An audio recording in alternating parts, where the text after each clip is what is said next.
All right. We are live. Nascimento just walking out right now. Um, yeah. Just got my PFL final predictions and plays post out.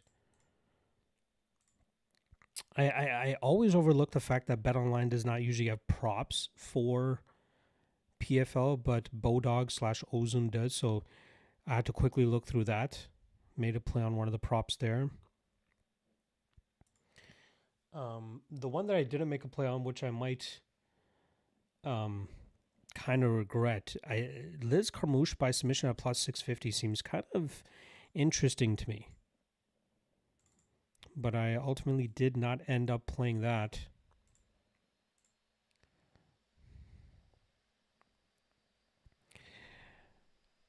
But we here.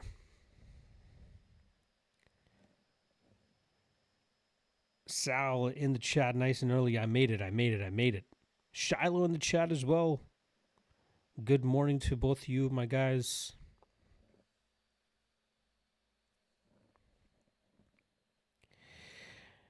Excited for the card. There's a lot of fun fights. Again, not a lot that I was able to really plant my flag in and be like, all right, let's fucking go. But a lot of close fights that could be very interesting. Can't wait to see how they play out here. Wager Zone in the chat. What's up, my guy? Have a great card and good luck. I'm starting up my watch long. Just wanted to stop by and say good luck to you. Good luck to you as well, my friend. Good luck to you. Boot Pardesi. Buta Pardesi. I hope that's how I'm pronouncing it correctly.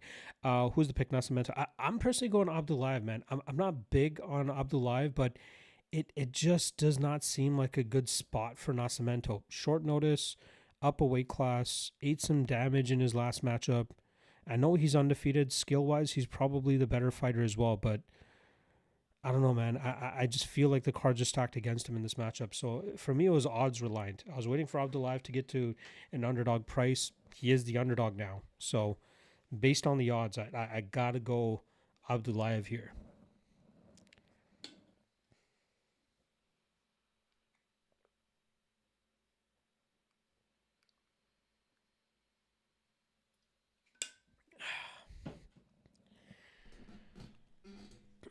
Norashi saying too early for MMA. It is never too early. It is never too early. Shao saying Nascimento looks so much better though. I agree, man. Skill for skill, sure, but again, I really think he's gonna his performance could suffer from the short notice here.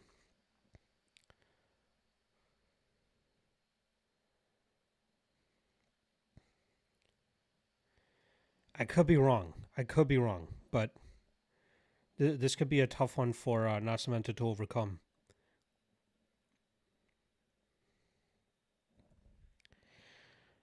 Let's be serious. Let's be serial. Happy to see you in here, nice and early, my guy. Talent is all in the beard. I'd have to agree. Let's see how it goes. I know that the Cage Warriors card kicks off while the UFC card is, and I think that's at 11 o'clock or 1 p.m. Eastern. So I might have to do a side-by-side live watch if I'm still live for that.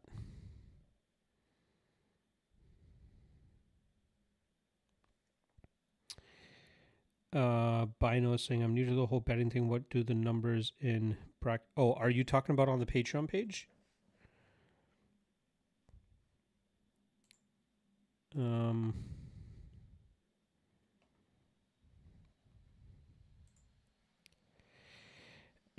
It's a unit scale. So unit scale is essentially what you use for. Yes, exactly. Norashi saying so. Units is the unit system. Unit system is made for long-term betting. 1 unit essentially means 1% of your betting bankroll. So, for example, if you have $100 that you're working with, 1% would be $1, essentially. So again, I'm not the type of guy that tries to go out there and win everything in one night. It's a long-term game for you, boy. So that's why I highly recommend just sticking with the unit skill.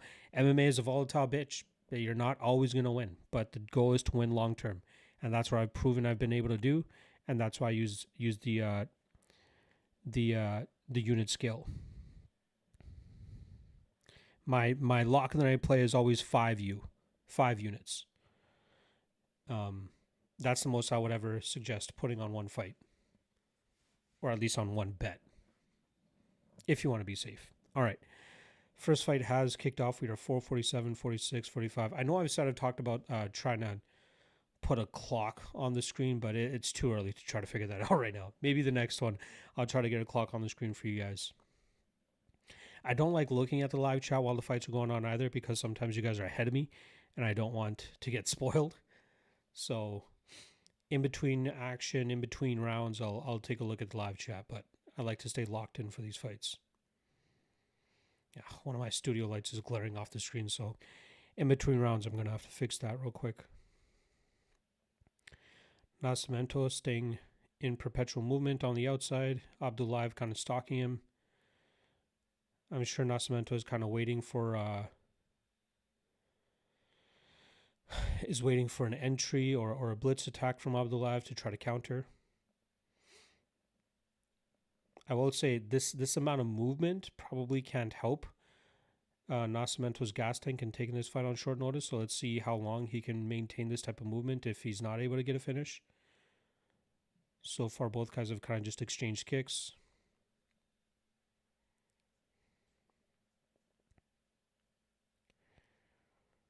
Again, in the breakdown for this fight, I said that Abdullayev fights like a guy that believes he's always going to get the knockout,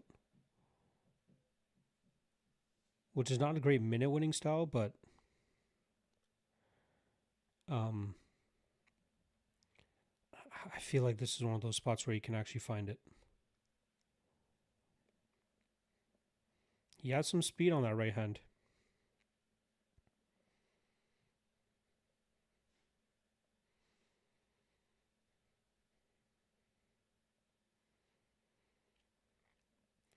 Pretty stagnant through the first 2 minutes so far. A lot of stalking from Abdullayev. Nascimento playing it very, very safe. You saw Abdullayev look up at the clock like, is this guy just going to keep running? How long has it been that this guy's just been running? Given the lack of activity from both guys so far, you got to give the cage control to Abdullayev so far. Abdullahev's trying to hop on his toes a little bit now too. Looks like he's going to try to blitz in with a big attack. Wow. Abdullayev giving him the, what are you doing, dude? You want to fight?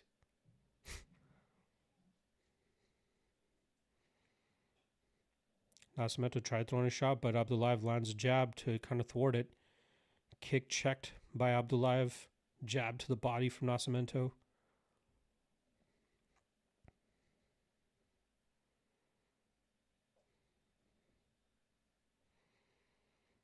Minute 50 to go in this first round. Again, not a whole lot happening. Another good jab to the body from Nascimento. Right hand from Nascimento kind of lands.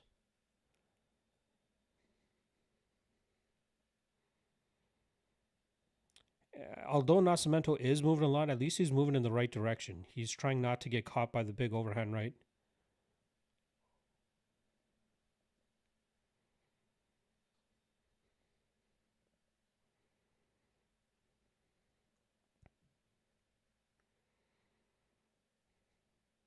Tahir trying to corral him.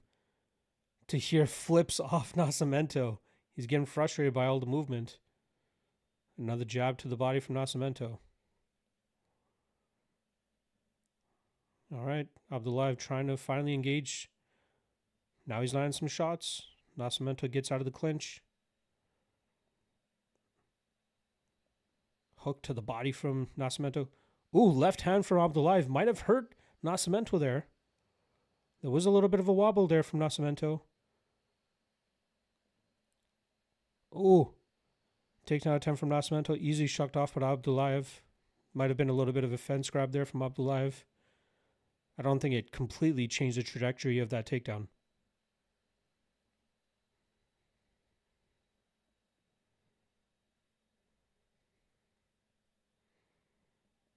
A lot of there's a stoppage there right now. Possible knee to the body.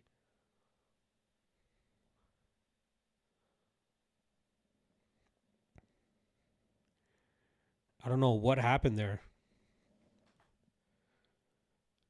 There was either a glove grab.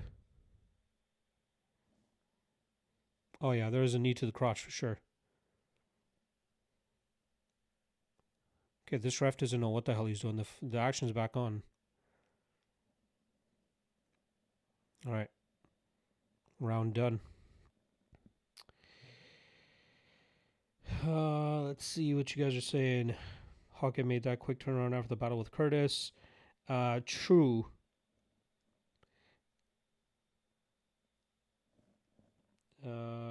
Shaw saying Tahir looks slow and sloppy as expected. I don't know if he looks slow and sloppy. It's possible you won that first round considering the constant backward movement of Nascimento. Not a whole lot of action. Abdullayev did seem to rock Nascimento against the cage a little bit.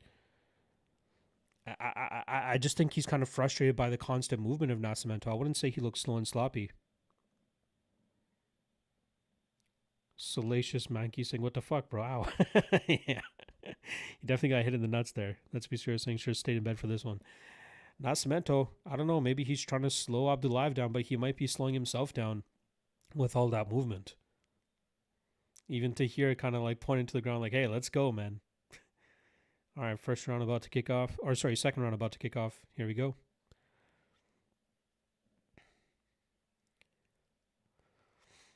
Nascimento looks like he's holding his ground a little bit stronger this round. Ooh, good leg kick there from Nascimento.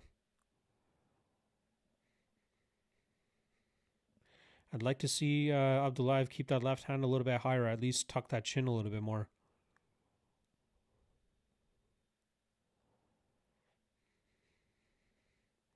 Nascimento back on the bike.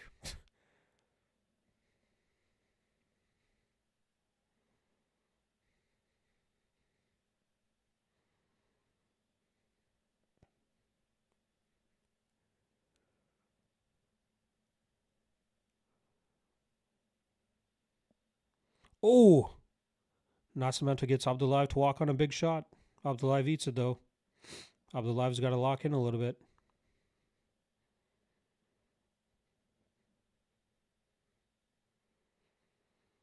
Ooh, big head kick there from Abdullayev. Gets caught on the guard. Right hand from Abdullayev. Once again gets caught on the guard.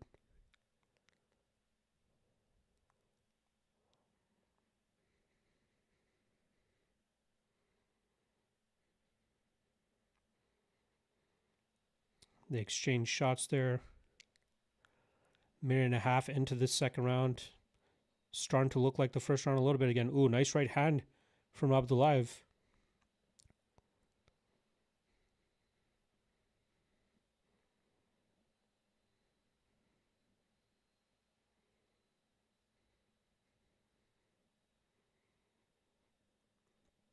Abdullahev's got Nascimento biting on some of these feints. Nascimento finally getting on the front foot. Nice kick there from Abdullayev. 3 minutes to go in the second round. Interesting that Nascimento's managed to get the cage control back here. Abdullayev trying to get it back himself. Oh, warning from the ref to get Abdullayev to close his fingers.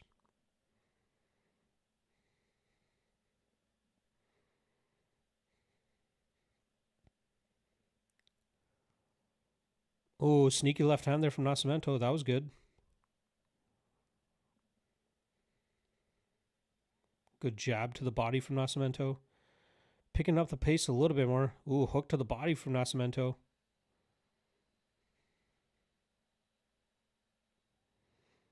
Abdullayev getting warned about his fingers again.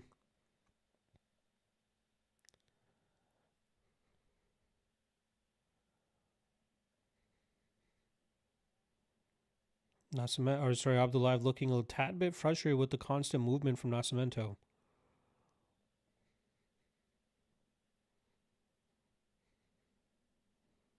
Left hand from Abdullayev gets clipped on return with 2 shots from Nascimento. Body shot again from Nascimento. Abdullayev getting a little bit frustrated, trying to crash the pocket a little bit more.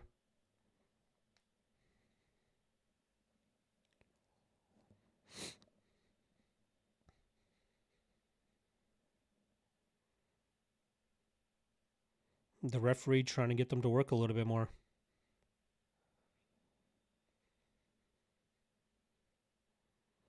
I don't know how much the matchmakers might be liking this kind of approach from Nascimento.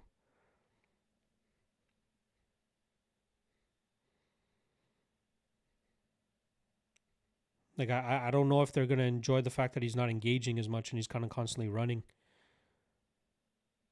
Oh, Nascimento counters the blitz attack from Abdullayev. Abdullayev trying to be a little bit more reckless and engage in the pocket. But he is getting clipped for his troubles.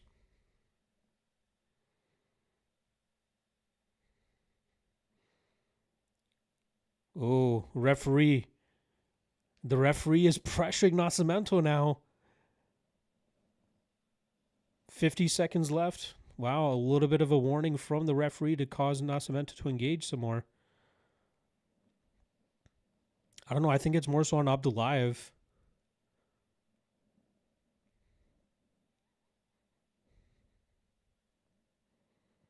Abdullayev again frustrated. Nascimento is winning this round, I believe. Half-fast takedown attempt from Abdullayev. 20 seconds to go.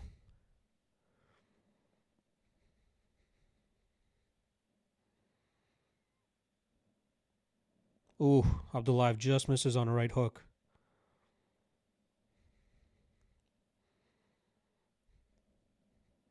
Ooh, big shots here from Abdullayev to finish the round.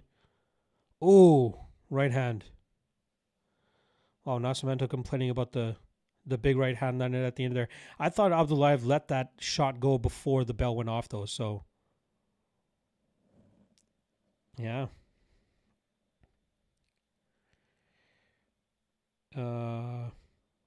Let's see. Sal saying 2,000 in the first round is this gone fighting. I like it. What the fuck is going on? Yeah, it's been a weird round. Round 3 wins it for someone. I agree. Someone let me show Tahir how to cut off angles. I agree. Tahir's giving. I don't know if Tahir's giving up. I think he's just getting frustrated by the lack of activity. Could be a yellow card if this was risen. Tahir fucking sucks so bad as he looked on tape. Again.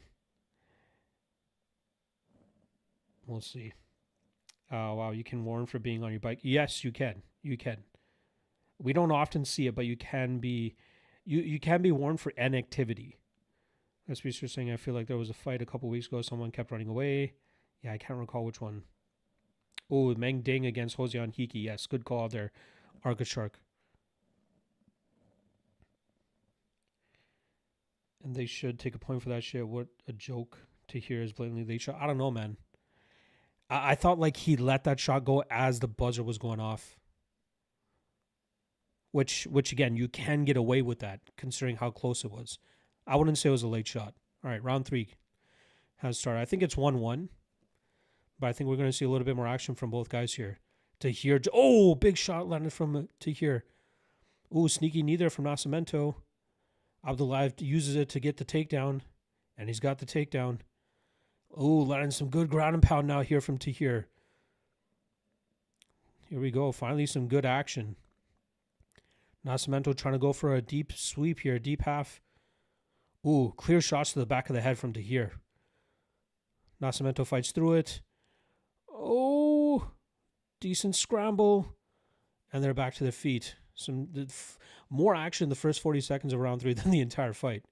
Ooh, good knee to the body from Abdullayev. Nascimento seems a little bit more... Nascimento definitely more active now. Ooh, bad takedown attempt from Abdullayev. Nascimento's picking it up now. Abdullayev might be slowing a bit. Big output and volumes from Nascimento to start this last round. Might be feeling Tahir fading a bit. Ooh, both guys trading body shots. Oh, nasty elbow there from Abdullayev. Backs Nascimento out of the clinch a little bit. Good body kick from Nascimento. Abdullaev's liking that knee up the middle. He keeps landing it. Ooh, good takedown there from Abdullaev.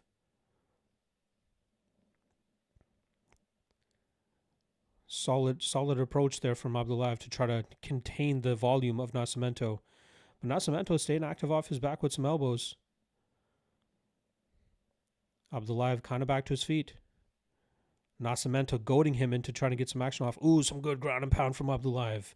He's settling into half guard a little bit. Look for that deep half sweep once again from Nascimento. He's going to be trying it again. Nascimento's got to stay heavy on top. Oh, Nascimento might be able to reverse this. Oh, Abdullaev gets back to his feet and pushes Nascimento down to the ground again.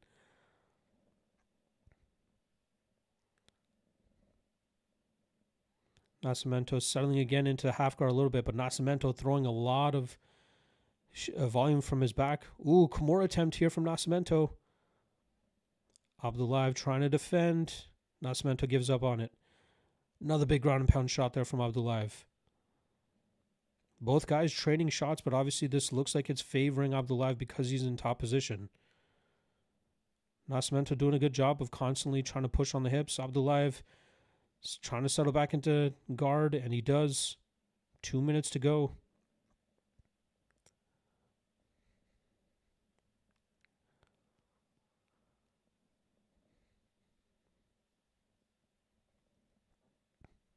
Oh, another big elbow there from Abdullaev.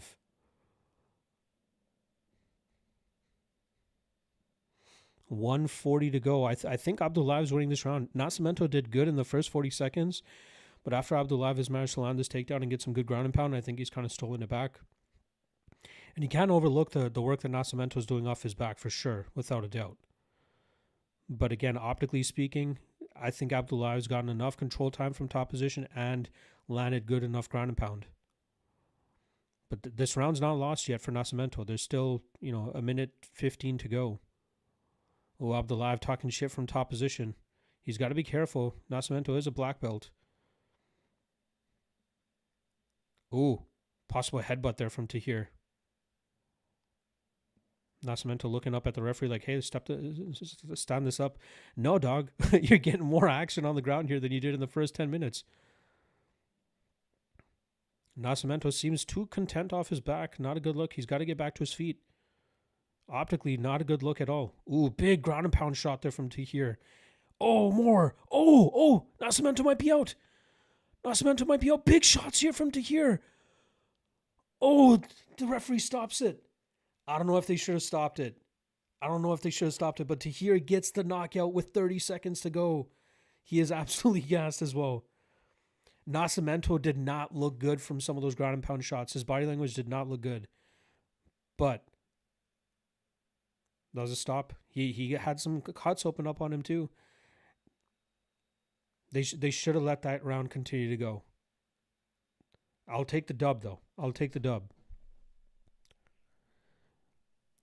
Let's be honest though. They're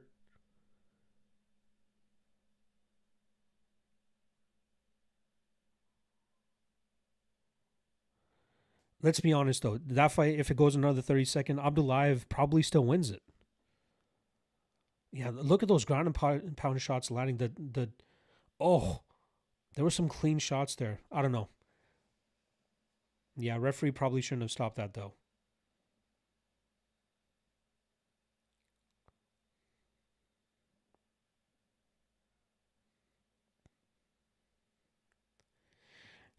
I think considering there's still 30 seconds left in the round, or only 30 seconds left in the round, Abdullaev still wins the fight, right?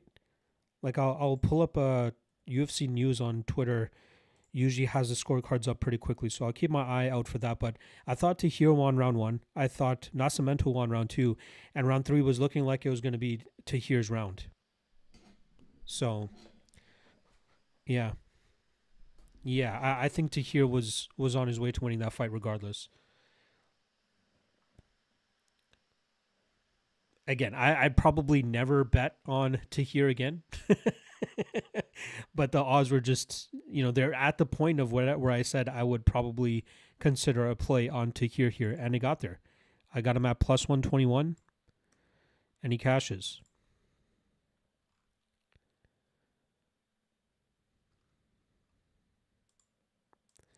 I'll pull up the scorecards for you guys here in a sec once they release them.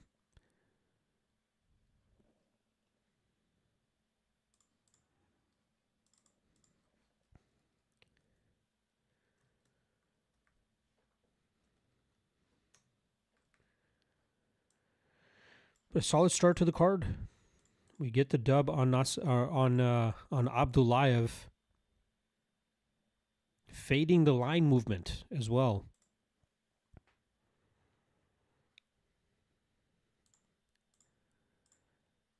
Again, I don't feel great about it, but we got over the line, and to me, that's that's kind of what matters here. All right, let's see what you guys are saying.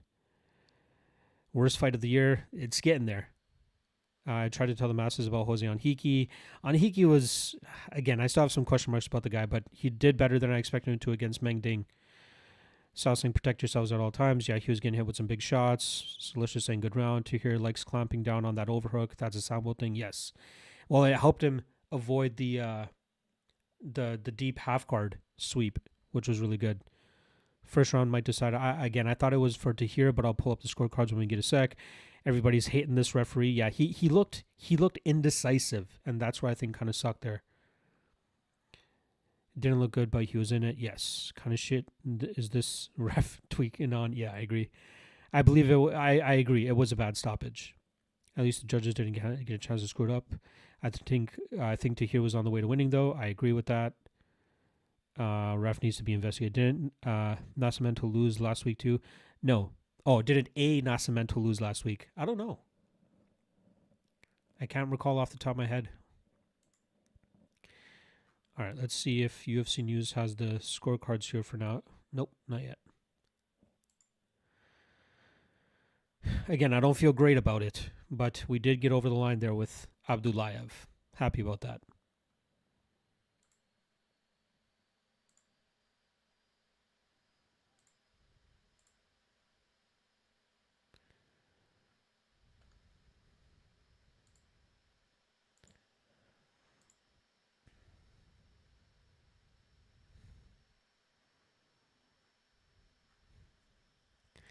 Yeah, not a lot of people are a fan of this judge or this referee, and I have to agree.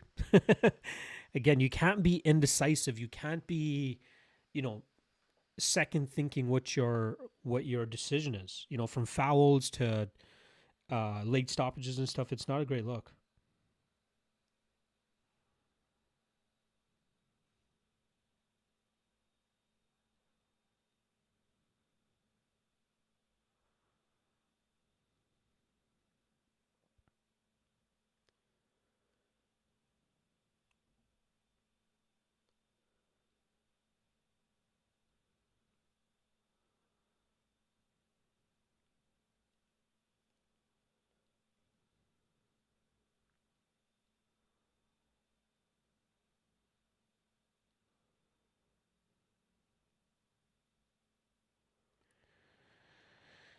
All right, let's see.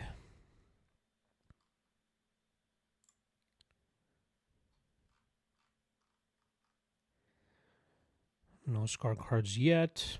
We do got Matsumoto and Almacan up next here. This one has been heavily talked about all week as well. All right, here we go. The scorecards have been released. Wow, scorecards all over the place here. Let me share it with you guys real quick. Not the way I expected them to, but it still was looking like Abdullayev was going to go on to win this fight. One sec. Let me pull up the scorecards here for you guys. This one might surprise you guys.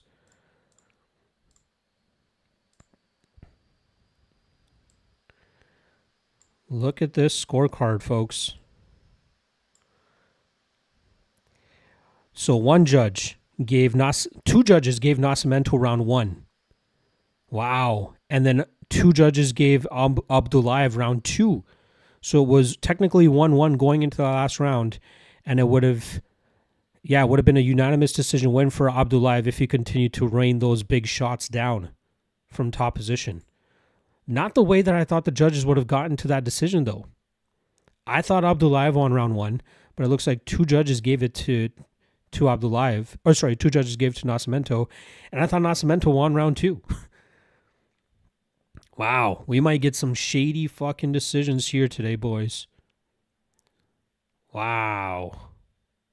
I did not expect to see the scorecards to look like that.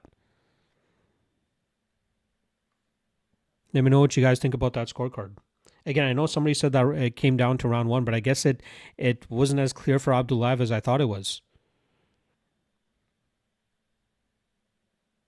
I really thought Nascimento won round two. He was definitely landing the better damage.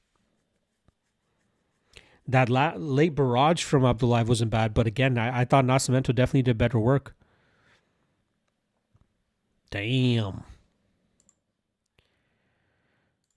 But again, at least, in my opinion, the rightful person still won, especially considering how that third round was going. So even though the scorecards were a little bit sketchy and that late stoppage was a little bit sketchy, I think we still got over the line there. Not the way you thought, but still happened.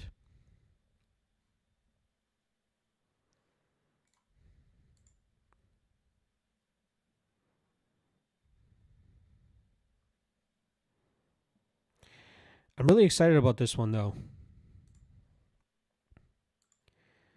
I've been big on Matsumoto throughout his career, but this is a decent enough test for him, I think.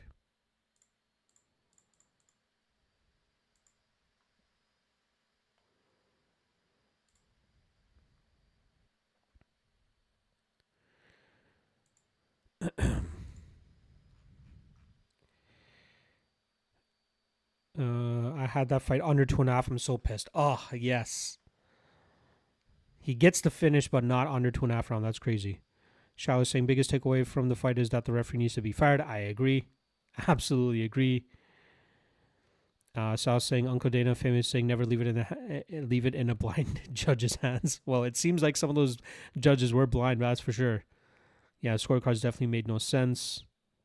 Shao was saying mentally ill. Would love to ask the judges how they saw round two. Yes, I agree. Marcus saying John needs this win. Yes, I definitely. For him to be the fighter that I believe he is, this is a fight he needs to win. This is definitely a fight I think he needs to win.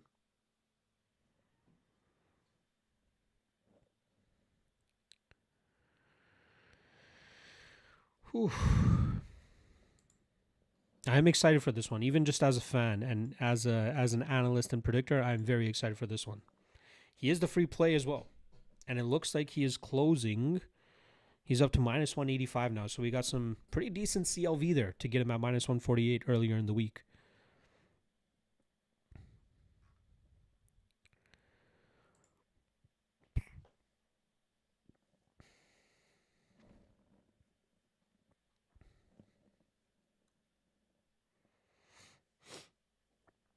By the way, waiting out on some of these lines has really worked out in the last couple of weeks. You know, I waited out the Arnold Allen line and we got him at like even money, and he looked fucking amazing against Melky Costa. And then obviously we just got Abdullayev at plus 121, so I'm happy about that. Marcus saying this might be one of the best fights on the card. I agree with you. This is a very, very fun fight. A lot to prove for both guys. I feel like there's a little bit more to prove on the Matsumoto side of things. Let's see how it goes. Shout out to all 20 of you in here. Up nice and early. You degenerate fight fans. I love you guys. I am getting that that hit from the double espresso that I had before the fight day live chat. All right, let's see how this goes. I'll let you guys know when the round starts.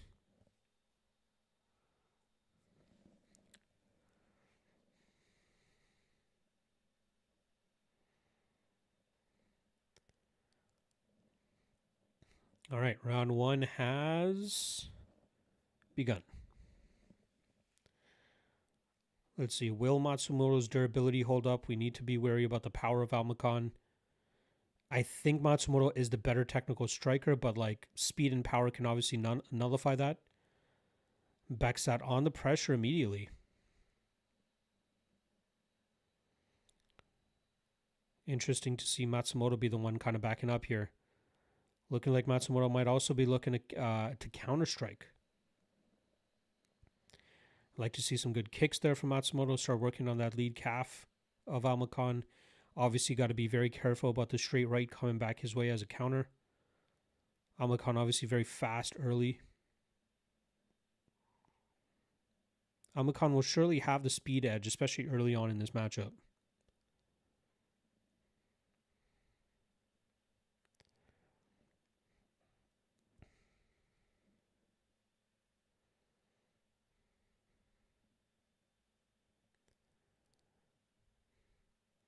Almacan stalking Matsumoto heavy through this first minute.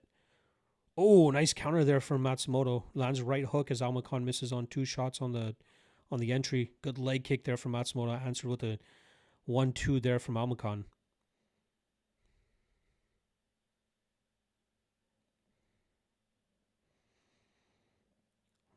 Some reddening on the nose of Matsumoto already. Must have been one of those few shots that Almacan just landed after that leg kick from him. Almacan easing off the pressure a little bit now. Ooh, he does land a good blitz attack there, but Matsumoto trying to get that respect back by moving forward. Ooh, good calf kick there from Matsumoto. Again, eats another 1-2 from Almacan. That heavy pressure from the first minute from Almacan is starting to fade off a little bit. Ooh, good right hand there from Almacan. Might have wobbled Matsumoto, actually. Matsumoto moving backwards now. Or inching backwards, I should say. A lot of leg kicks here from Matsumoto, which seem to be doing a little bit of damage, but Almacan is landing some good head strikes and counters to those kicks.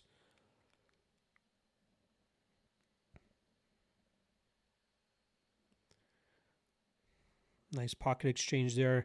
Matsumoto nice and tight when he gets in close there. He's landing those hooks very well. Couple good calf kicks again from Matsumoto. Almacan's going to have to be very wary of that. Matsumoto tries landing a head kick, but Almacan counters with a jab. Another calf kick there from Matsumoto. Almacan gets out of the way of that calf kick. Ooh! Almacan lands a right hand to counter the head kick of Matsumoto. Matsumoto eats it.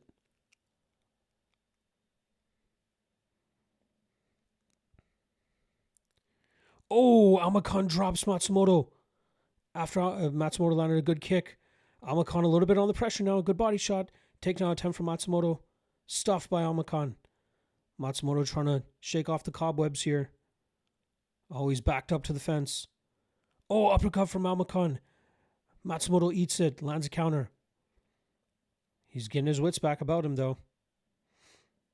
We know that Almacan has that power to hurt him now. But Matsumoto's durability is crazy, man. Oh, another good calf kick there from Matsumoto. That's going to keep paying off if his durability holds up here.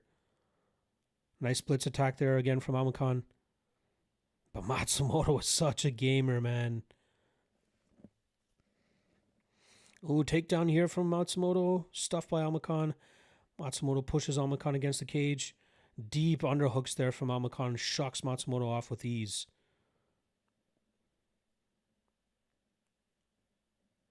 Another calf kick there from Matsumoto.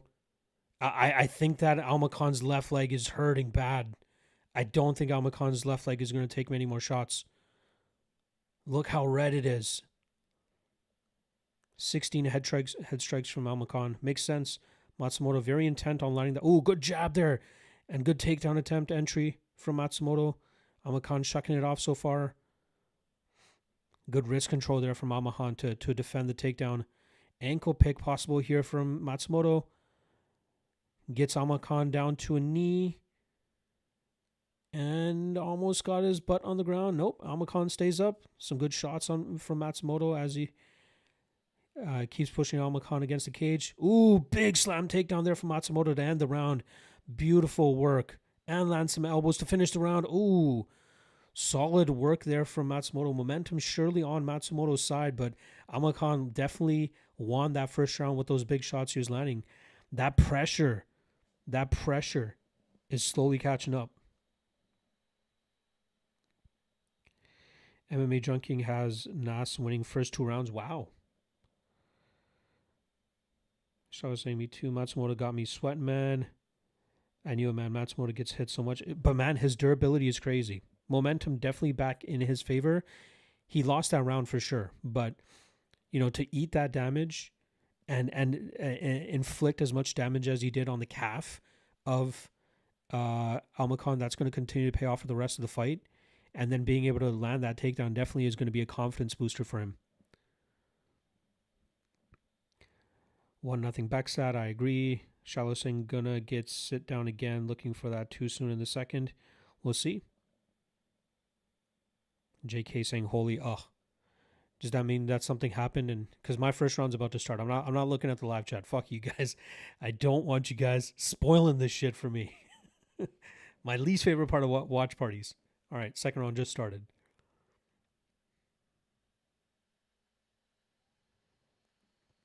Good combo there from Matsumoto to start the round.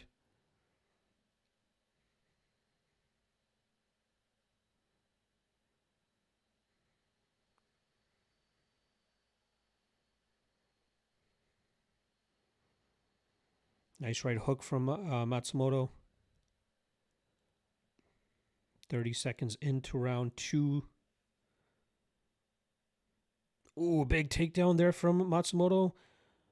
Amar Khan shucks it off. Good work there for him to sprawl, even after it looked like Matsumoto had completed it.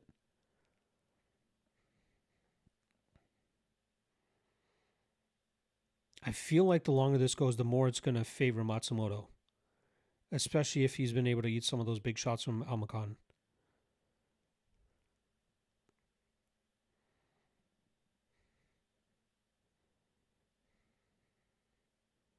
Nice body kick, but 1-2 return from Amar Khan.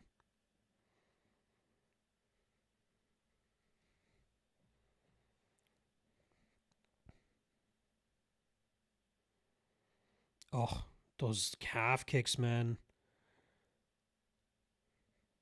Credit for Amar Khan for having a good poker face, but I feel like it is hurting him.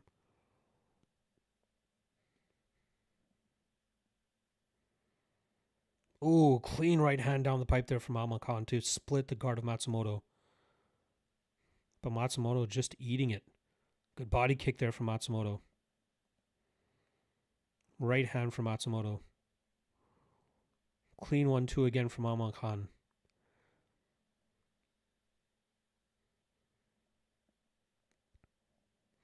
Oh, another clean calf kick, but there was a nice cross there that Amar Khan landed. Nice combo there from Amar Khan. Oh, good combo there from Matsumoto. Nearly stamped it with the calf kick as well, but Amar Khan got out of the way. Oh, nasty uppercut there from Amar Khan.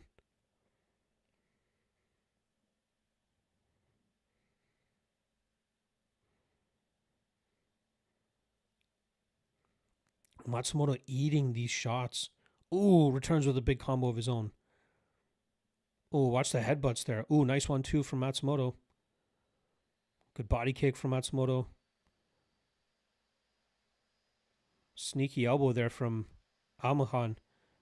I feel like he might have cut Matsumoto over the left eye.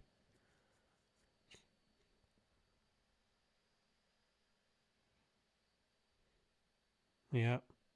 Matsumoto in on a takedown here. 1:55 to go in this second round.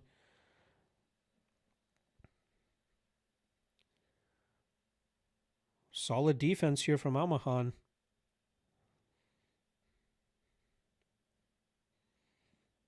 And Amar Khan gets off the cage. That cut is definitely going to help Amar Khan's chances of winning this round. I'd like to see Matsumoto get back to that calf kick.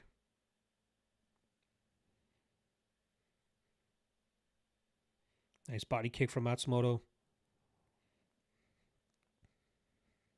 Oh, Nasty knee from Matsumoto. Got a reaction out of Amahan.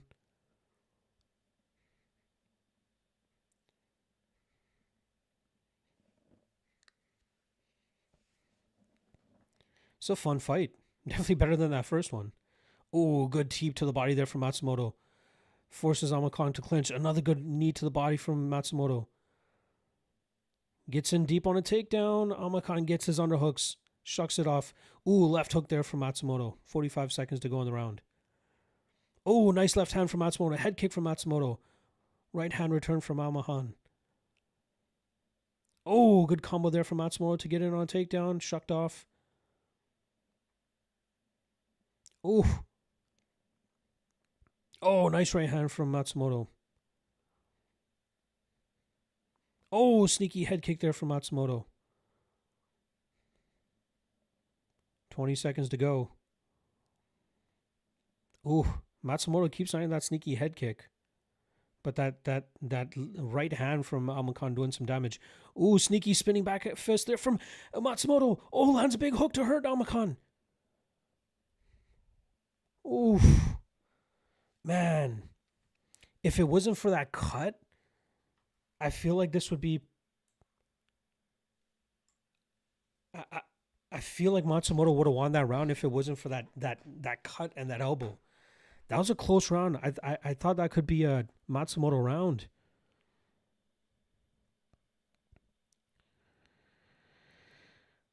Let's see. Mo Bucks in the chat could see that round going either way. 100 units gone on that first fight. God damn, JK. Were you big on Nascimento? Mo Bucks saying, yeah, that calf is beat up. I agree. Shallow saying, and it was a bullshit stoppage. JK, hey, still would have been a decision win for Abdulaev, let's be honest. Nevdog saying 1-0 Bexat. UFC 205 and OG in the chat. Holy shit. What's going on, dude? Let's be serious saying I got it 2-0 for Bexat. Mo Buck saying Matsu turned it on. Matsu round 2 for me still. Arga Sharks got it 1-1. Fuck. It's a close fight, man. The optics, I think, kind of, again, the cut maybe favors Bexat on the judges, but like, I thought Matsumoto did much better in that second round than he did in the first. All right, third round has begun.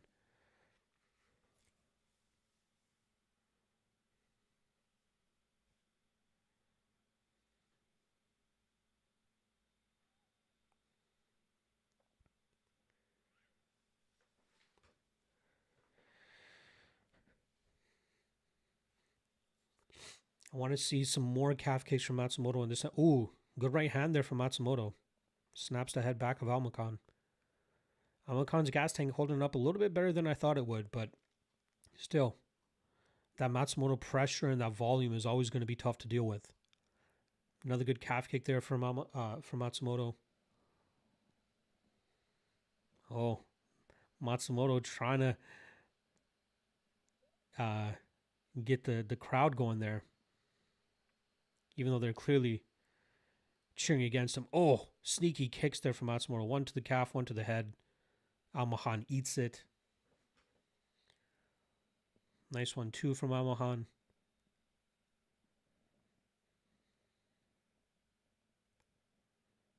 Oh, sneaky exchange from both guys there. Uppercut from Almahan, right hand from Matsumoto. Like, Matsumoto's landing, but it does feel like Almahan seems to have a little bit more sting on his shots, which could make this a little bit of a difference maker. Solid kicks from Matsumoto, though. But that was an inside kick. Almakan saying he might have gotten kicked low. I feel it looked to me that Matsumoto got the inside kick there.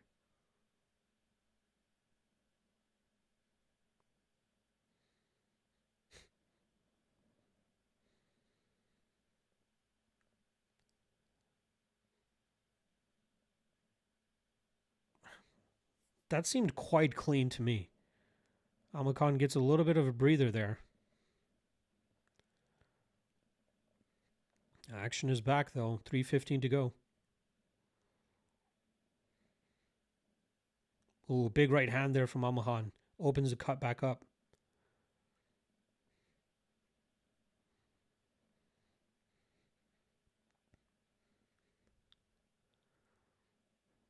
Decent blitz attack there from Matsumoto, but Amakan did sneak in a pretty big shot there too. Matsumoto falling short on that right hand.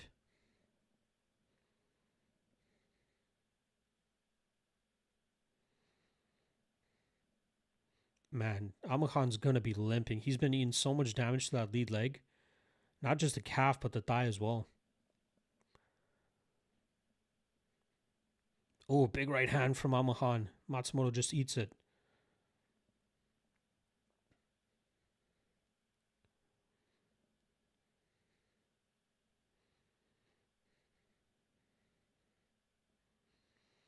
Oh, another big right hand from Amakan.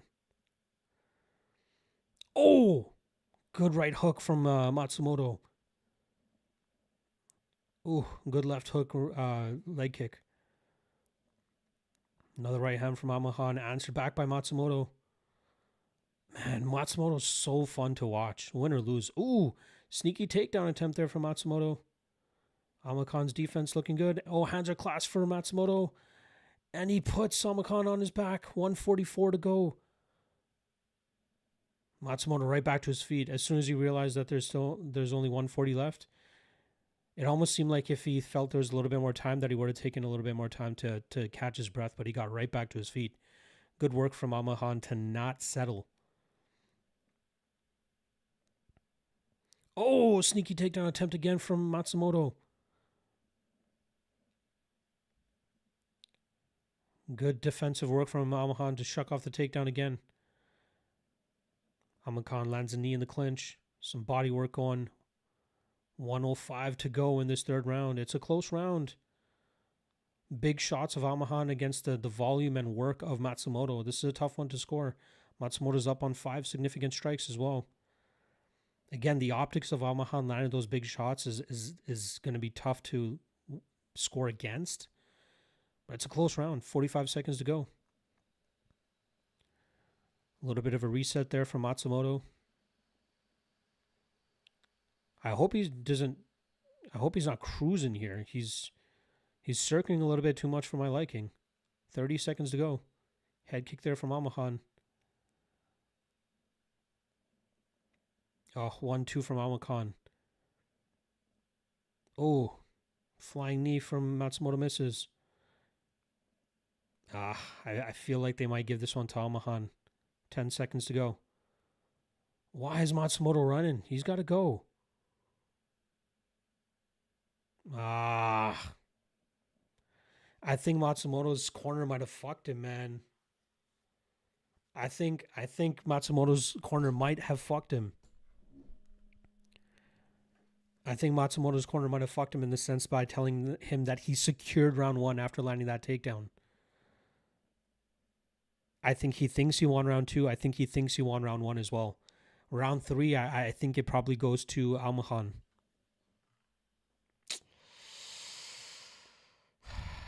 Nev's dog saying Amakan has a chin. Yeah, both of them do. Amakan, MMA Junkie has a 1-1. Damage from punches, leg kicks. Yes, I agree with that. Beck's punches look more powerful. I agree. Nev's UFC dog picks saying this fight got me sweating. Yeah, it's got my hands sweating too, brother. Let's be serious saying hometown judges. Amakan's not even from there, but I get what you're saying. I don't like to read into that. Salacious Mankey saying Amakan closed -210. Kind of makes sense. CLYK saying, will this be 4 split decisions in a row? I think this might be unanimous, rounds 1 and 3. Let's be serious saying I'd give it 3-0. Wow. Shao saying, wouldn't be surprised if Matsumoto won it with how his card's been going. I thought Matsu pressured way more in the third round and landed more. I don't know. The optics of the way that Amakan was landing is not bad. Baku judges are biased as fuck. They're going to love it for Matsumoto. Again, we just saw this last fight.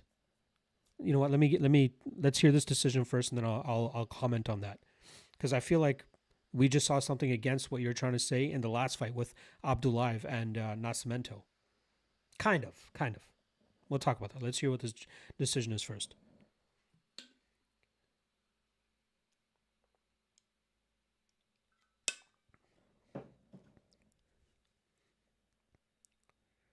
Yeah, unanimous. 29-28 back set. 29-28. Oh, John Matsumoto gets it. Wow. They gave it to him.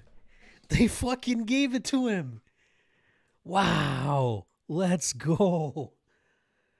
Again, a little bit sketchy of a decision there, in my opinion, man. I thought maybe John only got round 2. Well, look at the scorecards for that one, too. Wow. And it was unanimous. Wow.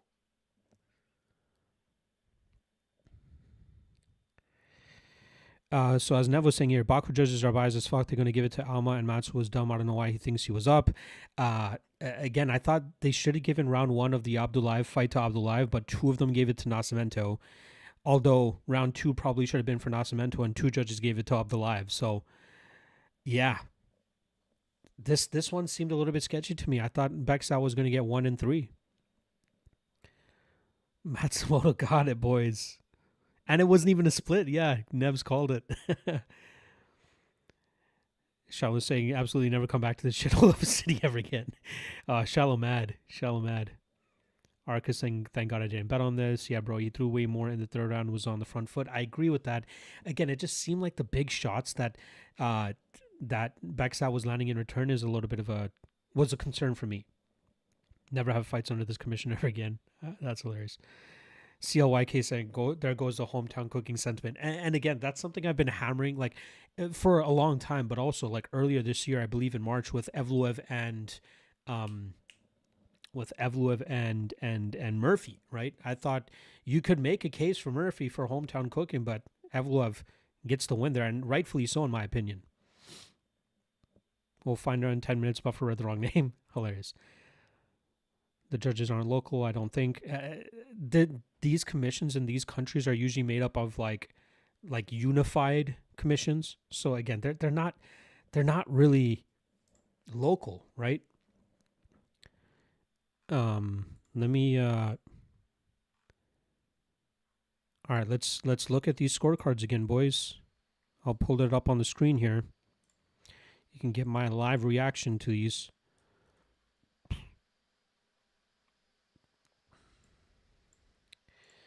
All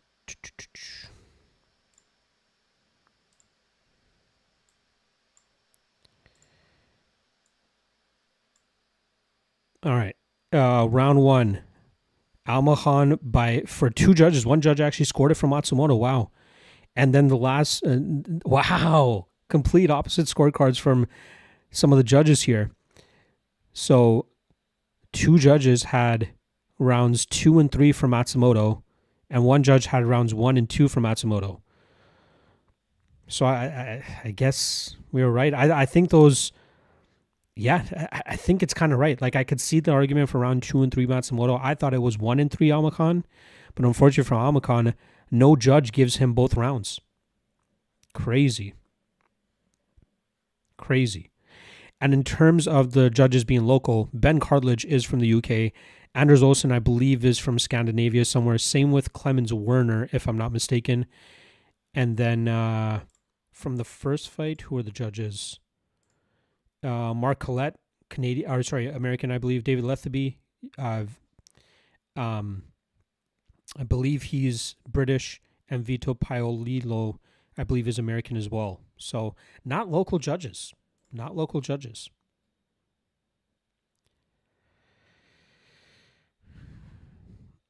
Blake Hool in the chat. What's up, bro? Good morning. I thought when I said Jane had a 30% chance to win on Polymarket, I was like, no way. It was way closer. Yes, we killed it, brother. Hopefully you're able to catch that. Shall I saying it really wasn't Blake. He blatantly lost. I don't know if he blatantly lost, my brother. Blake saying he had a cut, but I thought it should have been a split at least. Yeah, that cut was a bit of an issue for sure. But again, I think that cut happened in round 2, right? The cut happened in round 2, and all 3 judges scored that round for Matsumoto. Arca Shark saying Warner needs to be banned from the sport. Shaw saying judges are blatantly insider betting. Joke of a sport. I don't know about that. You know my thoughts on conspiracies like that. Tindo saying, how did Matsumoto win round 1? I agree. I thought he only won round 2 and 3. And it's crazy that the judge that scored round 1 for Matsumoto scored round 3 for Beksat. I don't know. That fight could have been a draw, man. It was close. It was a very close fight. Very, very close fight. And again, just because it's a unanimous doesn't mean it wasn't close, right? Sure, it could have been a split that one judge could have easily given rounds 1 and 3 for Becksmat. I'll be interested to see what MMA Decisions has that fight as. Oh, they already have it up. Half of media scorecards already split on it, 29-28 both ways. Yeah, fan scoring. 94% have Almacan winning round 1 and 82% have Almacan winning round 3. And again, this just goes against the whole hometown cooking shit, right? Like, let's stop bringing those cop outs as to reasons why we're losing bets and stuff. Again, all that shit's going to even out, especially if you're able to cash long term moving forward. Bisbing was talking about it wasn't really a drop after seeing it in round 1, so I don't know. It could be just spitting BS for commentary too. Well, again, judges aren't privy to those replays, so like the optics of seeing Matsumoto drop the way that he did, I think they still see that and they still score it probably as a knockdown.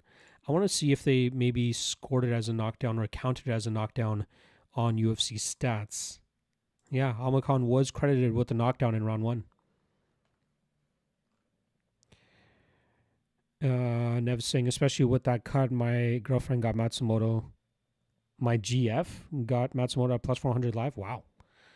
That's not a bad play there. All right, Donchenko and Berggren coming up next. I just want to quickly update my graphic here as we do cash on the free play with John Matsumoto.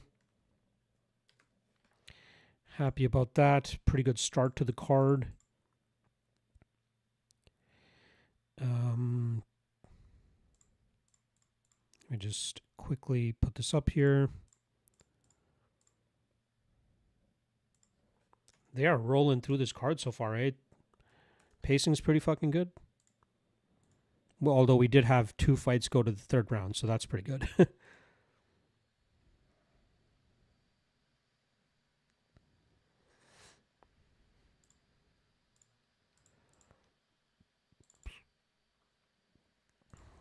I got nothing on this fight myself.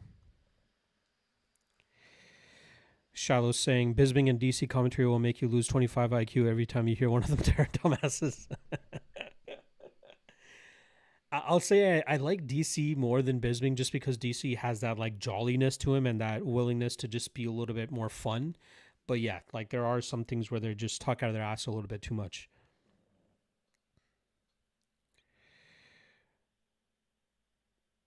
Bo saying, I'm late. Does anyone think Matsumoto won? Again, it was a close fight. I thought it was going to be Becksat rounds 1 and 3 as a guy with a bet on Matsumoto, as you can see on the screen. But I could see how you could potentially give him round 3 as well. So I definitely thought Becksat round 1, Matsumoto round 2. I thought it was going to be Becksat round 3, but Matsumoto, you could see how he wins. All right, Donchenko, Berggren has begun. Let's see how this goes. This should be a fun one. Berggren, kind of underrated, very athletic, fast, has power. Donchenko, much better experience, nasty Muay Thai. If his chin holds up, that's going to be a big question mark, which it has throughout his career, right? He's fought some good competition and his chin is held up, but Berggren's athleticism and explosivity could make things interesting. Curious to see how Donchenko looks to thwart that here. A lot of kicks from Donchenko. Ooh, Berggren trying to give himself a legit shot to win here with some good shots. Ooh, shot to the cup. And they're back to it. Donchenko is one of the more entertaining fighters on the roster too. Like when it's all said and done, he might end up rivaling, I should say, Gaethje's entertainment value. Man, he is putting it on Berggren right now. Ooh, good jab there from Berggren. Donchenko does a great job of just like throwing back anytime Berggren lands a shot. I love that.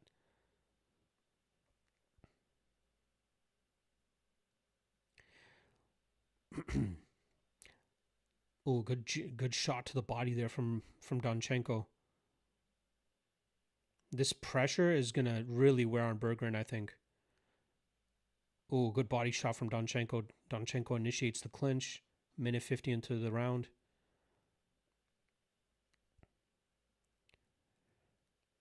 One thing that I'd like to like, if I feel like if I was a fighter, or if I've been in the corner a few times as well for some amateur fighters back in the day.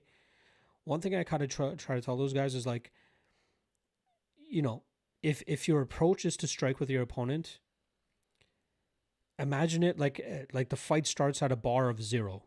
Anytime they land a strike, it goes up in a little bit of an increment. But if you're able to clap back and land some good shots of your own in return, that goes back to 0, or goes back to your side. So try to either match their volume or exceed their volume. Even if you end up going second, right? It's always good to go first at most times. But if you go second, try to land more strikes in return. Ooh, big overhand right there from Donchenko. Left hook again from Donchenko. He's got Berggren reeling a little bit. Oh, nasty body shot. Berggren's hurt from that body shot. Berggren's hurt from the body shot. He's showing a good poker face, but he definitely winced very badly after that first body kick landed. Oh, another body shot from Donchenko. Berggren, good poker face, throwing some big shots in return. I think Donchenko saw that he hurt him to the body. Watch him go to the body some more. That teep especially. Berggren's going to slow. Yeah, Donchenko's going to finish him. Oh, right hand from Donchenko. Mixes up to the body. Yeah, they just got the replay now of Berggren. Oh, Berggren reverses the clinch here. Maybe trying to buy himself a little bit of time. I think the clock is ticking here, though. I think Donchenko's going to get this finish. Especially if he can go back to working that body the way that he was. Oof.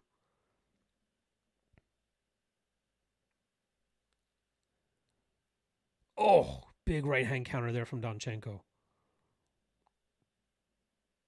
Oh, he might be setting up a head kick here. Berggren looks to be biting a little bit on those body shots. Watch for the head kick as well from Donchenko. He could either blast the body or go high.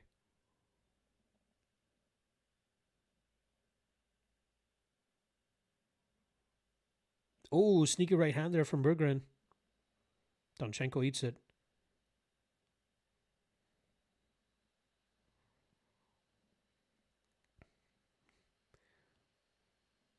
Oh, nice calf kick there from Donchenko. 54 seconds left to go in the round. Oh, good kick in return from Donchenko there. Yeah, look at that. Berggren is like trying to block to the body as best as he can. I think we'll see Donchenko eventually go high. Oh, nasty body shot there from Donchenko.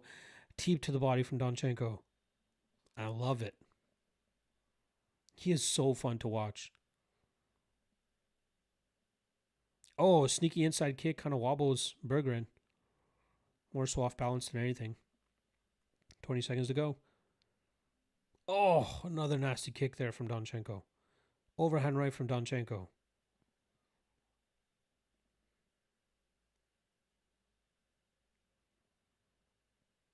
Oh, good body work there from Donchenko. Surprised Berggren made it to the ending of the round after he looked so hurt after that shot to the body. Let's see. Nev's got Daniel, Shara, and Yakyaev. I think they all win.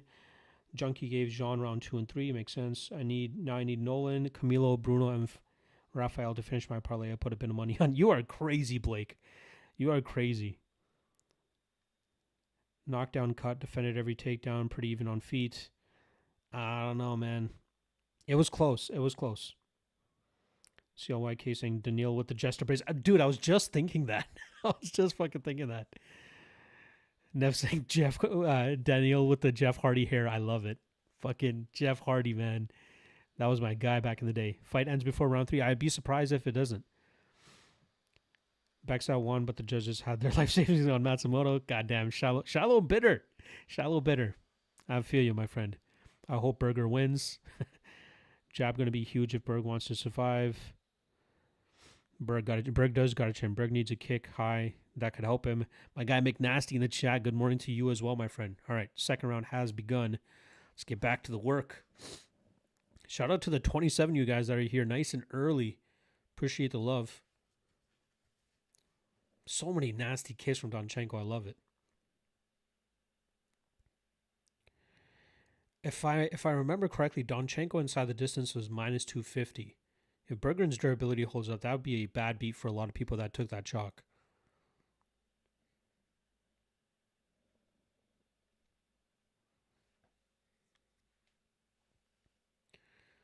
Berggren getting tripled up on output though. Donchenko landing 71% of his strikes. That's crazy.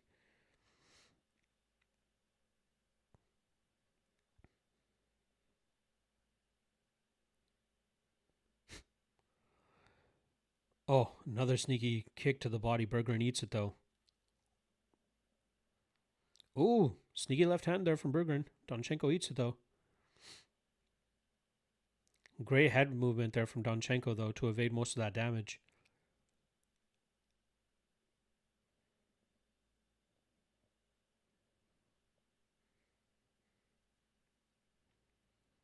Oh, big head kick from Donchenko drops Berggren. How's Berggren still there? He got dropped, but man, that was bad. Oh, big right hands here from Donchenko. Oh, Berggren drops, and it is over. I thought Berggren was there enough, but obviously stumbling against the cage. Not a good look. Herb Dean didn't want him to get any more damage there. And Donchenko gets the finish. I feel for Berggren, man. If it looks like he was still there, but he was eating some bad shots. Berggren definitely better than I gave him credit for, which, kind of makes sense. But let's see. Abdul is saying how to watch for free. I'm not helping out with that stuff on this stream. Salish is saying odds are locked. Well, that's probably why. Charlotte saying you should be able to get Paramount on YT for $1 though. Really? Yeah, that was a nasty head kick. JK, we cash, baby. Fight ends before round 3. Good shit. What was the number on that, JK? By the way, JK and CLYK, I always got you guys confused. I know of CLYK from Instagram. But JK, I thought JK was CLYK because I believe, if I'm not mistaken, I could be wrong here, but I thought the avatar for JK is that Seattle pin space tower thingamajig. And I know my guy CLK is from Seattle or San Antonio or something like that. Sorry for blowing up your spot, by the way, CLYK. So that's why I thought the K and K was you, but I guess you guys are two different people. Nev saying, yeah, nasty head kick. The sound of the impact, yeah, that was nasty.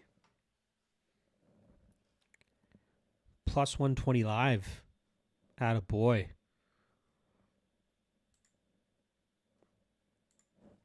I had no play on that one. My confidence on Donchenko seemed to hinder during fight week. At the beginning of the week, I was pretty high on him, but yeah, couldn't build it afterwards.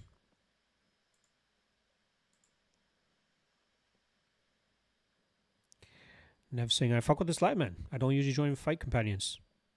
Thank you. I appreciate the love, man. I appreciate the love. Again, I try to do at least 2 live watch parties a month.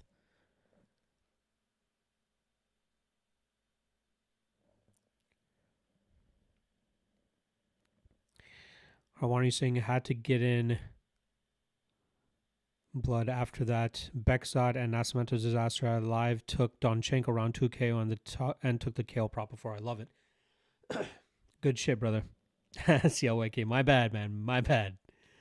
So I was saying so many people got absolutely raped out of their winnings on Bekzat. Had to get it back in blood. Got you. Yeah, again, that Bekzat Jean fight, very, very close. Very, very close. I feel as though Bekzat was a big or a popular underdog. And I know that there was a lot of love on Nascimento as well because of that line movement that we got overnight. So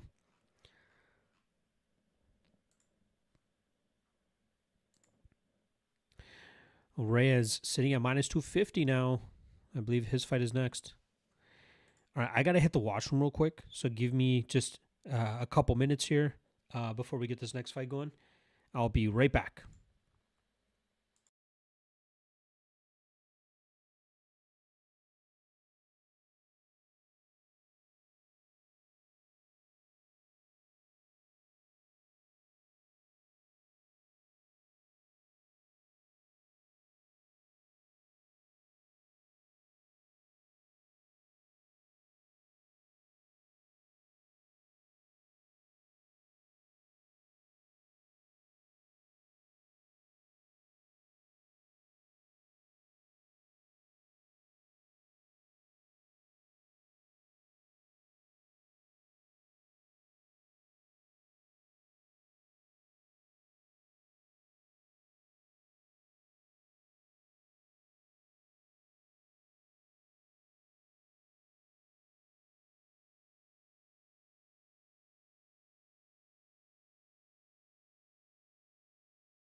All right, we back.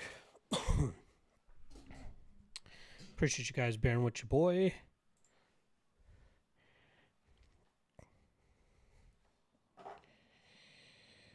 Let's see what you guys are saying.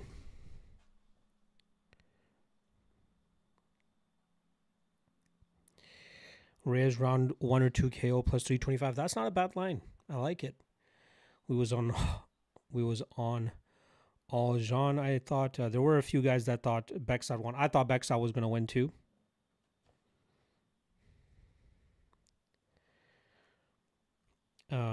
Is Reyes the call next? I'm leaning Reyes. The bet that I wanted to make for this fight was the over 2.5 at plus money, but like again, that durability of Offley is tough to trust. I think the official prediction that I put was Reyes by decision. So that's kind of what I'm leaning with here. But personally, I this might be the fight that I have the least amount of confidence in the entire card. Offley was getting dropped by Yijao, only where Reyes leaves his chin up. Yeah. Reyes is well-rounded. But, like, if Offley can go out there and grapple, he could have some success. I often think that Offley is quite overlooked. He looked really good on Tough until obviously running into the much bigger Myron Santos.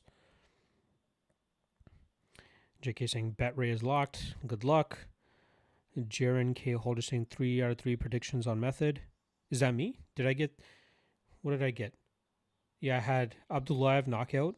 I had Matsumoto decision. And I had Donchenko knockout. Yeah, shit. Good start to the card, I guess. Again, this is the one that I'm least confident in. I got Reyes by decision, but no play on it personally.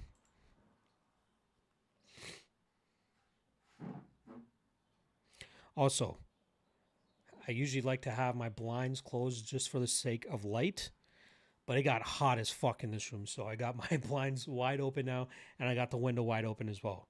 So in case you guys hear anything from outside, I do apologize in advance. It does look like it's going to rain really soon too, so that should at least help in terms of keeping the clouds up there and the light out of here. But it's nice and cool, so it's good to get a nice little breeze in.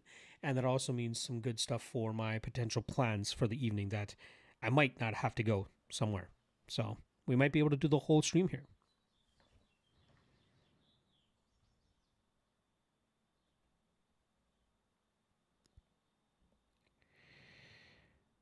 I just need round 2 to start. Good luck. You just got to hope that Offley's chin holds up here. Oh, by the way, I wanted to move this light out of the way. There you go. That's better. Shaw saying, then you're actually 1-3. My guy Shallow is not going to... is really not feeling the Matsumoto and Abdullahi fights. I feel for you, my guy. Sometimes that happens. That's the name of the game sometimes. Salacious saying I'm on Offley. I don't hate it. Honestly, again, I'm very split on this fight. Was close to playing Offley, especially with how wide his odds have gotten now, but I just can't do it. I'll just stick with my prediction and just move on. MLP saying over 1.5. I was leaning the over in this matchup too, but again, the Offley's durability is too big of a question mark for me. I can't build confidence on this fight. JK and Nevs are on Raya's money line. Let's get our sprinkled on round 1 or round 2 KO plus 3. Again, I like that prop for value and stuff. I really like that prop.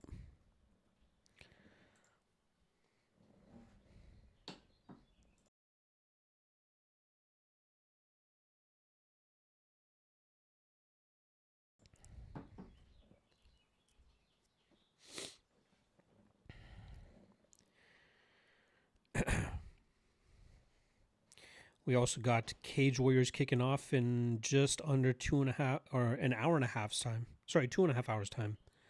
So I'll definitely be dual screening that if I'm still live streaming at that time. All right, let's see how this one goes. Will I regret not taking the over 2.5? Was it 2.5, I think? Yeah, 2.5. Round 1 has begun. By the way, I normally have like the match bar up at the top, like like that, but I forgot to make it for this card. So no match bars. Ooh, good calf kick right off the bat there from Offley. Offley's another guy that I feel like would benefit from going down a weight class. Like he seems very thick, but like he often seems smaller than his opponents. He might benefit from to go down to 135.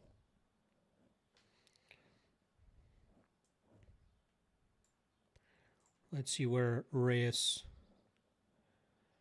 if Reyes can land that big shot. Looks like there's a huge size edge for Reyes.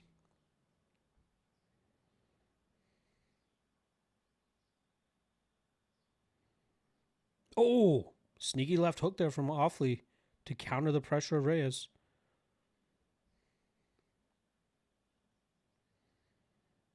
Reyes has got to be careful. He has been knocked out, albeit by Le'Veon Douglas of all people, and he has been grinded out by Chris Makate, so he is beatable. It's just the durability of... Oh, big right hand from Offley. Stumbles Reyes a little bit. Offley looking good through this first minute and a half. Landed a couple good calf kicks, some couple good shots to kind of stagger Reyes. Reyes looking a little stuck in mud at the moment.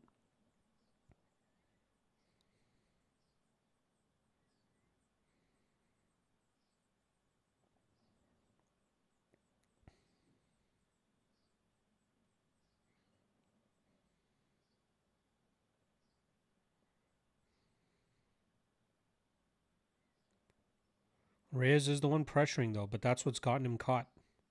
Getting a little bit over aggressive. It seems like Offley might be a little bit faster.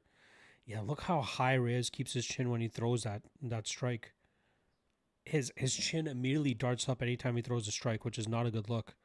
It looks like Offley is trying to counter it to find that chin.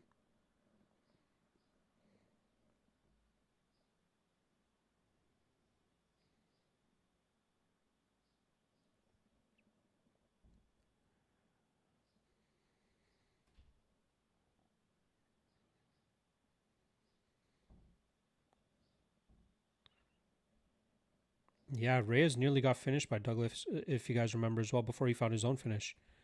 Oh, good combination there from Offley. Oh, jab return by Reyes. That looks good.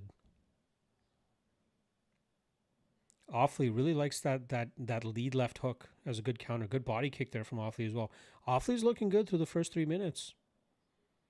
I might be sweating that Reyes money line if I was on it.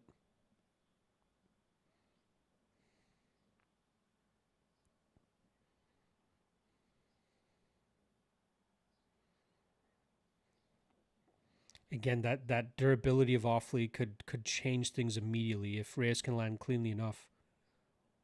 So far, defensive Offley has looked good.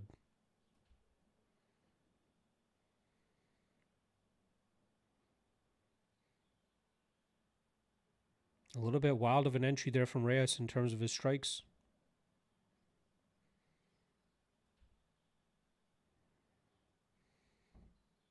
Oh, big right hand from Offley. Drops Reyes. Reyes is hurt. Oh, ground and pound from Offley. Oh, this might be done. This might be done. Reyes going into a takedown, but he's eating big ground and pound shots. Oh, big ground and pound from Offley. He gets to full mount. Oh, more big ground and pound from Offley. Oh, he goes arm triangle choke. He might get this. Oh, Offley with the submission. 50 seconds to go. This is deep. Reyes taps. Offley wins. Offley pulls off the upset. Ooh. Big win for Con Offley. Oh, I hate that I didn't take it. Again, I was going to take over if anything, but again, I thought Reyes was getting too much respect from people, man. Big win for Offley. Again, that's why that my confidence in this fight was so low. Offley is always overlooked. I was again with the amount of line movement that was there, like the way that I bet Abdullayev this morning after that line moved. I should have done the same thing with Offley. God damn, Offley looked good.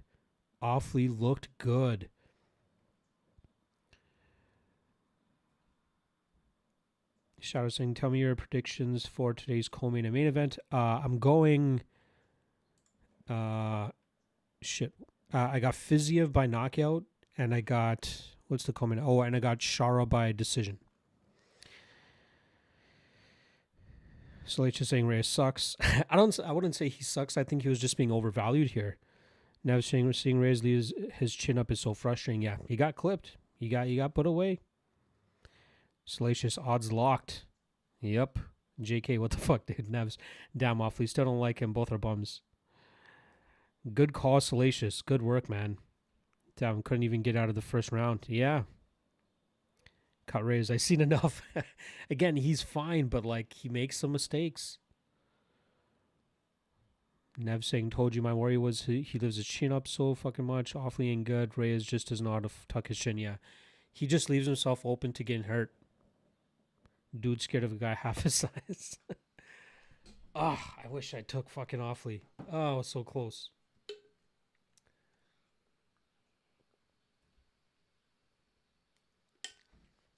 That's what now? 2 dogs that have sprung the upset this morning. Yeah, 2 underdogs out of the first 4 fights. Salacious saying, not an Awfully fan, just hate Reyes, regional can crusher. I thought he deserved to make it to the UFC, but he does make some technical mistakes, man. Show, win, and minimum 25K finish, yeah.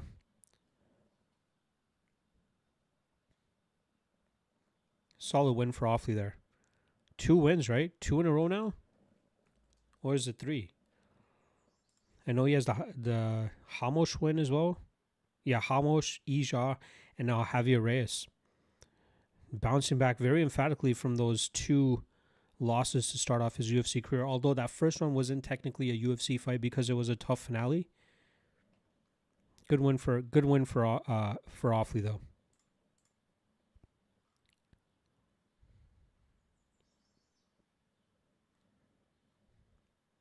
Yeah, I think this was my least confident prediction of the night.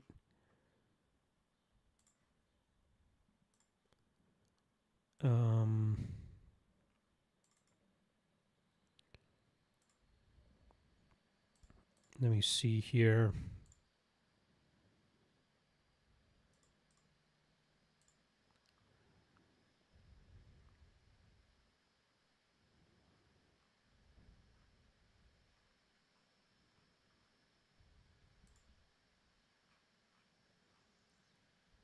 Yeah, I had Javier Reyes was my lowest confident prediction on the card. Had him at a 2 out of 10.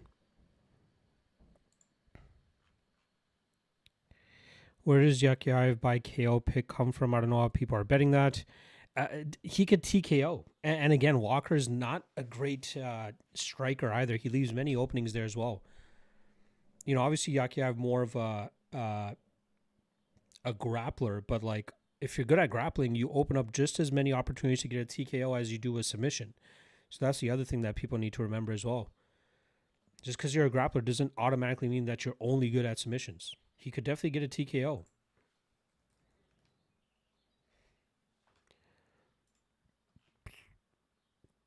Three of his 9 wins are by TKO. So it's possible. 2 of those 3 being by ground and pound. The other one was when he just walked through Alec Lorenz in 30 seconds.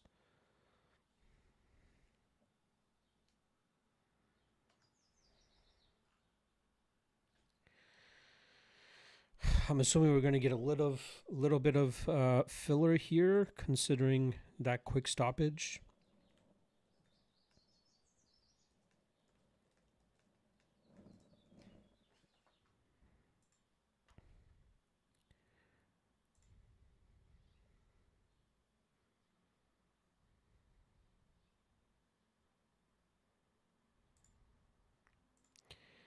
So we got through 4 fights so far. There's 3 more between now and noon Eastern.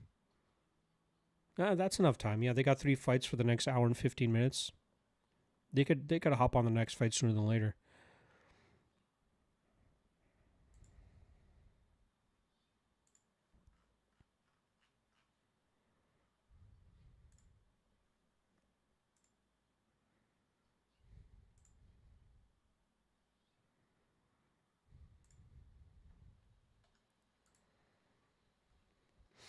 Let's see. Any other late line movement?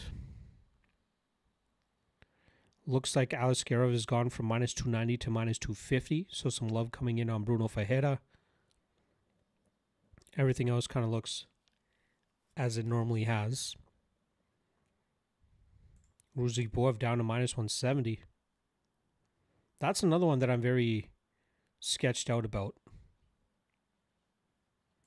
I got Ruziboev as a 4 out of 10 confidence. Not a guy that I like playing at chalk. I often look to fade him as well. Pulyev could potentially do it as well.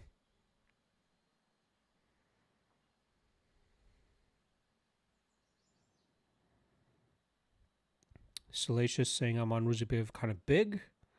I've always been sketched out by him, man. I don't know. I don't know what it is. And again, especially at 185, I know he's undefeated in the UFC at 185, but you know, that's where his like size usually doesn't help him, which is something that he often looks to rely on in some of his fights. You know, Pulyev looked taller than him at the weigh-ins, right? The actual stats say that Ruziboev is 6'5", and Pulyev is 6'4" or 6'3". But like that face-off told me differently. It looked to me that Pulyev was taller. But like, let's quickly look. Ruziboev's Ferreira win was at middleweight. His Dumas win was at middleweight. Obviously, his Buckley loss was at welterweight. His McConaughey win was at middleweight. And his Stoltzfus win was at middleweight. That Stoltzfus one was close, though, right? I'm pretty sure Stoltzfus was up in the first round and was doing pretty good for the first half of the second round, but then eventually gassed out and Ruziboev just completely took over. But yeah.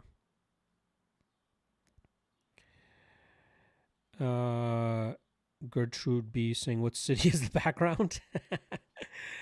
Well, my Secret Labs chair is a Batman chair. Thus, behind me is Gotham City. It is a knockoff Gotham City.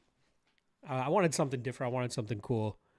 And I thought it looks kind of cool. But in the next, just as of August, somewhere in the middle or end of August, I'll be changing the background again because I'll be moving. I'm moving. I'm getting out of here.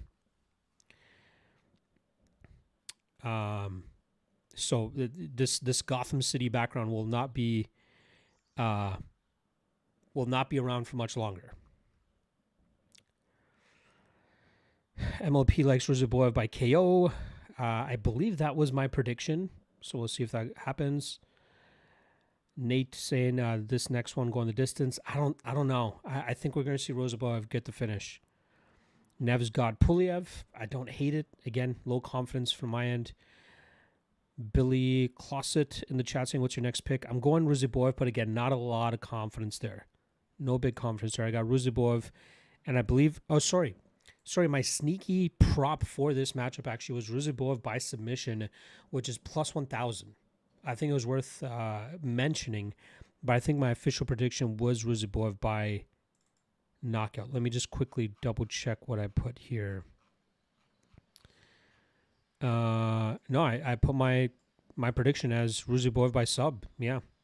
So Ruziboev sub plus 1,000. Not a bad look. Not a bad look, I think. Yeah, Salacious. Wow, I didn't even see your message there. Yeah, Ruziboev by sub is plus 1,100. Exactly. I don't mind a little bit of a spot on that. Nev saying, and that's because Stoltz is 6 foot. Yeah, Stoltz had a close fight. And he was a good grappler. He was a good grappler. He was able to stifle Ruziboev on the ground the way that Buckley was able to as well. Mr. Unlimited Tesla saying the council shouting you out. Shout out to my guy, UFC Council on TikTok. That's my boy. That is my boy. That guy shows nothing but love, and I do as much as I can in return. Obviously, I know he has a bigger net than me. He's killing it over there on TikTok. So I greatly appreciate any and every time that he shouts me out. If you're watching both streams, I don't know if he's doing a watch party right now, but let him know I said what up. Let him know I said what up. If you guys are on TikTok at all, make sure you guys check out UFC Council. He scratches the itch for a lot of guys and drops a lot of good content, a lot of knowledgeable content as well. That's my guy.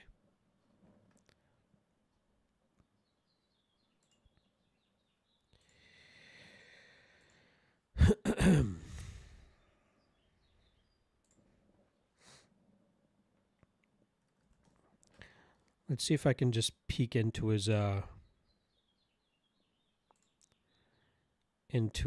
chat, see what he's doing. I don't have TikTok.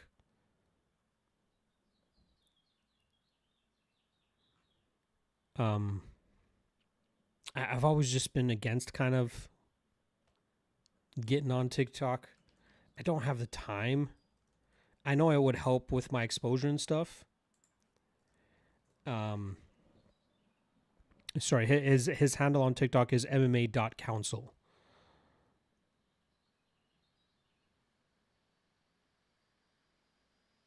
I believe that's what it is.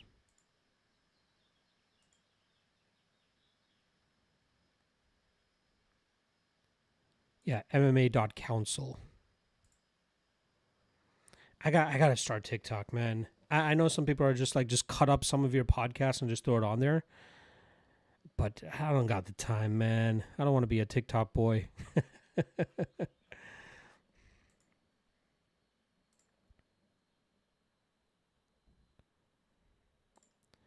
Let me see if I can just quickly see what he's doing.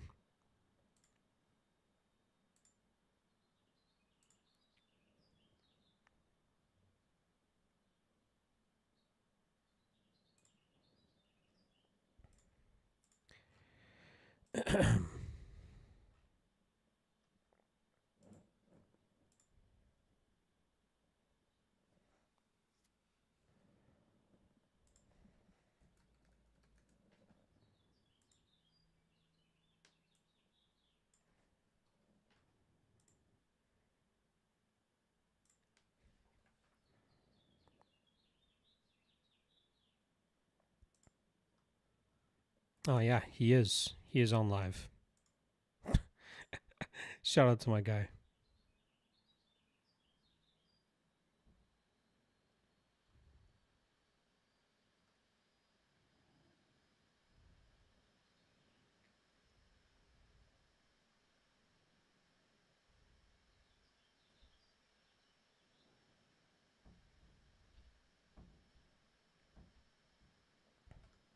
You guys are dope. I saw a couple of you guys commenting about what my plays are as well, so we'll see. Shout out to the council. That guy's dope.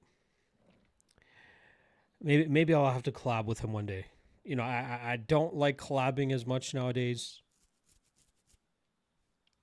I don't. One thing I hate, not hate, but I just think is hilarious, and I get why they do it. But one thing I hate is when people do collab plays. What? Collab plays? Just put your fucking plays out. Like collab on videos and stuff like that. But like if you're just gonna put out a play and be like, this is a collab play, like I get it. You're trying to widen the net and you're trying to get more reach. And let's be honest, the reason people do collabs is try to, you know, tap into an audience that they might not have, which again, marketing and all that stuff, I kind of understand. But like the collab plays thing is where I'm like, that's a bit of a reach. That's just that's nonsense. Your plays are your plays. Your bets are your bets. Your picks are your picks. Just because you and somebody else are on the same thing, you're just going to put. Yeah, I don't know. I hate to be a curmudgeon about that stuff. All praise to you guys, whoever does that. I find it baffling. Steven Ghana in the chat saying, how many rounds you giving this matchup?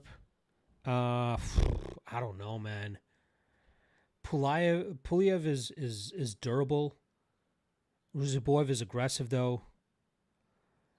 I'm going to say it finishes within the first 2 rounds. I'd be kind of surprised if we get to that 3rd round. Should be fun, man. Should be fun.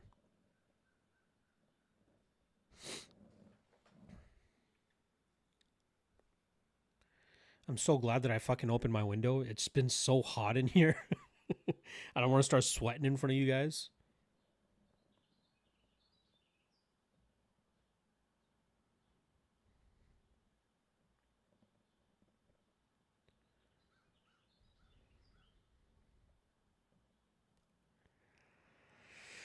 All right, again, prediction is Ruziboev's submission, but very low confidence. This is not one that I have an official play on or anything like that.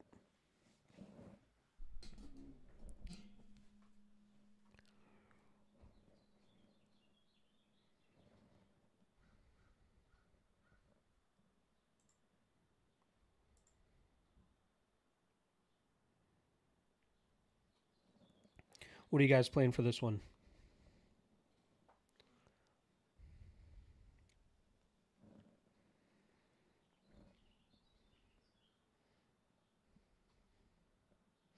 Salacious saying he has 20 subs. Yeah, but again, like let's not forget the level of competition he was doing against for most of those as well, right? He has a very bloated and padded record, in my opinion.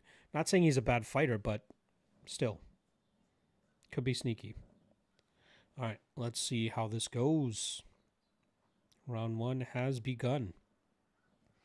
Let me hide the chat so you guys don't fucking spoil anything from me.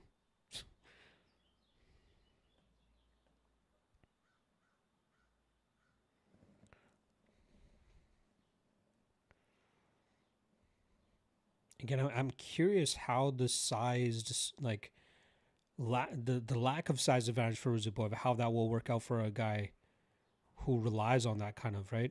He likes the sniping style. He's going up against another sniping striker as well. I love Puliev's striking game as well. Shlemenko guy. Shout out to you guys if you know who Alexander Shlemenko is.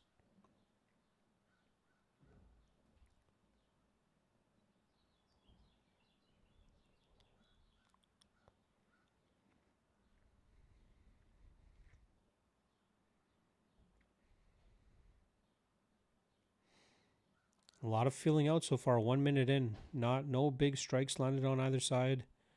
They're kind of just range fighting at this point in time. Good body kick there from Pulev.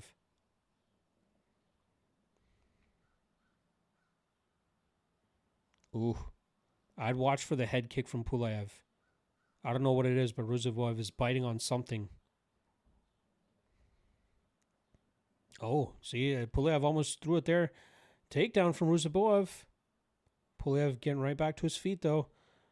Oh, Ruziboev jumps on the back of... Well, he kind of has the back position here against Pulev up against the cage. Pulev doing a good job in terms of fighting the hands as best as he can, but Ruziboev is trying to get his feet involved, so he could probably get this to the ground before Pulev is able to get rid of the body lock there.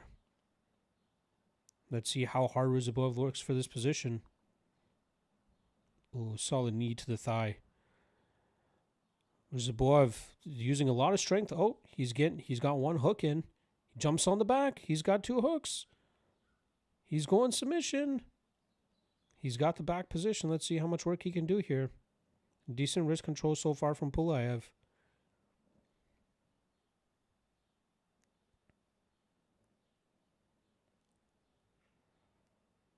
Decent defense so far from Pulev, but Ruziboev has 2.5 minutes to work.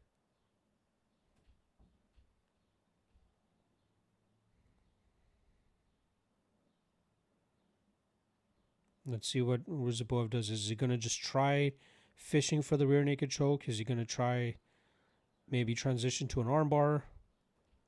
Maybe try to get full mount and open up an arm triangle choke position?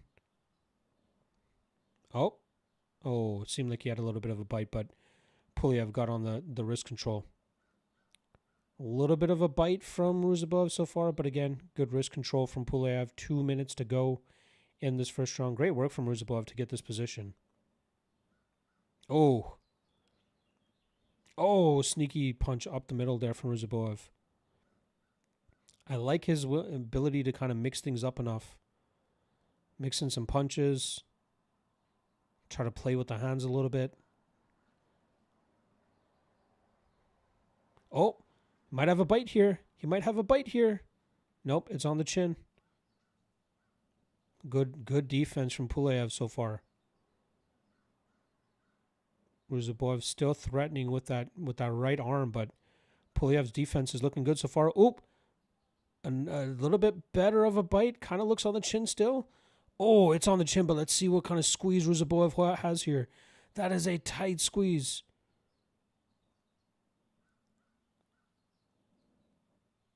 Oh, Puliev's out. Wow. Submission comes through for Ruziboev. Plus 1100. Oh, I hate myself for not fucking hitting that. Big submission win there for Ruziboev. Plus 1100. Shout out to Salacious Man who was on that too. Big submission win there for Ruziboev. Hell yeah. Fuck, why didn't I play that? Fuck. That's 2 now. God damn it. I'm on today. I am fucking on today. Big submission win there for Ruziboev.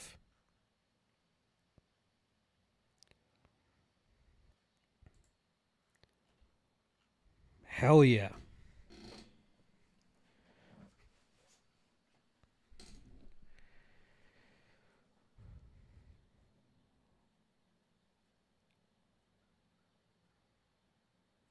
Brazy Kid saying, dog, I love you, bro. I tossed 100 on the sub prop because of your video. I had to pop in and give you thanks. You're welcome. You're welcome. We on one, boys. We fucking on one. I hate that I didn't hit it myself, but I had to make sure I mentioned it.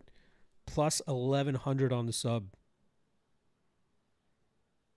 Congrats to anybody who hit that. Let's fucking go. Let's fucking go. Gotcha, Nevs. Salacious saying Ruziboev is a grappler at heart pre-UFC anyway. Yes, I agree with that. Was that his first UFC sub?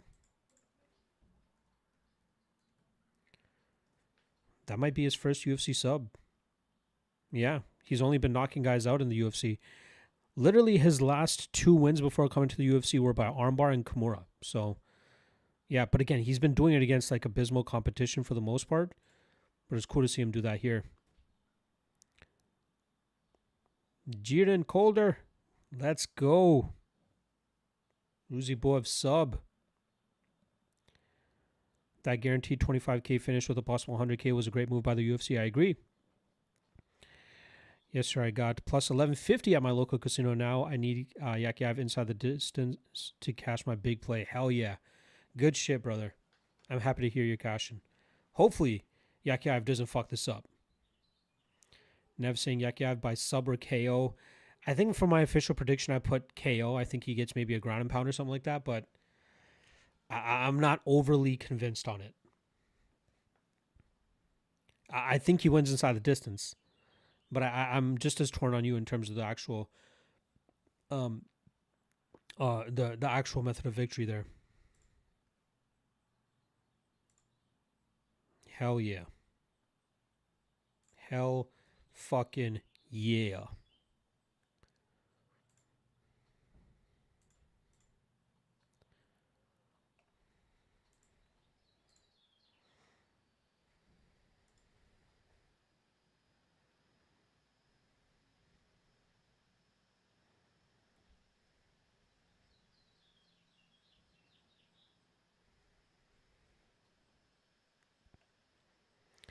That was easier than I thought it would be, honestly.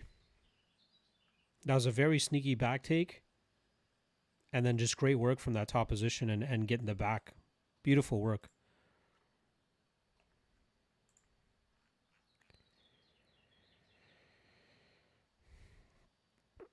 Rami's saying that was nasty. Just caught him on the side of the neck to stop the blood flow. Yeah, it was nasty. Like he squeezed. I'm surprised he put him out like that too.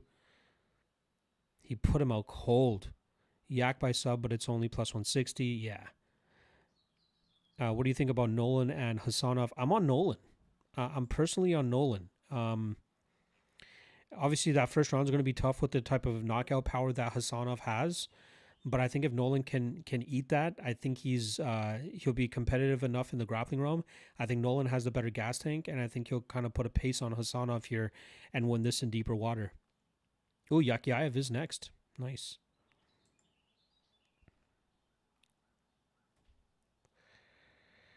Harami saying I parlayed Ruziboev under 1.5, Yakiaev and Ikram inside the distance. That should hit. I will say though, I feel a little bit skeptical about the Ikram leg. Jeff Ross React, you're goated. Thank you, brother. Appreciate it. Let's go. JK saying, holy fuck, Reyes, fucked my parlay. We was up, now we even. Sorry to hear that, brother. Billy saying, Yak probably by KO. Again, it's KO or submission. I think it's 50-50. I think you're getting a better number on the KO than sub. That's why I just ate the fucking chalk on Yakiaev straight at minus 400, honestly. Wow. Ruziboev was walking Bisbing down to try to get one more word in. He's like, fuck you, you're giving me this mic.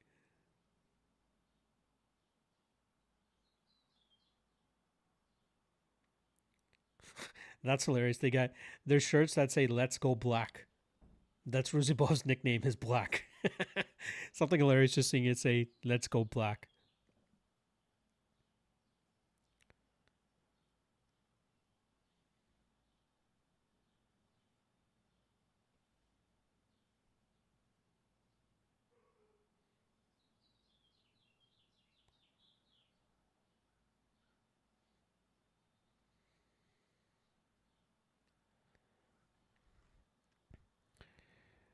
Is it really minus 700? Because, dude, I'm seeing Yakiaev still minus 600 on Bet Online. His inside the distance line is minus 350 on Bet Online. I don't know what book you're looking at, dude. But to get his money line at a better line than his inside the distance is crazy. At least on Bet Online.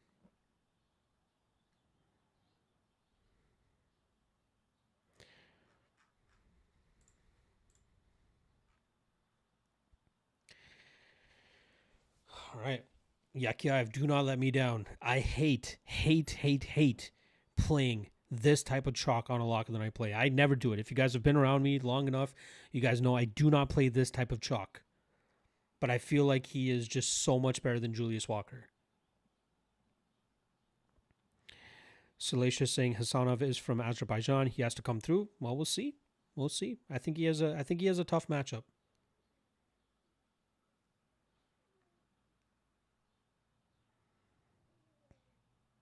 Nev's dog saying, never mind, it is at minus 325. There you go. There you go.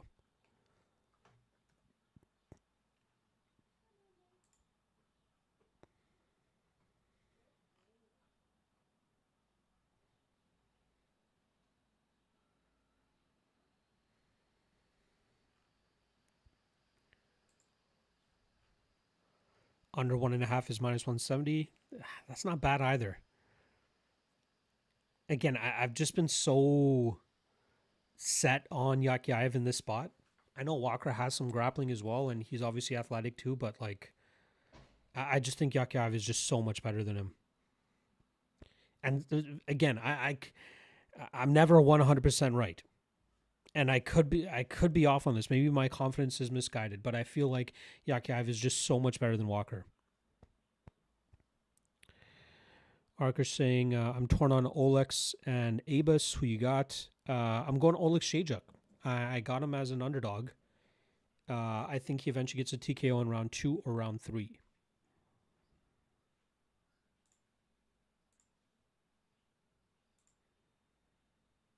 I'm still so bummed that I didn't fucking actually take the Ruziboev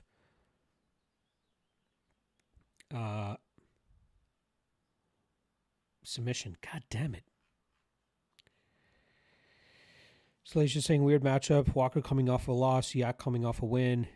It seems like they're doing the long play with Yakiaev. Like they're just giving him these, like, in my opinion, layups. Walker does present maybe some issues with his athleticism, but like, I really just don't see how he wins this fight. He's not a great striker, although at light heavyweight, sometimes it only takes one punch. And he seems like he could have the athleticism and explosivity to actually land with some good power. But like the fact that he chose not to utilize it against Rafael Cerqueira is surprising. Maybe he'll look to utilize it here because like he feels like he may not be a better grappler. Like I think against Cerqueira, he felt like he was a better grappler, so he decided to grapple. But like maybe he feels like he's not a great grappler here against Yakyaev, and he could just blitz him and catch him off guard. So that's really my only way I see Walker winning this fight, is if he catches him early.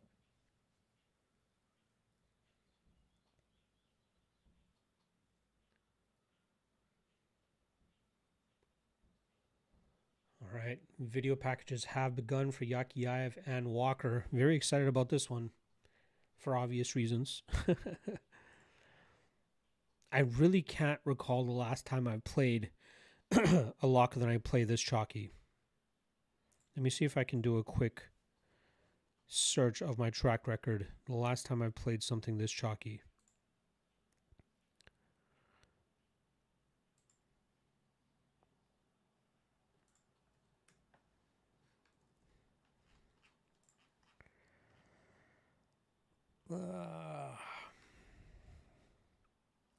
Like, I'm just going to quickly name off. I'll do it for 2026. I will name off the odds that my lock that I plays have been. Minus 240, minus 144, minus 182, minus 230, minus 135, minus 155, minus 250. I had Santiago Luna as an underdog locker that I played. That obviously crumbled pretty badly. Minus 138, minus 240.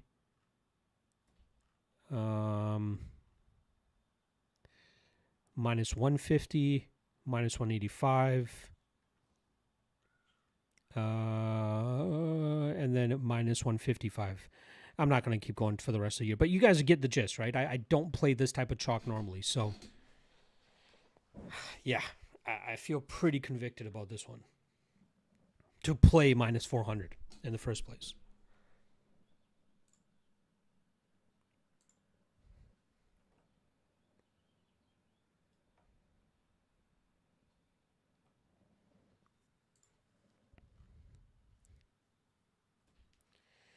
So again, official prediction is going to be Yakyaev round 1 TKO. But again, he could just as easily get a submission as well.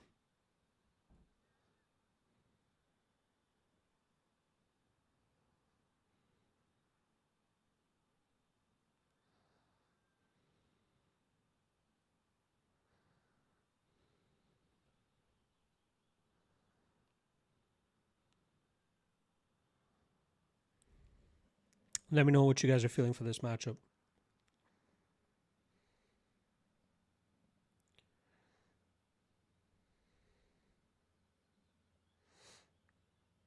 Yakyaev could be something special, man. Again, I might be talking out of my ass here. Maybe he has me fooled, but I really feel like this is a really good spot for him.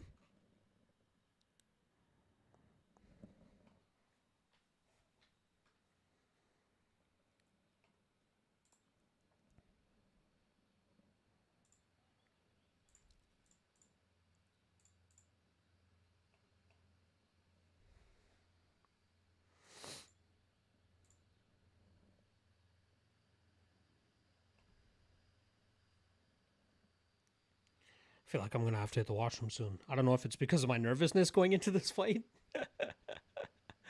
But yeah, I'm hoping this fight finishes quickly because I gotta hit the washroom one more time. Jessius Cavalcanti in the corner of Abdul Yakyaev. Shout out if you guys know who GZ Cavalcanti is.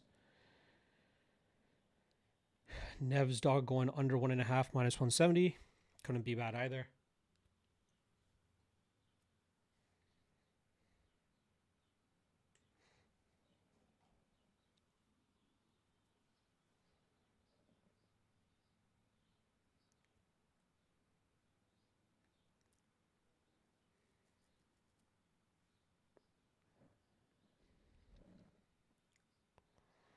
Come on, Yak. Let's get this done quick. Don't fucking upset me.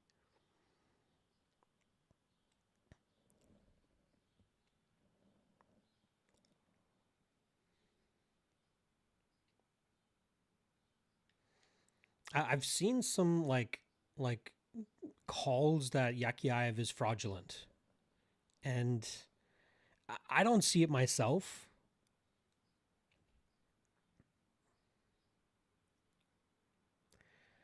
But we'll see. He should pass this test with flying colors. I am not impressed by Julius Walker. You know, maybe people are seeing that Walker went to a split decision against Alonzo Menafield. You know, he won the first round against Dustin Jacoby, but like this is a completely different type of fighter than those guys. Walker is uber confident in this spot though, so you know, a lot of this game is mental.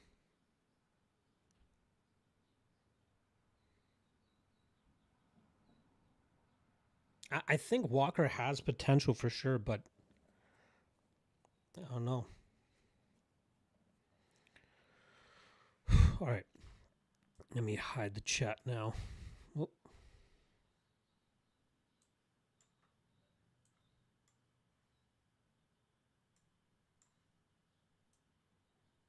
Good luck, boys. Here's to hoping Yak does not let us down. No matter how much confidence I have, like, during fight week, I always get a little bit nervous when the fight is about to kick off as well for my lock of the night play. And I'll definitely need to hit the washroom after this fight is done. That coffee working its way through my system. Jesus. All right. Mix it in with some of that nervousness. Oof. Your boy hurting.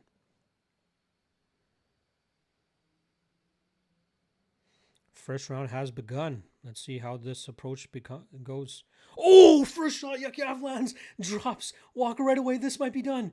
This is done. 8 seconds. 8 fucking seconds. 8 seconds. 8 seconds. KO. Wow. Let's fucking go. That is a lock of the night play. Fuck you guys for ragging on me for taking a minus 400. That's what a minus 400 looks like. 8 seconds. 8 fucking seconds. Fuck out of here. Fuck out of here. Why are you taking minus 400? That's why you take minus 400. That's fucking why. Let's fucking go. And KO. Fucking call that too. Let's watch this replay again. Let's fucking watch this again. This is what a lock of the night play is. Again, I would... Oh, clean right hook. Done. Fucking done. Done. Shout out Nevs. Under 1.5 minus 170 was probably a good play too, but fuck. Walker was not winning this fight.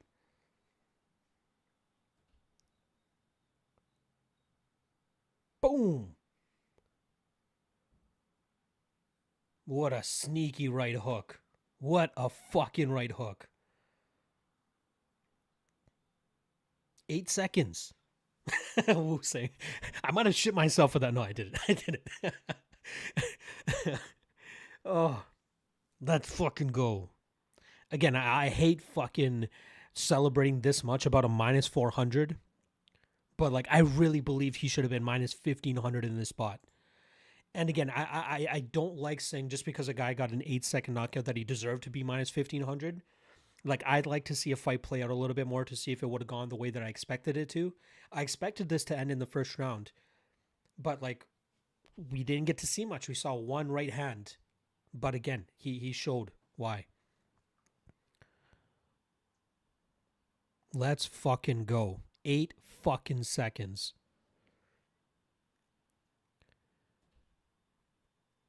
Wu saying, holy shit. It's over. Let's go. 8 seconds. Man alive. Let's go. Ben's guy saying could not have been a better lock than I play. I told you. I fucking told you, my guy. This chalk was worth it. Use the bathroom. Thank you, Wu. I'm good for now. Damn, people were complaining about the undercard. People can complain all they fucking want, man.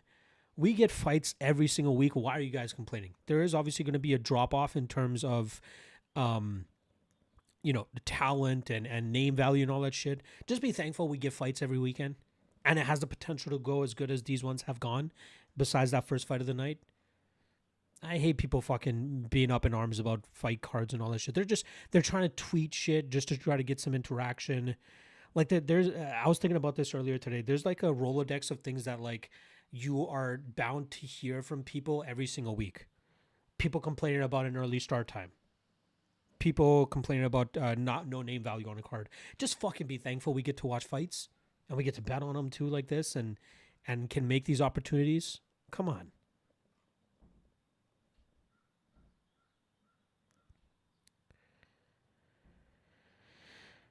Nev saying the Yak, the hype man, give him a top 15. Oh, easily. For sure. MLP, let's go, brother. T20 Ninja, appreciate you stopping by. Arca Shark, GG. GG's all around. Mr. Unlimited, Tesla saying that was insane. First round KO every fight for him. He's nasty, man. He is nasty. Salacious saying Walker sucks. I wouldn't say he sucks, but he's not as good as even the plus 400 was making him seem. Arca Shark saying still profit a lot, but should have put more on KO. Let's go. Edgar saying great call on that lock. Too bad my bankroll not set up for minus 400. That's what the long-term game is for, my friend. Just build so that spots like this does actually make a difference. Ben saying my book had Yakiaev KO plus 425. Damn. Let's go. Let's go, Ben. I know I let you down with LFA last night, but I'm hoping this got you back in the green.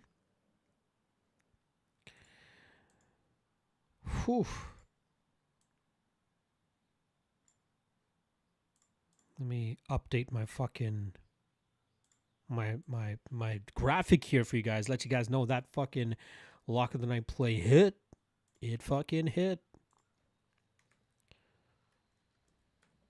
Oh, yeah, I've calling for that top 10 or top 15. Makes sense.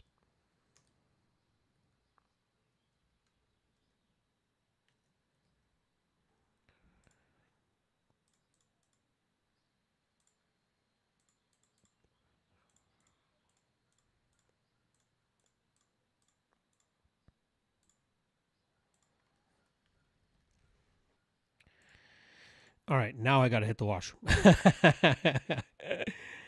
Give me 1 second here.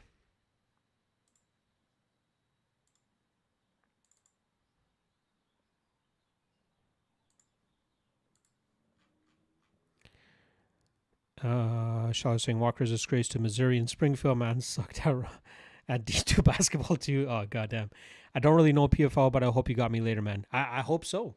I hope so. Again, it's TBD whether I'm going to be doing a watch party for it tonight. I did post my lock of the night paid play on, my official plays on the Patreon page there for Patreon. I'm not sure if you're on the Patreon or not.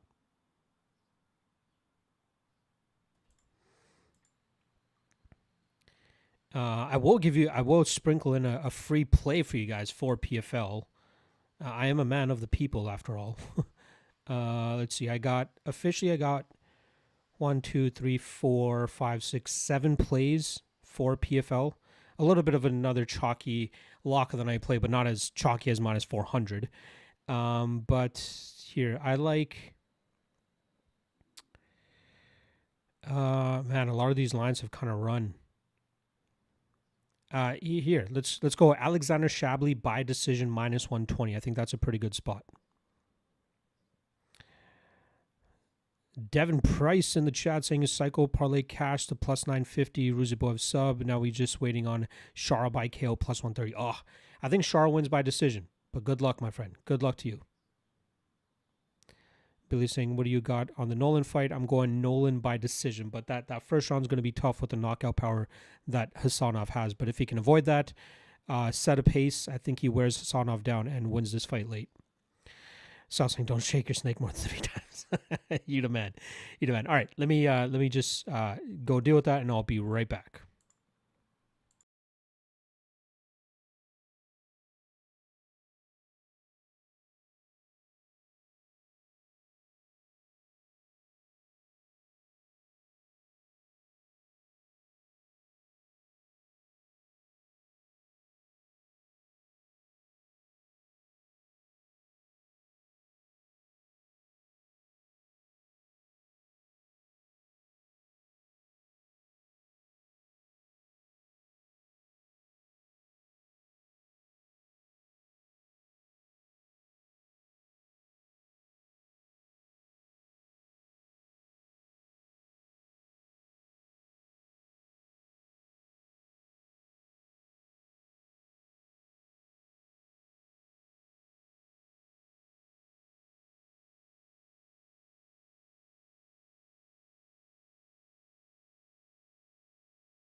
All right, we back. That was rough.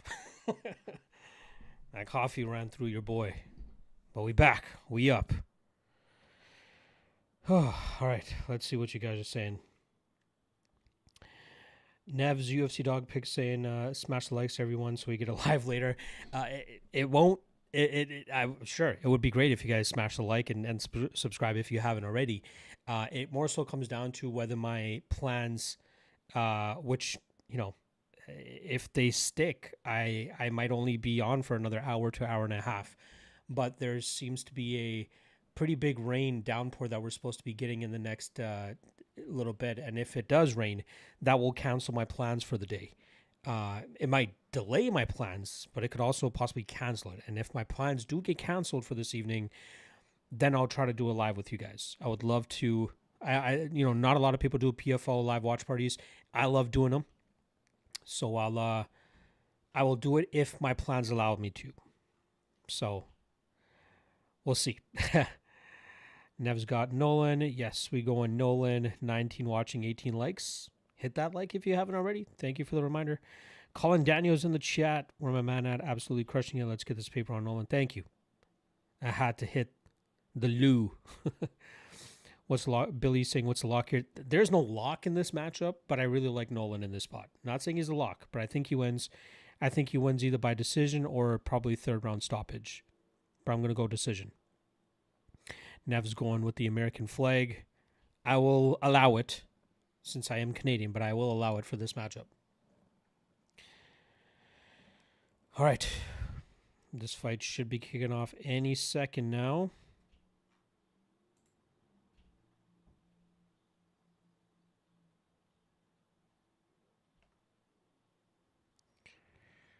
The odds have closed for this fight. I was hoping to see what the closing odds were. I think the last I checked was like minus 155. Jeff saying your thoughts. Is this going to be a stand-up fight or what? I think it's going to be a mixture of both. I think Hasanov is going to be looking to knock him out. If he doesn't knock him out, he's going to be looking for takedowns. And I think that's where Nolan can be very competitive. This first round is going to be rough, though. It's going to be rough for Nolan. As long as his durability holds up, he sticks and moves, he tries to stay safe, he gets Hasanov whiffing at air. That will help him as this fight goes into deeper water. I think it's going to be a ton of mixed martial arts here. All right, first round has begun. Hopefully it's not a quick knockout like that last one, because we need Nolan to wear on Hasanov a little bit. He's got to be careful of the power of Hasanov. That's Hasanov's game. Jab into an overhand right. Sometimes he'll also throw the overhand right very naked. But obviously with the speed and power that a Hasanov throws with, it's possible he can land it, especially early on in fights. So that's something you got to... takedown attempt right off the bat there from Hasanov. Nolan has good enough wrestling, I believe. Big slam takedown there again from Hasanov, but Nolan back to his feet. He's going to have to weather this early storm. Hasanov is very, very fast and good early on in fights.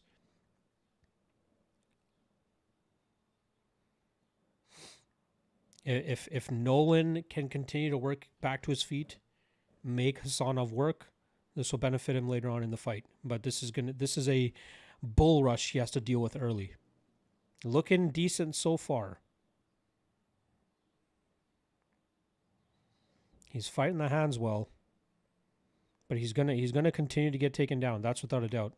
I just want to see him continue to work back to his feet.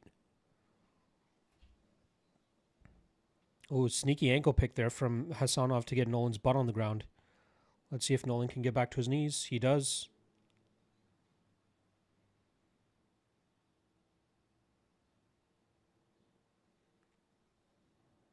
Hasanov getting off on some shots here. Again, this is going to be draining for both guys, but I think it's going to impact Hasanov more. Good defense so far here from Nolan. He's fighting the hands well. Hasanov trying to go single leg. Nolan kind of defends, but Hasanov rolls him back over. Great work from Nolan to get back to his feet. Hasanov deep in on the takedowns. Again, this is going to wear him down. Yes, I'd like to see those elbows there from Nolan. Good chain attempt there from Hasanov to get Nolan finally down in open space. Let's see if Nolan can work back to his feet sooner than later. Keeping his head higher. Head higher is obviously good in these types of exchanges. But good work from Hasanov. Again, wrist control on the post arm of Nolan. Halfway through round one, but Nolan constantly working here.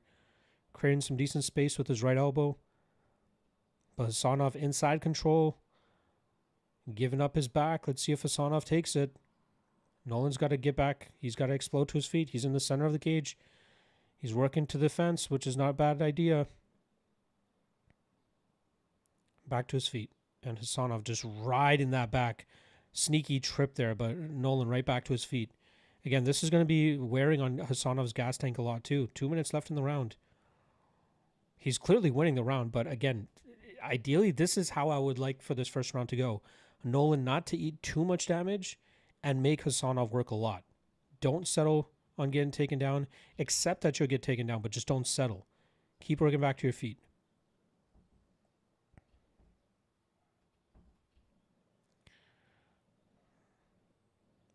Nolan still doing good work in terms of constantly working back to his feet.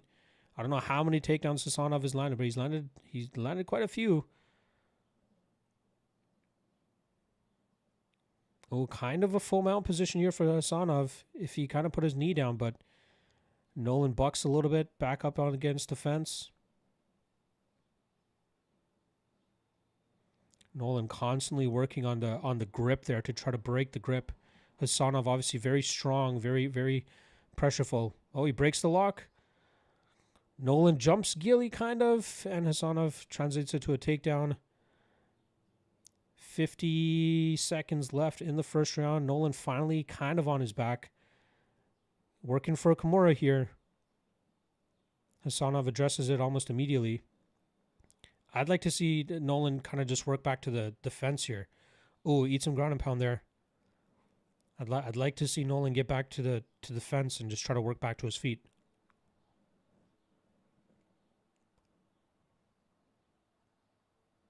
It looks like Hasanov is kind of in half guard. Like decent defense so far from Nolan, but he is eating some shots here near the ending of the round. 10 seconds to go in the round. Oh, nasty elbow there from Hasanov. I don't know if that cut Nolan. Yeah, it looks like it cut Nolan. A lot of energy used from both guys there. But again, I favor Nolan in this type of pace. Clear 1-0 for Hasanov.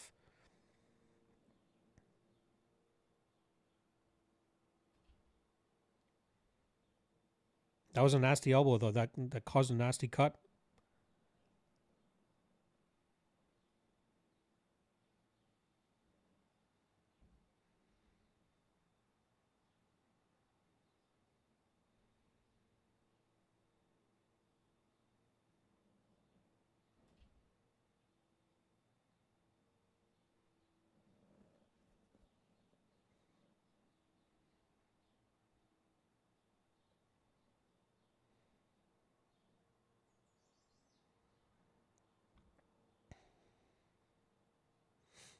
I like the corner advice there from Nolan's corner. Reminding him to keep working back to his feet. Don't just half work back to your feet. Spin off, break the grips as best as you can, and then try to get back to open range. All right, let's see. Wow, most takedowns by a welterweight in a single round with 9. Makes sense considering how that round went. All right, let's see. Can Nolan finally try to get some success of his own going? Made Hasanov work a lot in that first round. Hasanov deep in on a takedown right away. Ooh, and he actually gets it in the open cage. Let's see if Nolan can make him work or work back to his feet sooner than later. He's got the knee shield. Creates a little bit of space. He's trying to work back to the fence. Giving up his back a little bit.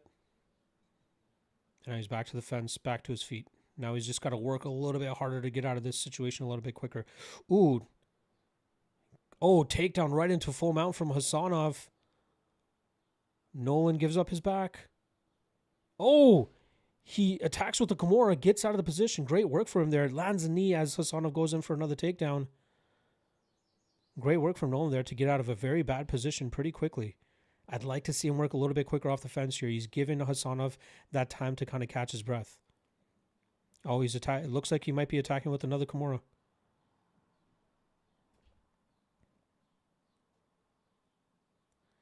Great work there from Nolan. Oh, he gets out. Oh, he might be on a ghillie here. It looks like he had it under the chin. Oh, he uses it to get off. Nice. Now pressure, pressure, pressure. Big right hand from Hasanov, misses by a mile. Now Nolan's got to turn it up. This is where Nolan has to try to change the tide. Ooh, big shots there landed from Hasanov. Goes in for another takedown. A decent defense so far from Nolan. Oh, great chain attempt there from Hasanov to eventually finish that takedown. Nolan attacking with the Kimura again. Hasanov breathing very deeply. I like that. I like that Nolan's making him work here. It doesn't look like he's going to get this Kimura, but it's a good tactical move. But he's got to get up. He can't let Hasanov just let off on some of these shots. Back to the fence and back to his feet for Nolan. He's got to push the hands and blast out. He's got the hands separated. Good base now. Hasanov tucking his head very well.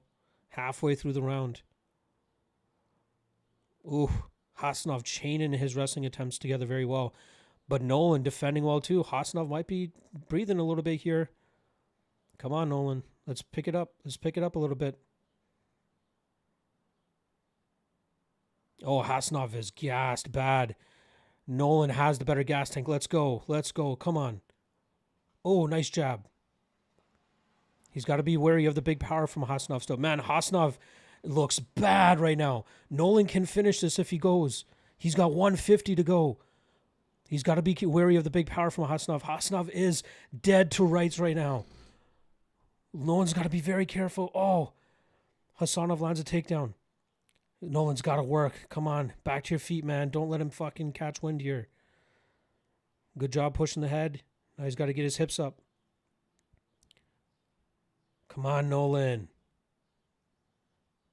Come on, Nolan.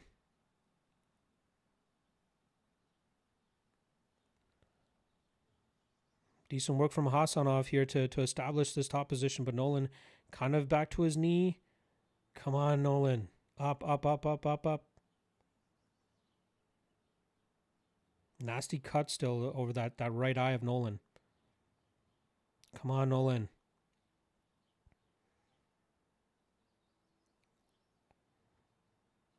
Up, up, up, up, up. Hasanov just wearing on Nolan.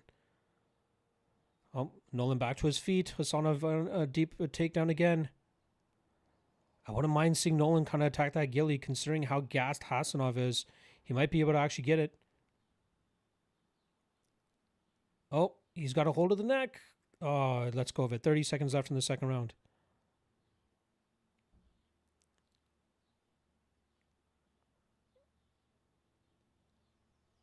Hasanov lands another takedown with 20 seconds left. Another Kimura attack from Nolan, but Hasanov shucks it off.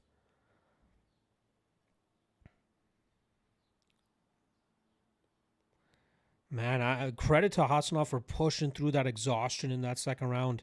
Oh, nasty elbow to finish off the round here. Round 2 done. Hasanov is... This guy could puke in a bucket if he would. Or if he could. Shit. He is so gassed right now. Man, I really thought that Nolan would be a little bit more effective, especially in deeper water here.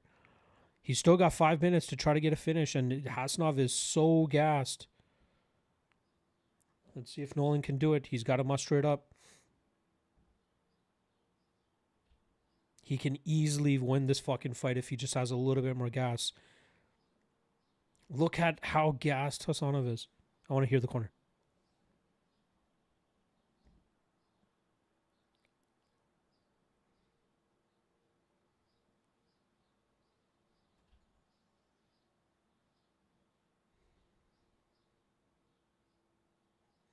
All right, let's see if this U.S. Marine can dig deep. I'm betting on Nolan's cardio here. Come on. He's down 2. But this is a very winnable fight even with 5 minutes to go.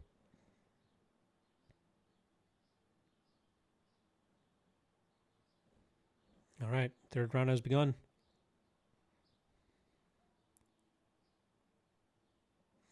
I don't know how much I like the knee to the body. Like, that gives up a potential takedown opening for Hasanov.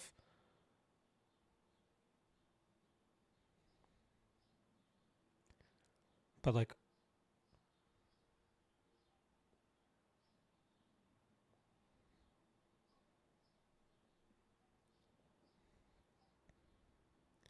come on, Nolan.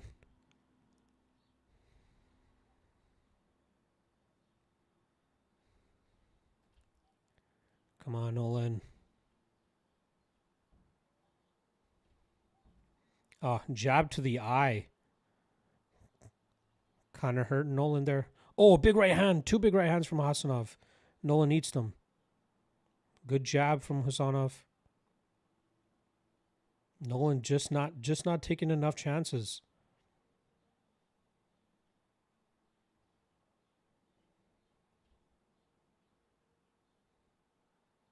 Oh, nice elbow there from Nolan. Kind of stumbles Hasanov. Could also be from a lot of the exhaustion too. Oh, Hasanov looks like he's just looking for the exit, man. Nolan just needs to throw. It looks like he has the power to still do it. Uppercut, uppercut, uppercut, uppercut. He cannot get taken down. Oh, there's a big takedown attempt. Come on, Nolan. Come on.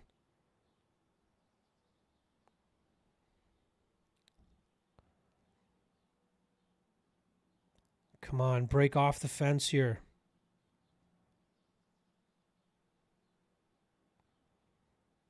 Good, good, good. Go, go, go. 3 minutes left. Oh, big takedown attempt there from Hasanov, and he gets it. Ah, that was a beautiful takedown attempt and good timing. Ah, Nolan kind of looking like he's accepting that takedown now.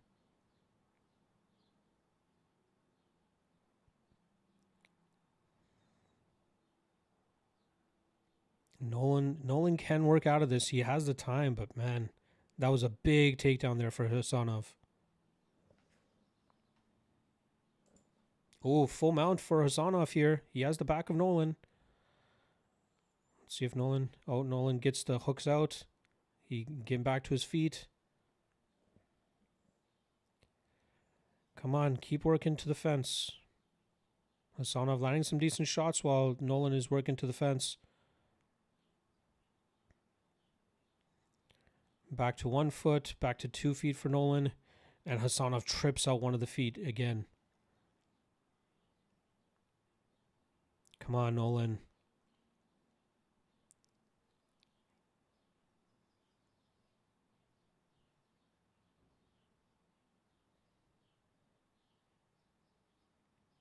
Ooh. Hasanov gets into side control now. Nolan looks like his gas tank might have failed him now too. Nolan trying to give up his back to try to get to his knees. But Hasanov riding that waist very well.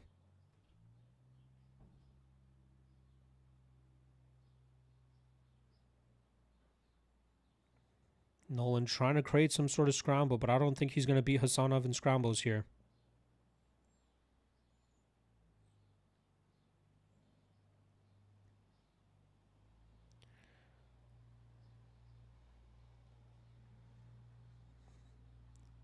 Nolan got to a knee and then Hasanov pushes him back down.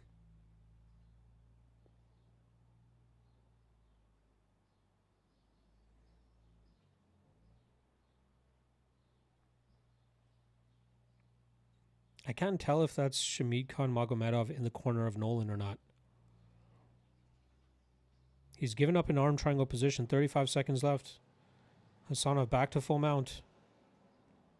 Nolan gives up his back again. And Hasanov trips him again.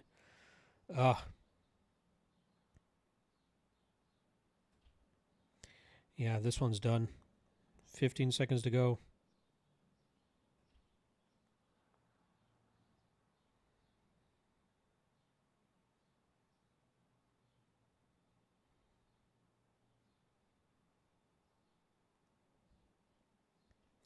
Good win for Hasanov there, but man, he looks like dog shit. Nolan wasn't the guy. Fuck. Let's see what you guys are saying here.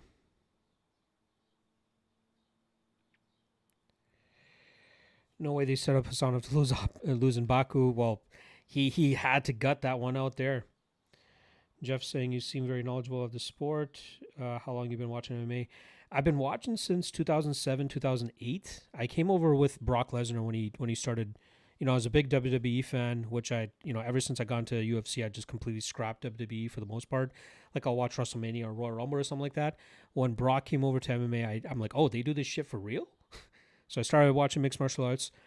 2011, I'd say probably 2010, I started to become a hardcore fan. 2011, I got an opportunity to do some volunteer work with the UFC when they first came to Toronto. That allowed me to do a couple more events with them when they came to Canada. Then I got a lot of connections where I started working with some regional shows in the Toronto area. I managed to work at an MMA gym, corner a couple amateur fighters. And then I've just been a hardcore fan and more than a fan for, over 15 years now. So, yeah, I've been around. And I feel like I know what the fuck I'm talking about. And nobody can take that away from me. Nev saying Hasanov going to gas. It looks like he gassed, but Nolan wasn't able to take advantage of it. Famoso in the chat, what's going on? Sorry, what was the scorecards?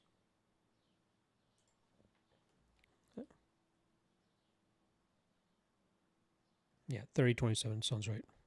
Hasanov sucks though, let's be honest. Yeah, Kimura Trap.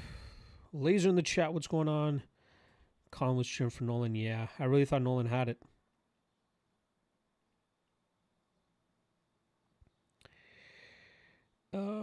Dude is gas. Nolan slowing down too. This fight got me sweating. Me too. Stand them up would have been great. Hail Mary double leg. Yeah, I can't believe he got that one, especially in the second round. Yeah, Nolan had to dig deep. Nolan is too battered. Nolan needs a Hail Mary. I agree. Yeah, it's over. Nolan doesn't have enough in the tank. We live to bet another fight. Yes. Hasanov is so boring. Yes. If you can't get that knockout, man, I think he is barely UFC level. His regional wins were not that impressive. Once Hasanov faces a guy who can defend takedowns, he's done for. Oh, easily. I really thought that Nolan was going to be that guy. Like, he defended well enough, but he just couldn't do enough offense of his own. I thought Nolan had the finish in the second after Farman gassed. Excuse me. I fully agree. I thought he was going to turn it on there. Hasanov looked like he was on steroids. Yeah, he definitely looks like he's on the juice. Sweet Venom saying Dan was hoping for Dog of the Night to hit. I know. Nolan was the Dog of the Night, but Hasanov's wrestling ended up being too much. Nev Singh cut Nolan. Dude couldn't even finish a gassed fighter. Yeah, that was not a good look. Hasanov is for sure on roids. I agree. Shiloh. Famoso saying, fuck yeah, you know what you're talking about. Thank you, Famoso. I appreciate that. Nate and Yossi in the chat saying Oleg for the win next fight. Yes, I'm going Oleg Shayjuk in the next fight. But we did suffer our first loss of the night there with Eric Nolan. He was the Dog of the Night play. I got him at my plus 165. I think he closed closer to plus 130. Unfortunately, no CLV mattering there, though. Let me just quickly update the graphic.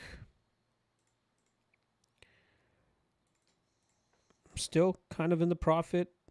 Not mad about it, but could have been so much better if Nolan won. All right, let's see.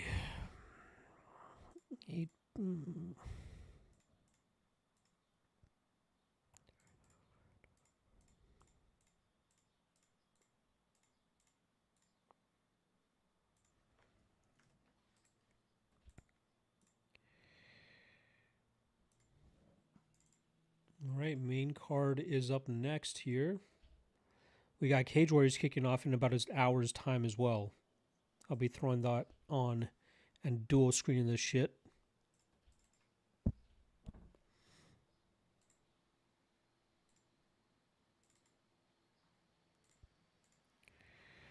All right, let's see what you guys are saying here. Stop saying send Nolan to Dagestan for 2 years and forget. I agree. Blake saying you called that fight to the T. Nolan just didn't finish it. He had plenty of chances. Yeah, I thought he'd be able to work out of those clinch positions a little bit quicker and take advantage of the gas tank issues of Hasanov, but he just couldn't, man. Credit to Hasanov for being able to push through and landing a few of those takedowns to buy himself some more time. Nev saying I got Abus next fight. He only needs one takedown. We'll see. We'll see. I'm going to believe enough in Olix's grappling defense improvements to think that he can survive early and then go out there and get to his work in the second and third rounds. Corey Yeeple in the chat saying Abus' first round is dangerous. Yes, that is correct. That first round will be a big-time sweat. Billy Closet saying Oleg by KO. Yes, I'm going Oleg Shajuk by knockout, probably round 2 or round 3. Famoso saying, anyone hearing anything about Evloev pulling out of the UFC 331 fight? Well, Mr. Famoso, Mr. I work behind the scenes, although you did call that the UFC Sacramento card was happening when it does. I haven't heard anything about Evloev pulling out, or even the fact that fight was announced. I don't even think it was officially announced yet. Stephen Ghana saying Abus wins. No, I'm going Oleg Shajuk. How confident are you in Oleg Shajuk finish? Let's see what the confidence that I had on the best predictions. So I got Oleg Shajuk 6 out of 10 confidence, and then I have his KO at a 6 out of 10 confidence as well.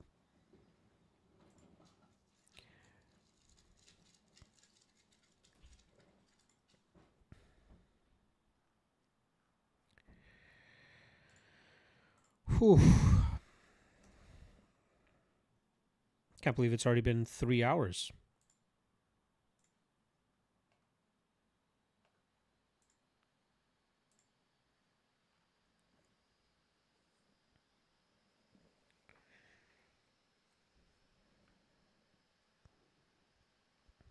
How are you guys doing with the event so far? As you can see, I'm in some profit, so I'm happy about that. Could have been better, obviously, if Nolan was able to get the dub, but we still got plenty more plays to go. And then obviously we still got PFL and we got Cage Warriors starting very shortly too.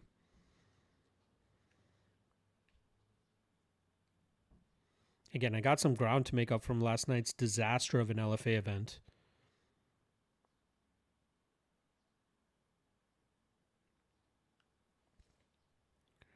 We got 1, 2, 3, 4, 5, 6, 7 more plays for this UFC card.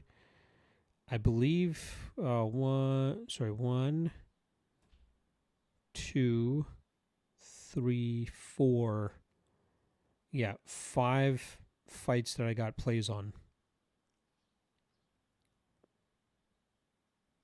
I think every fight except 1, 2, 3, 4, 5. I got a play on every fight for this main card except the Charles Johnson and Asu Almabayev one.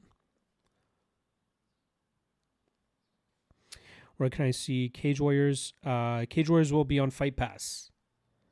I believe they do their prelims. I could be wrong about this, but I believe they do their prelims on YouTube, but their main card is usually on Fight Pass. Harami saying Nolan wasn't a bad bet considering Farman got gassed out. That's how I thought the fight would play out. I just thought Nolan would be a little bit more successful in rounds 2 or 3, and he just wasn't. Colin Daniel saying hit a good one on Con Offley. Good shit, man. Again, with the line moving the amount that it did, I really expected Offley to be. I should have taken Offley at that point, just like I did with Abdullayev this morning. But yeah. So that's just saying Abus is another Caucasian fighter. Of the caucus, I believe you mean. Yes, LFA has been on a downturn. I'm going to need you to get back to form before they come to Ventura in August. Yes. Trust me. I feel it. You know, LFA is usually my bag, but it's been a little bit rough recently.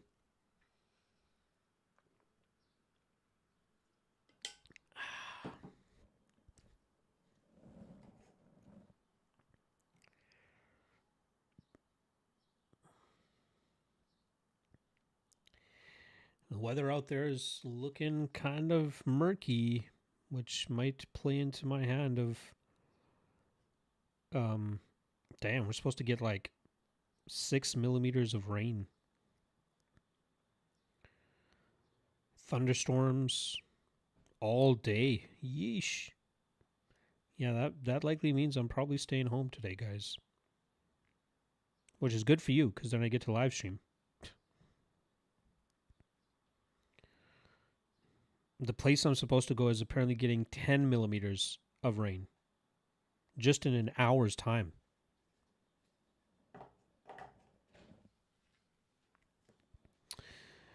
Anyone got a link for Cage Warriors 208? The link, I'm not dropping any links for you guys. It's either on YouTube or Fight Pass. YouTube for the prelims, Fight Pass for the main card.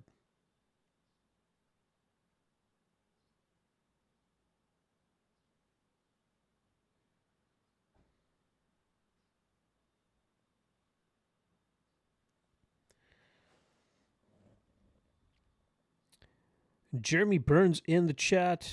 Let's see what he's got here. Main card parlay. Abus 1+ takedown plus fight doesn't go to decision. I like that. Ikram 1+ takedown, fight doesn't go to decision. I think that hits, even though I don't like the number on Ikram. Also 3+ takedown starts round 3. I like that. Nazim inside the distance. I like that. Main event fight doesn't go to decision plus 2,000. I think it hits. As long as it doesn't mean you got Abus winning. I got Mihao winning, but I think that Abus will at least land one takedown, and I think there will be a finish. But I like it. I like it. That doesn't look too bad, man. Good luck. That could be sneaky as fuck.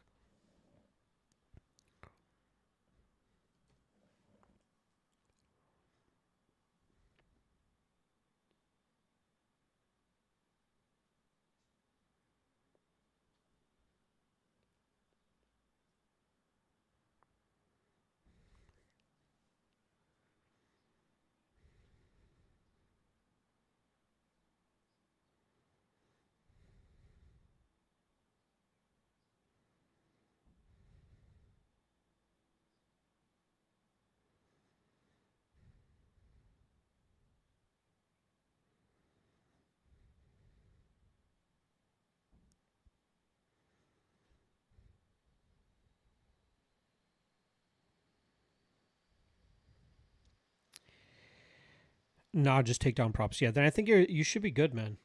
I think you should be good. Are we taking Bruno? I like the plus money on Bruno. I'm picking Ikram to win, but I like the plus money on him. Especially with how much it's gone up. And his KO prop plus 550. His knockout round 1 plus 1,100. Hard to overlook. Do they survive the first? Are you talking about this next one with Magomedov and Oleg Shajak? It's going to be tough, man. Both guys are aggressive, especially early on in fights, but like Magomedov's, I'd be surprised if Magomedov doesn't go for the takedown sooner than later. But even on the feet, man, this guy is fast, explosive. He has good power. It's similar to the Hassanov fight, right? Like either Abus fucking just dominates from jump, or Oleg Shajak defends long enough to hopefully take over in the second and third rounds, because we've often seen Abus start to slow down. I think Oleg Shajak is more capable of getting on the gas and actually taking advantage of a gassed fighter, unlike Eric Nolan. But that first round is going to be a big sweat. It's going to be a big sweat. Salacious saying I'm on Abus, more ways to win. You are correct in more ways to win, but I think that window is a lot smaller than Oleg Shajak. We'll see. Nev saying Ikram, Asu, Nazim, Shara, Torres. I'm picking Ikram to win, but like I said, I just think the line is just too wide. Picking Asu to win, picking Nazim to win, picking Shar to win. But I'm on Fiziev instead of Torres. So good luck up until that point, my friend. How likely do you think for Shara to get a KO? I'm actually going with Shara by decision. I think the fight goes to the scorecards. Nev saying Oleg's last 3 opponents didn't shoot one takedown. People forget Oleg is 1-6 in subs. in subs. Oh, by losing by submission. Yeah, again, that's the big issue, right? That is the big issue with him going into this fight. But I'm gonna lean into his improvements there. He's gotten better. He knows what his defense, his the errors are in his game. His brother, which I'm kind of surprised he's not in the corner there. I swear he was with him for the weigh-ins. I don't know why he's not in the corner, but his brother's a really good grappler, right? Good enough to potentially, hopefully, rub off a little bit on Michal. But we'll see. Michal has bad cardio too. I don't know about that. I'd say he's got better cardio than Abus.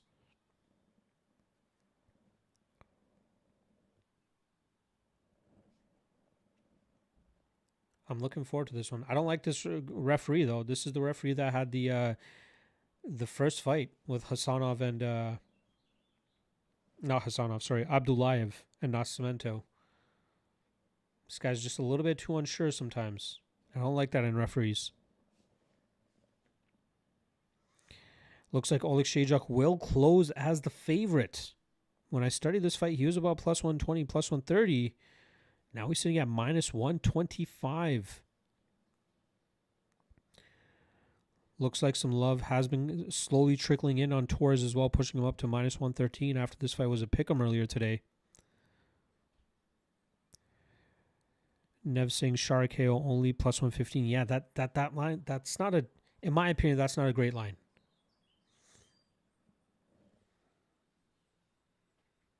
With how I see that fight potentially going down, the wild card factor in that matchup is obviously the potential bad blood, given the whole Israel and Palestine thing that Magomedov was all pissed off about.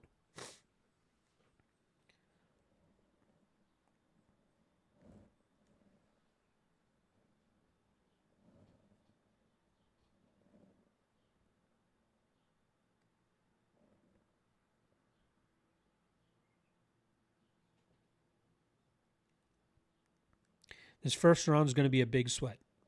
If Abus wins in round one, it wouldn't be super surprising. But I'm hoping that Oleg Shajak can survive that early onslaught.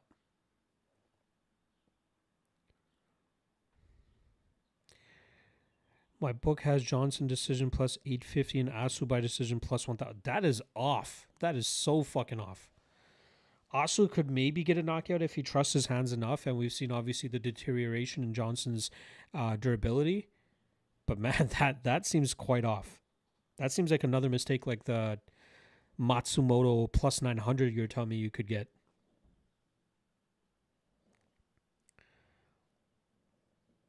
Two-inch height advantage, 4-inch reach advantage for Magomedov. Crazy that Oleg Shajak used to fight at 205. It's clear that he wasn't taking it as seriously earlier in his career as he is now.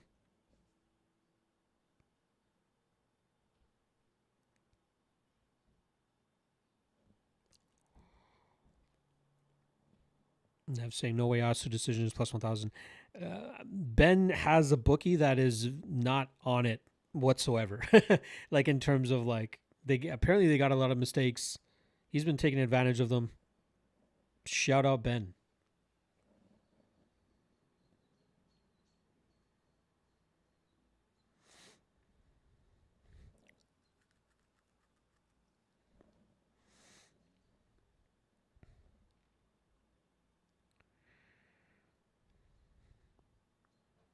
Still a tad bit bummed that fucking Eric Nolan couldn't take advantage of that gassed Farman Hasanov.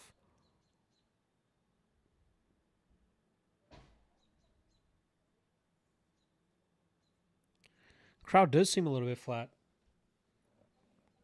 I'm not listening as close to the crowd. Obviously, I got it like the volume for the fight's a little bit lower, but like feel like they'd be a little bit louder.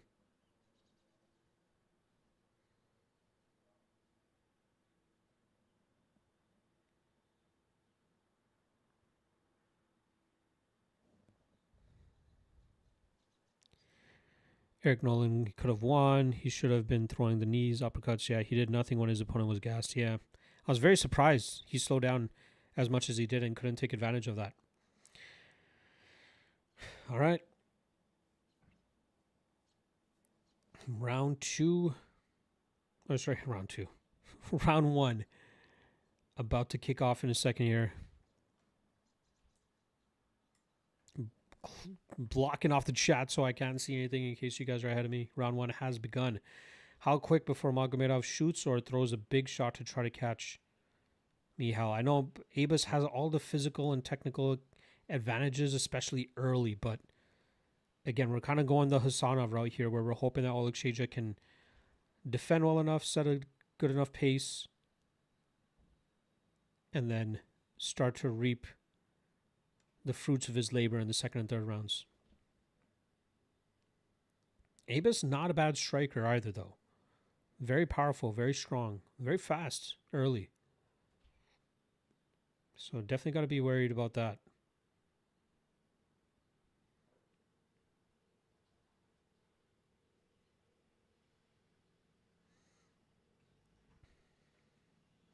Nice body kick there from Abus. Ooh, sneaky head kick there from Abus. Oleg Shejak eats it. Oleg Shejak already backing Abus up.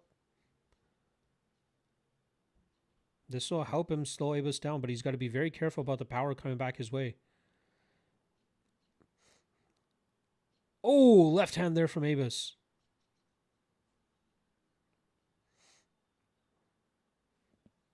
Gotta believe that takedown is going to come from Abus sooner than later, right? But again, he's not a bad striker. Oh, engages in the clinch here, and he lets go. Doesn't want to work too hard for it. Good body kick there from Abus. Could help him to work the body of Oleg Shejak. Oleg Shejak obviously usually looking soft to the body.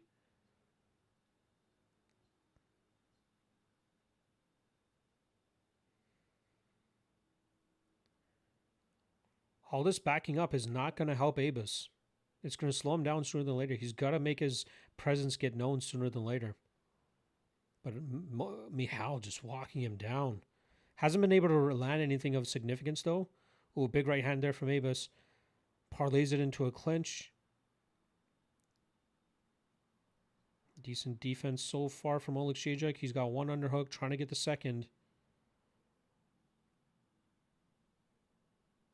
If he gets that second, it'll be a lot more helpful. Ooh, nice knee from Abus there. Abus trying to scoop out the far leg. You can see him looking over at it, trying to see how far it is. Ooh, good break there from Oleg Shejak. I like the defense. That shovel uppercut is nasty from Abus from the lead hand. I like the pressure from Oleg Shejak, but he's kind of been struggling to land much damage at all. That was a good jab from him.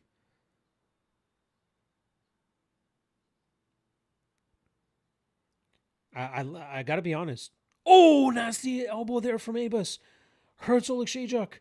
Oleg Shejak is down. He's trying to roll. Oh, he rolls right into a guillotine. Oh, this is bad. That's deep. That's going to be deep. Oh, and he taps. Abus gets the club and sub and puts Oleg Shejak out clean. Damn. That was a big win for Abus. Big club and sub for him. That was a nasty elbow to the mouth. Good win for Abus. Good win. Take an L on Oleg Shejak there. I like the way the fight was going in the sense that he constantly backed Abus up, and if that continued to go the way that it was, he could have been able to maybe take over in rounds 2 or 3, but man, he couldn't get any offense off. That elbow from Abus was nasty. It's crazy how much Oleg Shejak was still there even after that elbow. Like yeah, he got dropped, but like he was still aware, which is crazy. Look, gets right back to his feet after dropping to a knee after the elbow, but then Abus just follows up big time, latches onto the neck. Ooh, that was nasty. Oh, that was so nasty.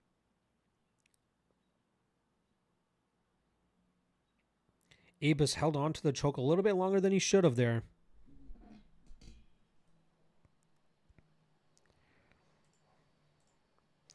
But we do take the L there on Oleg Shajak.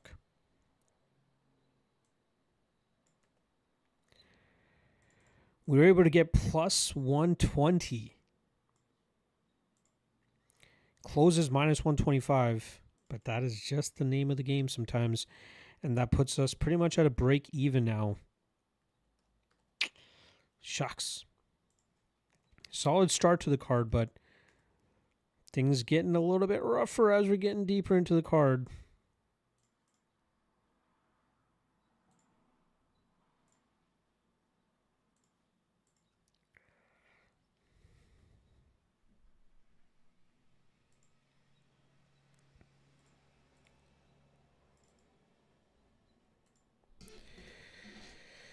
Let's see what you guys are saying.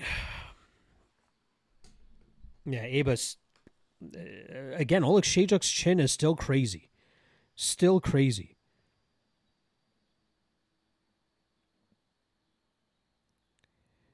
Yeah, that club and sub was nasty. Sweet Venom in the chat again saying, damn, L's coming in succession. You're only coming by for the L's. You don't come to celebrate the wins, my guy. Where are you coming? Again, we lost 2 back-to-back here, but we'll try to get back on the board. We still got a few more to go. And Abus flipped to plus 102. Yes, he did. He flipped to the underdog. The elbow from Abus was, yeah, that was nasty. I'm not going to lie. I think lined open minus 350 Abus, and I was picking him around fight night. Vegas always going to win. Yeah. Nev saying cast big, so glad I doubled down on Abus flipping to a dog. Good shit. Oh, yeah. Elbow KOs are always nasty. And saying Fajeda for my money back. Smack my head. Not again. I'm picking Ikram there. But I do like the odds. I like some of the props there from Fajeda as well. Impressive win, though, from Abus. To constantly get backed up the way that he was and then open up that nasty elbow was chef's kiss. Sweet Venom saying I'll be louder during our wins, but need some dubs. Well, it's a break even so far today. So we'll see.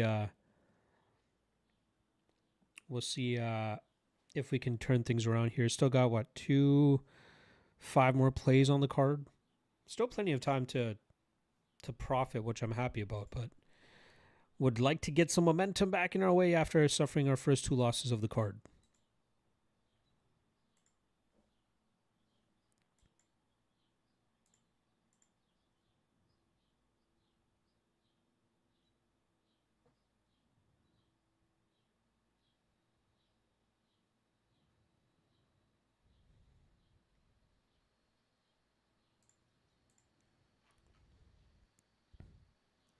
Ikram's only losses are to Hamzat and Whitaker. True, but again, like, who has he faced recently?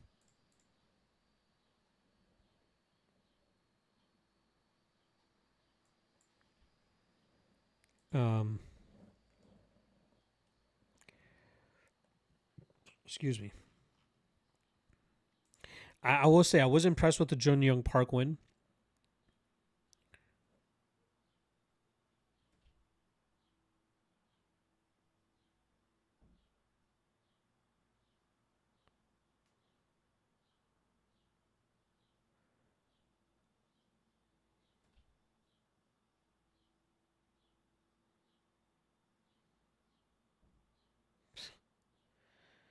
Abus calls out Israel. Everybody calling out Izzy. There's always those guys in those divisions where they're all like, they got a big enough name, but they're also on the decline. Neil Magny was the guy at welterweight. Izzy seems to be the guy at middleweight now. But yeah, getting back to Ikram here. Like, Phil Hawes, Warley Alves, Andre Muniz. I'd say the biggest one that he's had is Jun Young Park. Again, I'm picking him to beat Fajeda, don't get me wrong, but I just think the odds are kind of off there. Blake saying, I remember watching him versus Strickland thinking he was a world beater until he gassed. Abe was very underrated for sure. Yes. Again, I still have questions about his cardio. I thought we'd see it kind of exposed in this matchup, but again, got the finish when he needed it. Credit to him. Has Cage Warriors started yet? Cage Warriors will start in a half an hour. There's still a half an hour to go. Salacious saying, give me the damn microphone. Yeah. He's like, I need to talk. Nev saying, forgot I put the sub prop. I also cashed on Abe's sub plus 210. That's not bad. Luckily, he went for the sub after getting that nasty club. Salacious saying Connor was the big one for years and years. Yes, you are right. Yes. Yeah, for sure. You know, name versus risk. There's those guys. Izzy, Connor, Neil Magny. Bankroll King in the chat. I forgot. Can Bruno shut down Ikram's offensive pressure? I think he can kind of like fan it off a little bit early, especially with the power that he has. But yeah, it's a tricky one, man. It's a tricky one. I think Ikram wins. I just don't know if he deserves to be this big of a favorite. Alex Scarov by sub is plus 500. I'm taking a flyer. Interesting. You thinking club and sub as well? Boosting, who do you got next? Prediction is Ikram by KO, but I don't like the number there. I kind of like some of the prop numbers that we're getting on Bruno, if I'm being honest. So again, it could be two different things. You can predict one side, but you can bet another side. Take from that what you may. Blake saying, hopefully Ikram don't get overzealous, can see him getting clipped. Yes. Fejera is always live to find that chin. Nev saying Bruno has judo, but both these guys are kind of chinny. Yes. Bruno's a BJJ black belt as well. So, like, you know, I like what he does on the mat when he goes for takedowns, which obviously is going to be hard to come by here against Ikram. But, like, he is not a lay-in prayer whatsoever. This guy goes out there, he gets finishes. Or gets finished himself. Right? I think he's only been to a decision once, which was by or went to a decision once when he went up against Marvin Vettori. And we obviously saw how that fight kind of went. I'm going to be honest, I'd be kind of surprised if Ikram does win by submission. I think Ikram would win by a knockout more than anything. Yeah, I totally forgot that Bruno got subbed by Magomedov back in the day. Well, not back in the day. We're talking almost 2 years ago. But that could also have to do with a little bit of the exhaustion part of it too, right? Maybe that's where Ikram can get the sub in deeper water.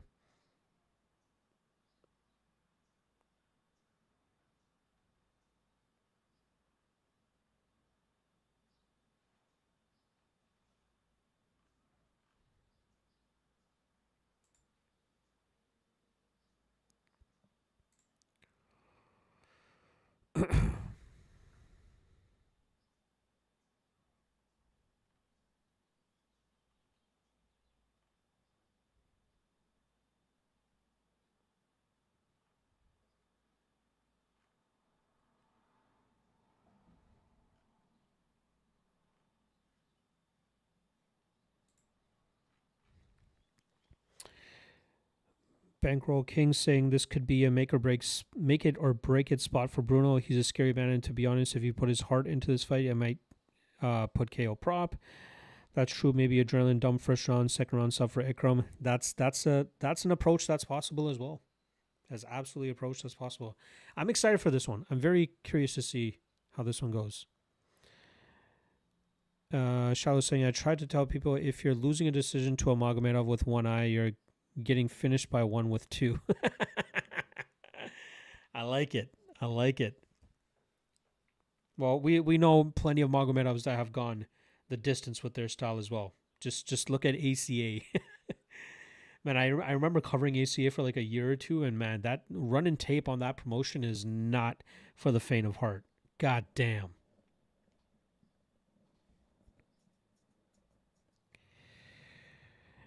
Yes, Nevs, you are absolutely correct. That's kind of another big reason why I couldn't fully predict Fajeda to win. Bruno coming off a KO loss that was only like what 3 months ago. I think he should have taken more time off. I agree with that. I fully agree with that. But considering how volatile he normally fights, you always got to respect his power.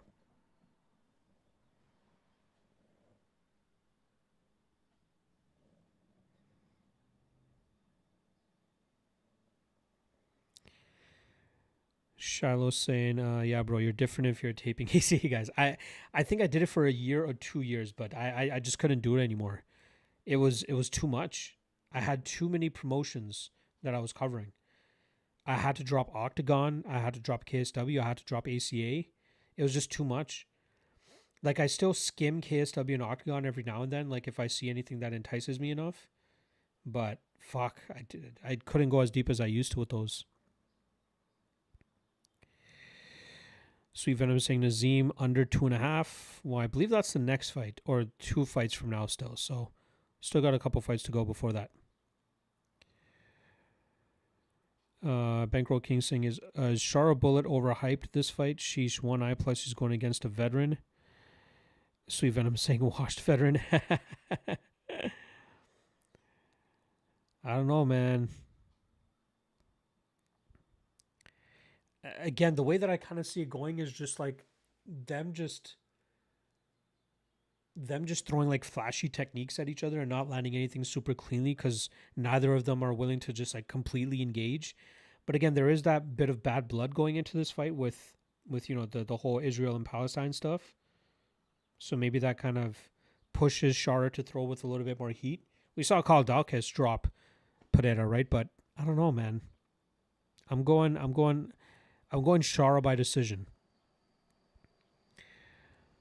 Arca Shark saying Johnson has potential. It's possible. Shiloh Primetime saying I have Michel subbing him. If he goes for the grappling, it's possible. It's possible. Bankroll King saying lollygagging fight. That's a good usage.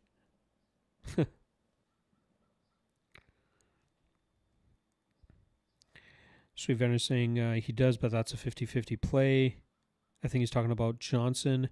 Again, Johnson just hasn't looked that great as of late.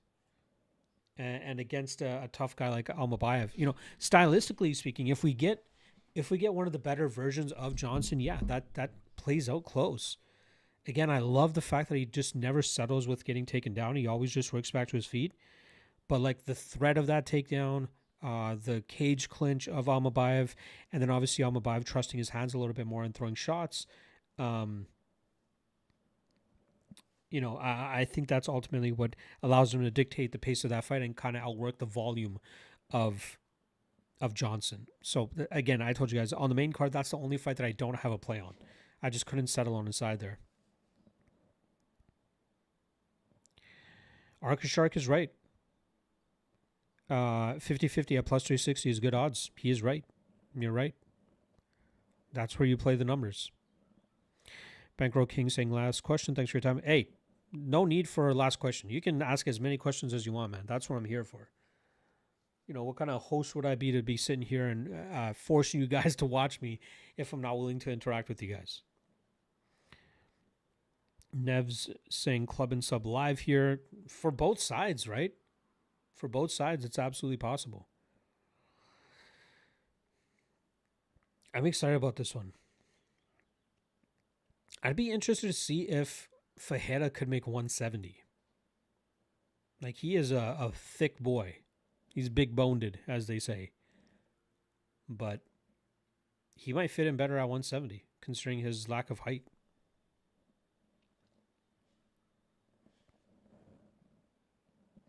C-Man saying Bruno KO inbound. That would be nice to see. That would be very nice to see. Especially if it happened in round 1.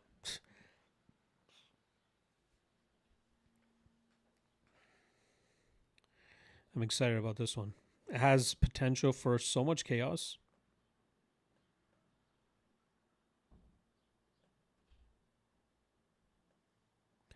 By the way, Fiziev and Torres back to a pick'em price.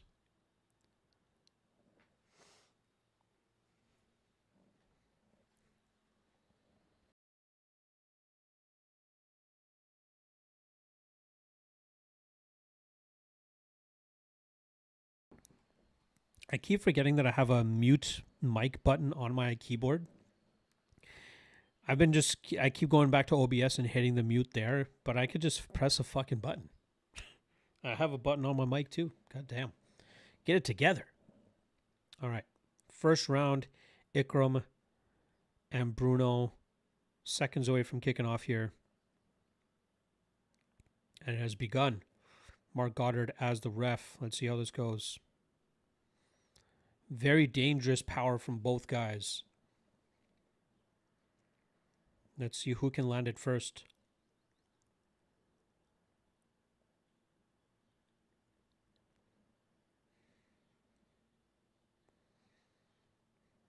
Both guys trading a little bit there. Landing some shots on the guard. Bisping saying that Aliskerov has been training the flying knee a ton. He sees an opening up the middle against Bruno, which hard not to see. He holds a low center of gravity. Ooh, big kick there from Aliskerov.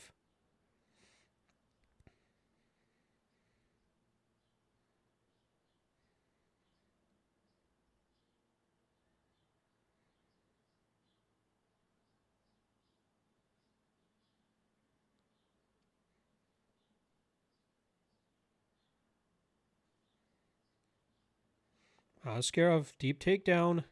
See if Bruno can survive this or stuff it. Fajeda trying to dig a deep underhook here. Aliskerov chains it and gets the takedown here. Fajeda trying to work back to his feet. Aliskerov wrapping up in arm triangle position. Almost takes the back, but Fajeda back to his feet. Aliskerov just wearing on Fajeda up against the fence here. Good work from Fajeda to break the grip. Turns back to go chest to chest now. And they break out into the open cage. Not a bad approach from Aliskerov to try to wear on the arms of Fajeda a little bit.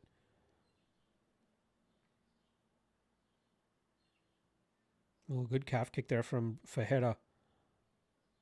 Shot to the nuts from Aliskerov. It looked like it was to the gut, but it seems like it may have trickled down a little bit. Fajeda getting a second to catch his breath. Don't hit the play, hit the game.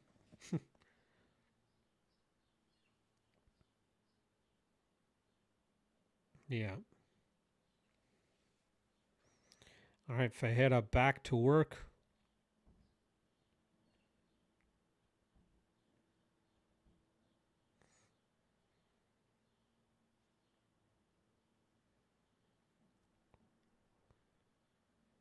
.240 to go in this first round. Nice right hand there from Aliskerov. Good calf kick. Good kick in return from Fajeda.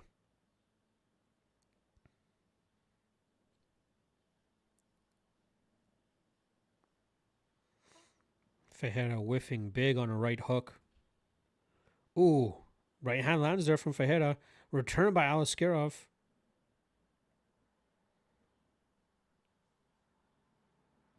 Oh, sneaky knee up the middle from Fajeda. Oh, flying knee from Ikram lands. And he gets deep in on a takedown. And he gets the takedown. Fajeda ate that flying knee pretty clean.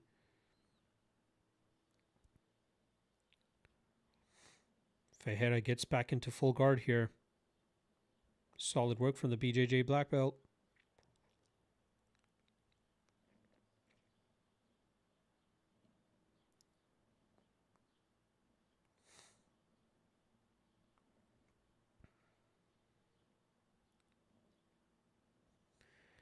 Aliskerov gets back into half guard.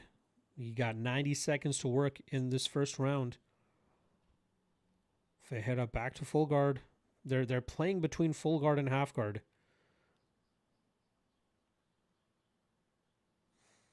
You constantly see Aliskerov's right hand on the left knee of Fajeda. That's what's helping him kind of push through that half guard or that full guard to get to half guard. But Fajeda's got the full guard back. Don't be surprised if he's able to pull off some stuff off his back. Fajeda is a BJJ black belt. Aliskerov landing some good ground and pounding though while he's making use of this top position. Really trying to wear Fajeda down. Great game plan from Aliskerov.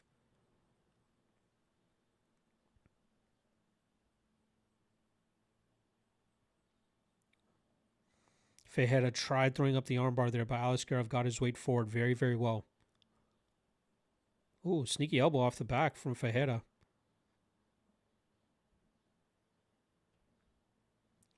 Looks like we might get to the second round here. 20 seconds to go.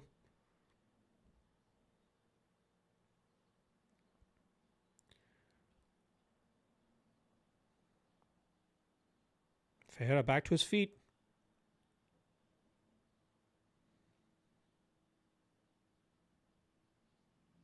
Oh, nice right left there from Fajeda, but Aliskerov eats it.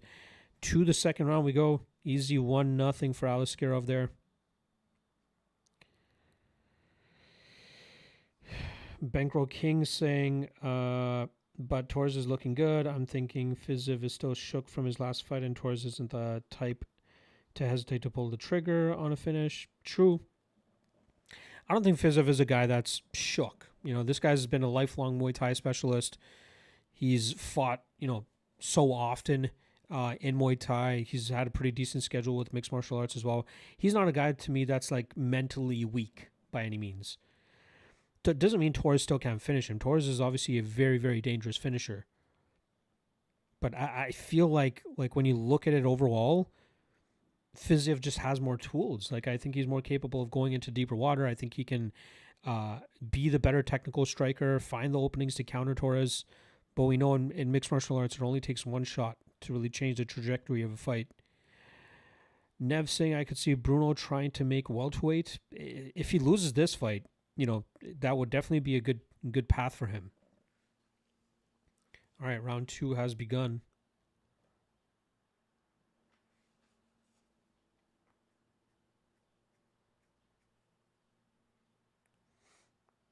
Aliskerov is doing a good job with the striking. Long punches, trying to keep the ability for Fajeda to counter him out of reach. He's exiting the pocket pretty well. But again, from Fajeda, sometimes it only takes one shot. Oh, big right left there from Fajeda. Kind of backs up Aliskerov a little bit. Takedown here from Fajeda. And gives up on it. I think spinning back elbow misses from Fajeda. I think Fajeda would be better off looking for big shots to try to put Aliskerov away. I'd be very surprised if he could out-wrestle him. He might be competitive and better with the pure BJJ, but getting the fight to the ground is going to be very difficult for him. Aliskerov kind of walking Fajeda down now, 1 minute into the second round.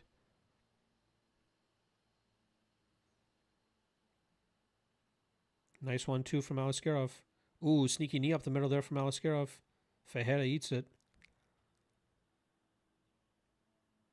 A lot of kicks to the body. Fajeda trying to call a low blow there, but doesn't get it. Ooh, nice combination from both guys there. Sneaky takedown attempt here from Aliskerov. He gets it, and Fajeda's on his back.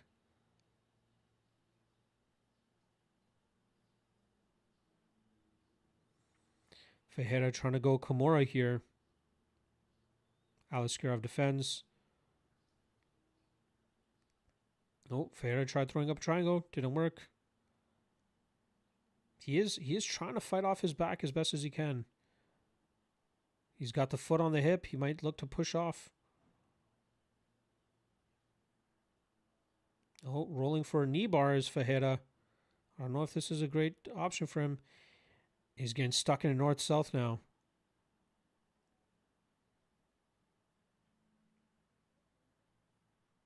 Oh, Ikram tying up a reverse triangle, but Fajeda gets his arm out. Inverted triangle, I should say. Askarov taking the back of Fajeda. Oh, this is going to be a bad spot for Fajeda. He's trying to go 2-on-1 so Askarov can't completely dominate this position, but Askarov's in full mount. This is a very crucial position here for Fajeda to get out of. He's fighting the hooks well, though. Good work from him. Good work from Fajeda to fend off those hooks. He's on one knee now. 2-on-1, back to his feet. Great work from Fajeda to avoid getting put into a very bad position. And they back out. 1:40 to go. Nice jab from Askarov. Ooh, nice uppercut from Askarov. Ooh, Askarov letting some shots go.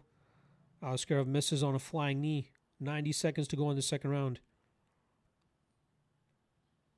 Fajeda looks like he's slowing. Ooh, nice jab from Fajeda. Kind of stumbles Askarov.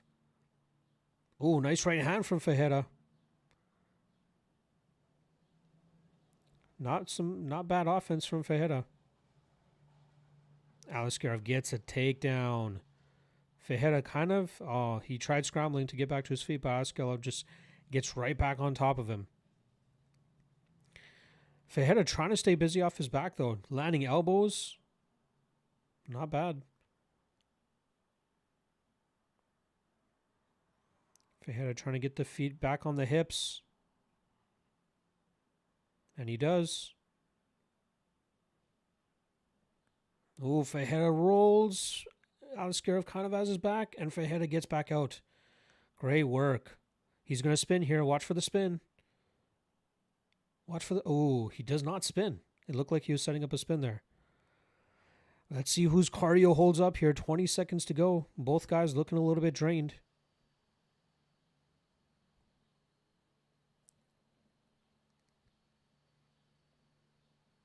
Fajeda slips after landing a kick. Ooh, big ground and pound here from Askarov to end off the round. Knee bar attempt from Fajeda. Oh, he goes calf slicer. Ooh, had a pretty good calf slicer position there. But the round ends. This third round could be interesting. Clearly 2-0 Askarov, but let's see how the second round goes. So they're just saying the overhand flying knee to double leg worked nice. Yeah, has worked twice. Yes, you're right. Sub is live. It is live with both these guys slowing down the way that they are.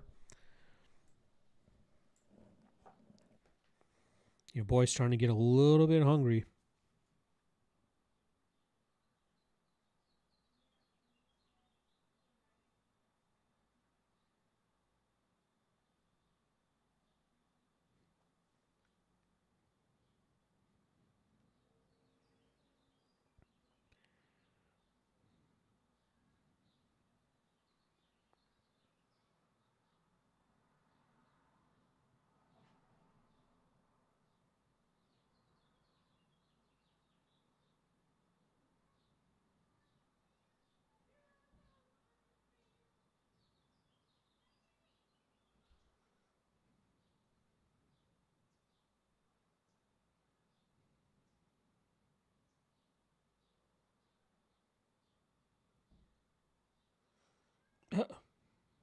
That was wild.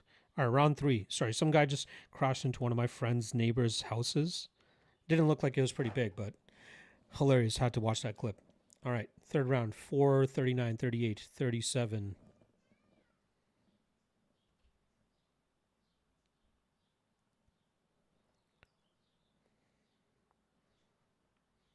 Let's see if these guys can... Somebody get a... Oh, good shots there from both guys. Oh, right hook there from Askarov. Ferreira's chin holding up.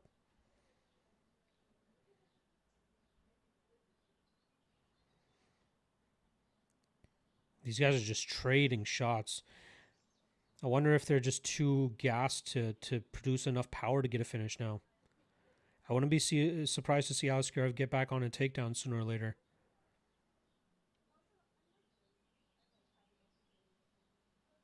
Good shots there from Fajeda. Oh, nice body kick from Askarov. Fajeda feinting a spin there.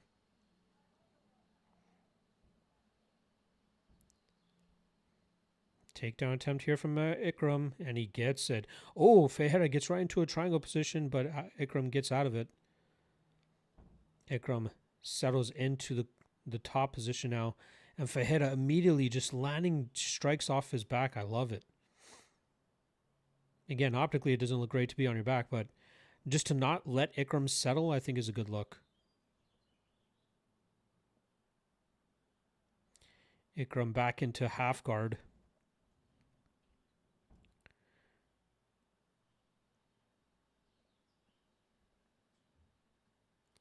Three minutes to go.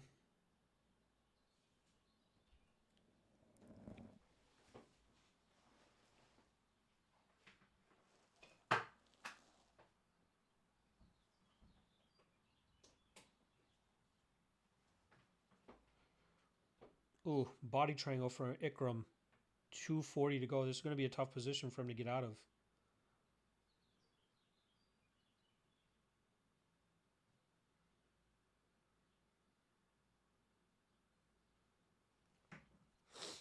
This might be a position that Ikram can just grind out or try to find a submission. Choke seems to be on the chin right now.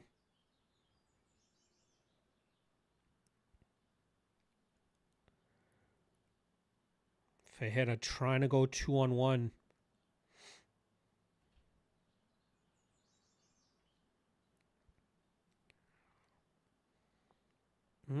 Possible triangle choke.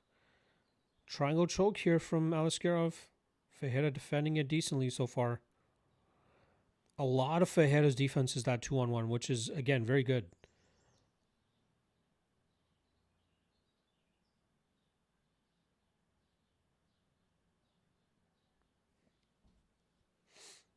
Looks like Aliskerov might be able to just grind out the rest of this round. It's going to be a tough position for Fajeda to work out of. Especially with Aliskerov having that body triangle. Very educated performance here from Aliskerov.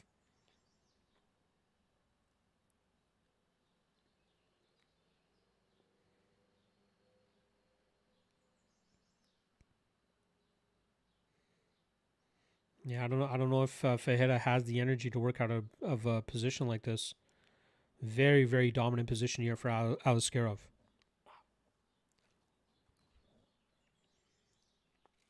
55 seconds to go. It feels like a position if Aliskerov just let go with more punches, he might be able to get a stoppage. Like, don't bother with submissions, just damage.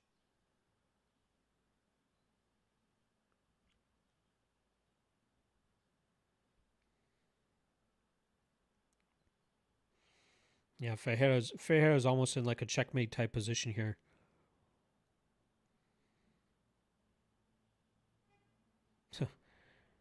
Aliskerov playing to the crowd a little bit now.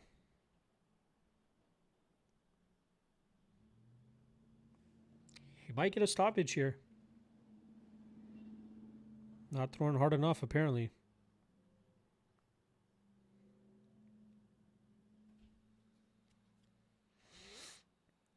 And it's done. That should be a clear 3-0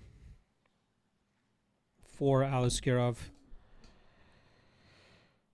Nev's one of that sub. Bruno getting dominated. He was getting dominated there. He didn't have much success at all. Aliskerov's chin ate some big shots, and we take very small L's on. I went Bruno KO plus 550, and I went Bruno round 1 KO plus 1,000. Those are the smallest sprinkles that we had on the night. It was growing on me during fight week, and then I eventually pulled the trigger, but it does not get over the line first. Luckily, it's only a 0.3 unit loss on those sprinkles. Let's just do the quick tally again.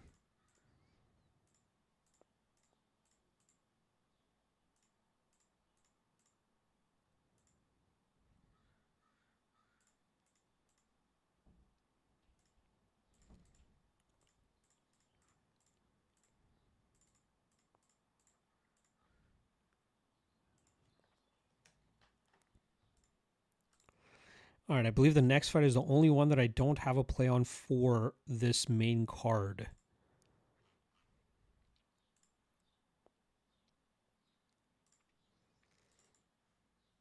If it's the Johnson fight, yeah, the Johnson fight is up next. Got nothing on this fight. And we do have Cage Warriors starting off just now.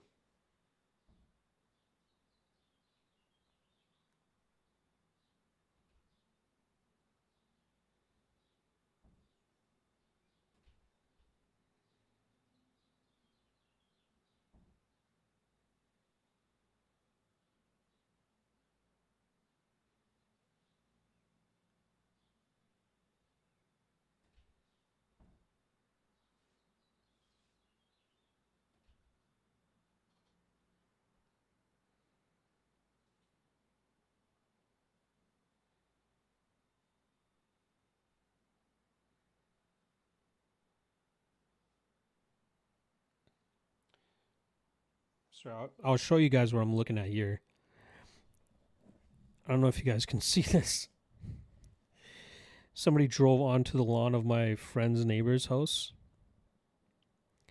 I can't tell it. They're saying he hit the house, but it doesn't look like he hit the house. Maybe he hit the porch or something.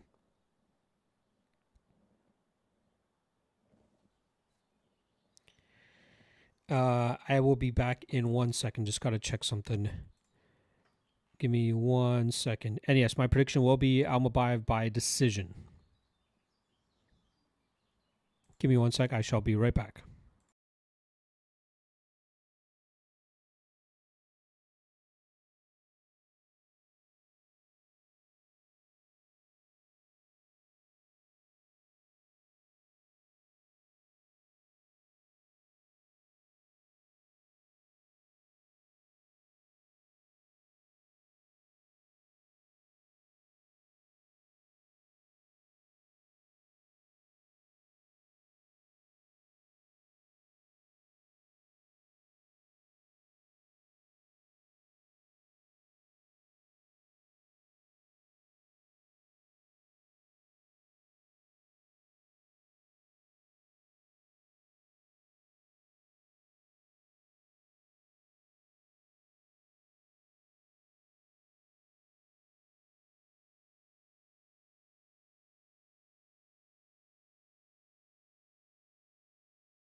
All right, we back. I just had to hammer out my plans for the rest of the day. Because if you guys have been here since the beginning, you guys know that I was kind of teasing whether I'm going to be watching the entire fight card or having to sign off early, but I will be watching this entire fight card. Speaking of which, we also got Cage Warriors kicking off just now as well. So I'm going to throw that on side by side. It sucks that you can't, like when you do the multi-view on Fight Pass, you can't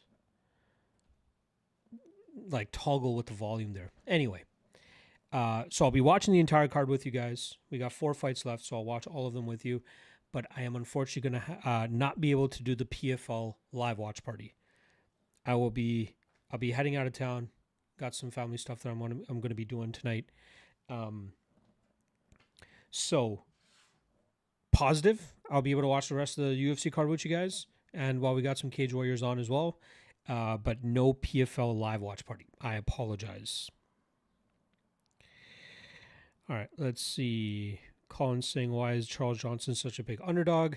I think he's starting to look a little bit more depleted as of late. And I think that might be the issue that a lot of people have, myself included. He's going to make a tough fight. Without a doubt, I think he makes it a tough fight. But his trajectory right now is not looking all that good. Nev saying because he looked really bad in his last fight against Bruno Silva, who just got KO'd by Shirez. I know that's MMA math, but it's not a good look. Yeah, I don't like to take MMA math into things. I'd just rather look at the fights themselves. And you're right. He didn't look that great against Bruno Silva. And there's an argument that Bruno probably deserved to win that fight. But like getting knocked stiff by Alex Perez in January, having that fight against Bruno Silva, now this is his 3rd fight of the year. And Almabayev, he's good. Almabayev is pretty fucking good. So we'll see. Nev saying Asu's only loss is to Cop. Yep. Billy saying, okay, so the pick is Asu by sub. I wouldn't say by sub. I'd be very surprised if he gets a submission. As much as Almabayev is a better grappler than Charles does a good job in terms of working back to his feet pretty quickly. So I'd be surprised if he gets caught in anything. I think if there's a finish, it's maybe Almabayev by knockout. Maybe he just believes in his hands enough to get the better of him there. But yeah, I think we're going to see a mixture of martial arts here from Almabayev. Some grappling, some clinching, some striking. And then again, Johnson doesn't hit with a whole lot of power. I know he has a few knockouts on his record. Manel Kape, Lonnie Kavanaugh. But I'd kind of be surprised if he knocked out Almabayev. Again, I got no play on this. My official prediction is Almabayev by decision. But again, no conviction there. No big conviction. I moneylined him at minus 260. He's minus 330 now. Yeah. A lot of love always comes in during fight time, especially during the event. Meanwhile, over on Cage Warriors, Paddy Rutledge putting an absolute beating on Fernandez. Oh, big right hand from from Rutledge drops Fernandez. Fernandez has a salty record, but man, this guy is a gamer. Oh, Fernandez tries to roll for the Kimura, gets it thwarted. Nasty elbow there from Rutledge. Again. I don't know why I can't remember Fernandez's first name. I know Kevin Fernandez fought last night. Julian Fernandez? No. I know he's French.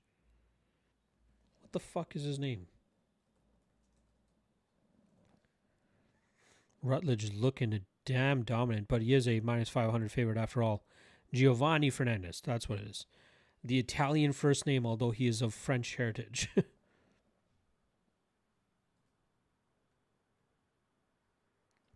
We've seen Fernandez get just absolutely dominated in the first round before by a minus 1,200 favorite and then catch them in the second round. Let's see if he can do that here. But speaking of which, we are back to the UFC. Round 1 for Almabayev and Johnson has begun. Let's see how this goes. I'm going Costello over Kabali. But again, Kabali is a bit of a wild card because there's not a whole lot that we know about the kid. He had that win over Soli, but like I really think Soli just gave up in that fight. Not a good look from Soli whatsoever that night. But Costello's a solid fighter with a salty record. And I didn't mind the plus money on him.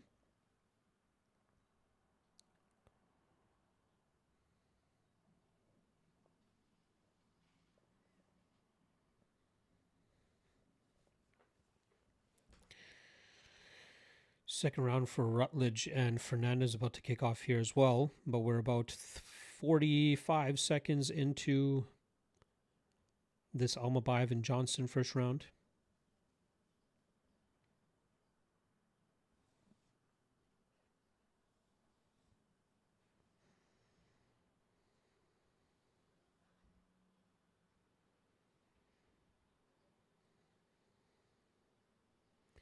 Ooh, good combination from Almabayev there. I love how Johnson just has the freak hair. He's got the Einstein look going. The crazy Einstein.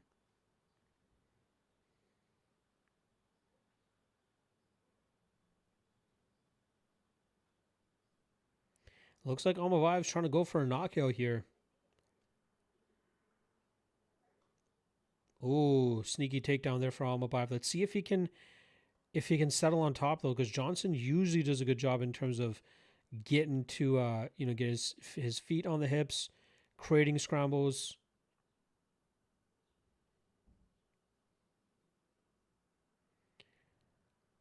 Almabayev settling into half guard here. This is good work. Johnson gets his guard back. He's usually a little bit more persistent in terms of working back to his feet. He's got the underhook on one side. That should help him. He's got him on both sides. Helps him get back to his butt. Now he's going to try to get his feet out, but Almabayev's doing a good job in terms of keeping his feet under him.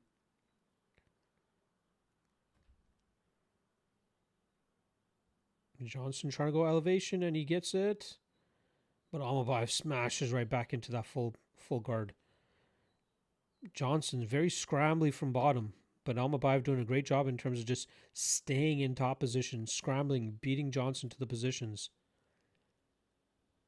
I feel like this is the longest we've seen Johnson on his back in a fight in a while.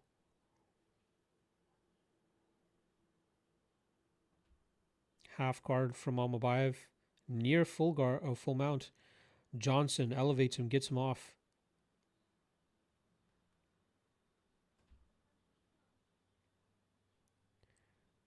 Almabayev doing some decent work here. Good ground and pound shot. But he's struggling to get to a dominant enough position to do something of significance. There we go. Johnson getting his head back to the cage. Oh, Almabayev trying to bite on the neck here. We know he got that sub over Alex Perez. Almabayev lets go of it. He's got to be wary of the knee. Oh, he jumps Gilly. Oh, is he going to jump it? He's got... Nope.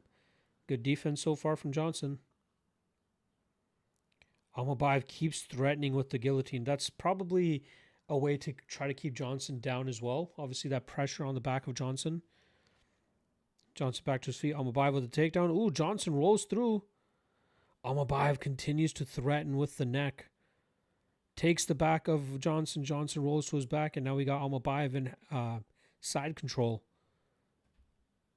I love the scrambles here. Johnson scrambling again. Back to his feet. Beautiful. 45 seconds. Oh, near inside trip there for Almabayev. Johnson survives, but he gets another trip. Chains it together very well. Potential triangle choke setup here from Johnson. Almabayev gets out of it. Beautiful work. 30 seconds to go in this first round. Meanwhile, over on Cage Warriors, it's just been a one-sided beatdown from Paddy Rutledge on Giovanni Fernandez. Fernandez scrappy as hell, staying in there. 15 seconds to go in this first round with Almabayev and Johnson. Nice ground and pound shot there from Almabayev. Like, Johnson's so goddamn squirmy, but Almabayev's beating him to the positions. Easy first round for Almabayev, but he was forced to work. Not saying he has a gas tank issue or anything like that, but that was a lot of high pace. Salacious saying CJ is frozen. He's too tall to get up. He again, he's creating good scrambles, but like very tough to beat Almabayev to those positions. By the way, I'm liking the way the natural light is hitting your boy right now. Oh, Giovanni Fernandez in full mount against Rutledge with 10 seconds left. Oh, he's threatening with a rear naked choke. Oh, oh.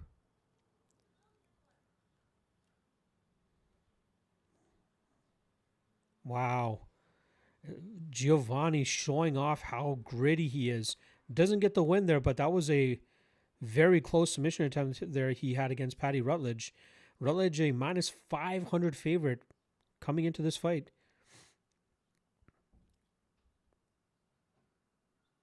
You got to be careful of the aggressive submission game of Giovanni Fernandez. All right, round 2 has begun for Johnson and Almabayev.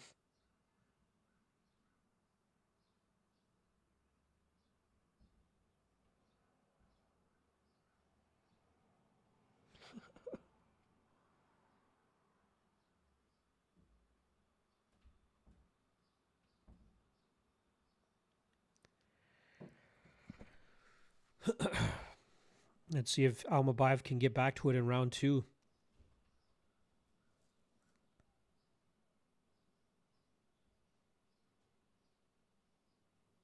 Almabayev with his, nasty spinning back kick to the body there from Almabayev. That was like perfectly timed as well.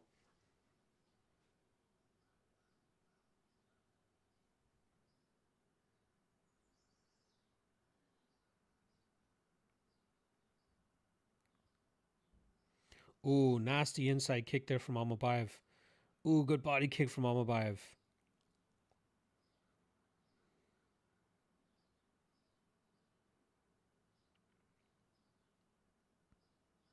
Oh, Gilly attempt here from Almabayev. Nope. Trying to use it to get to a takedown. Good defense there from Johnson. Johnson kind of on the gas now. This is going to be key for Almabayev to not allow Johnson to snatch this momentum. Oh, Johnson falls to his back after throwing a kick. Almabayev on a Gilly again. Again, I think he's kind of just using it to try to instigate a grappling exchange. Nasty body shot there from Almabayev. Oh, spinning back kick to the nuts there from Almabayev, unfortunately. It was close to the body, but I think it kind of trickled down.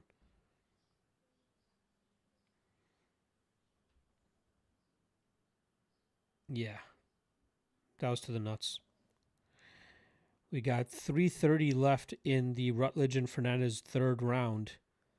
Rutledge in top position, but Fernandez constantly throwing up submissions and Rutledge just beating him to the position, avoiding the submissions. Oh, Fernandez in top position now. Oh, Fernandez takes the back of Rutledge again. Oh, Rutledge spins out of it. Man, that's fun. All right. Almabayev Johnson back on.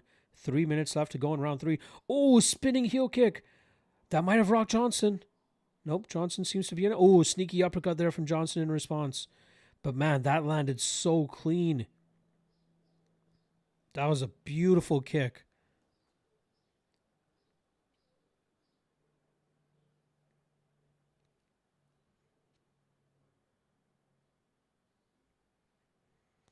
Oh, sneaky takedown there from Almabayev, and he gets it with ease. Johnson right back to his feet, though. That's the grappling defense that I've known from Johnson. Never settles for a position. Oh, Johnson trying to get on the gas now. Oh, big combination from Johnson. He's trying to walk Almabayev down. Almabayev shrugs it off.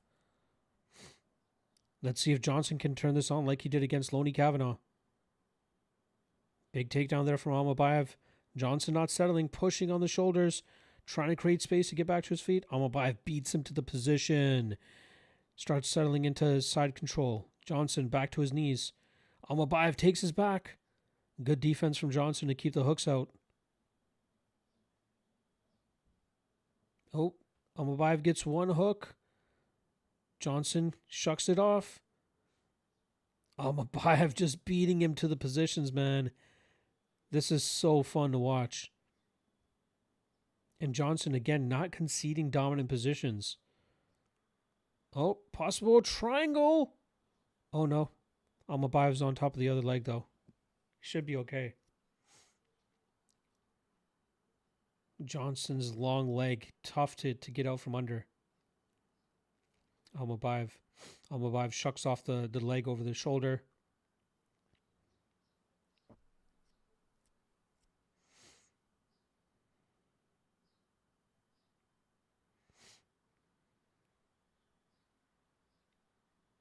Nice ground and pound there from Almabayev.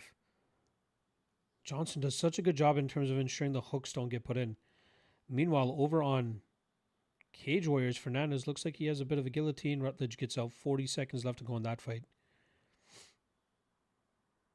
Almabayev's top pressure, man.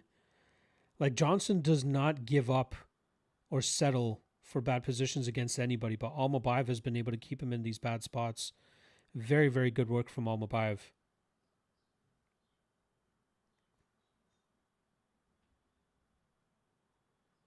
I'm really bummed that I didn't kind of mount more confidence on the Almabayev side, especially around that minus 220-ish line. He's riding the back so well. Oh, he finally gets one hook in. Oh, he gets the body triangle. 10 seconds left, though.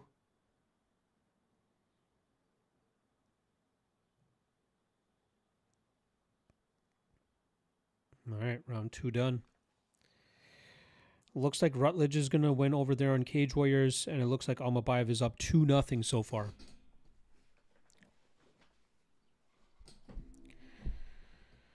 And it doesn't look like Almabayev is slowing down whatsoever.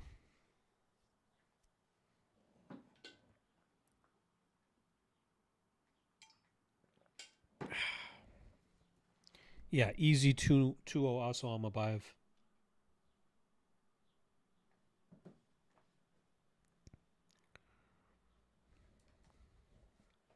Giovanni Fernandez will go down as with a 3-6 record after this fight.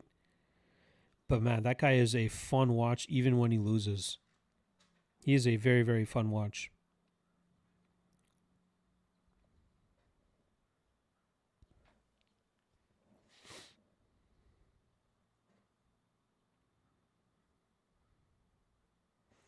All right. Let's see.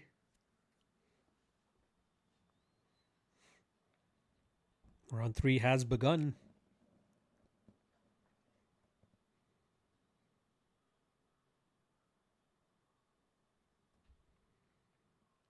Ooh, nice calf kick there from Almabayev.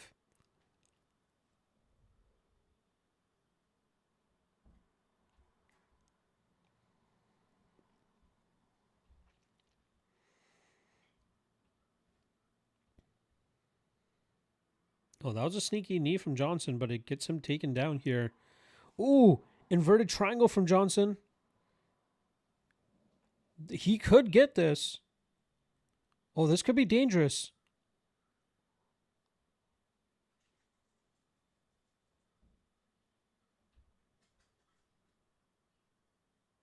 Oh, this could be tough.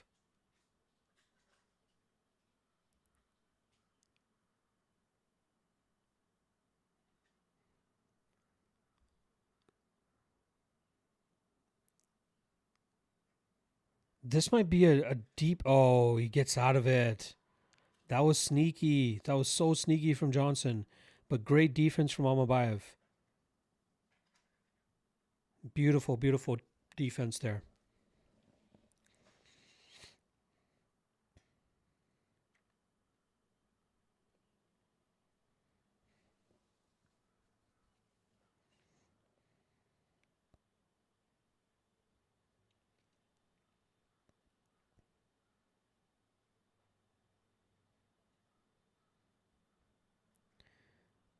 Loving the work from Almabayev.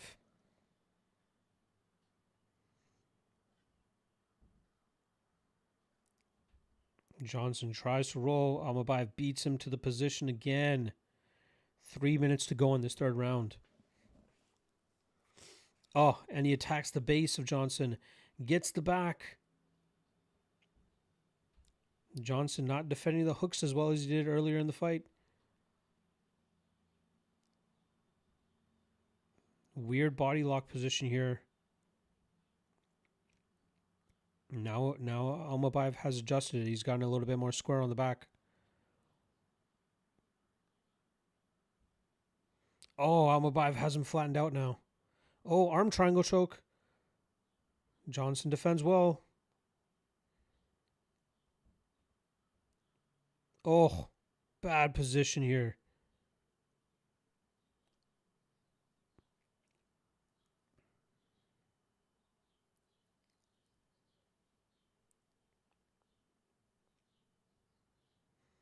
Two minutes to go.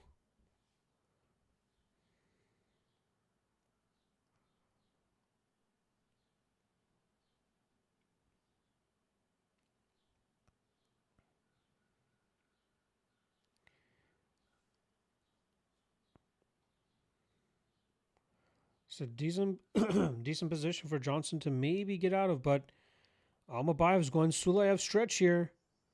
Oh, this one could be tough. Oh, this could be a tap. Oh, he got the submission. Sulayev stretch for Asu Almabayev with 90 seconds to go. I'm surprised he got the submission there. Damn, that was great defense from Johnson for the most part, but Almabayev gets the Sulayev stretch. What a win for Almabayev. And the way he did it, that was impressive. Johnson is game as ever, but man, Almabayev just showcasing that he is another level on the ground. Shout out to anybody that took that submission. I know a few of you guys were here are asking by sub. That one was surprising to me. And again, that's one of those weird, low percentage positions to get that type of submission, and he gets it.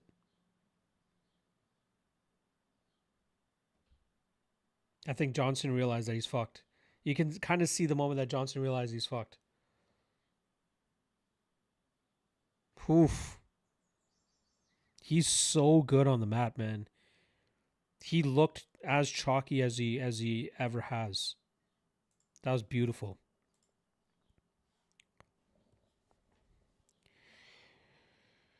That was beautiful.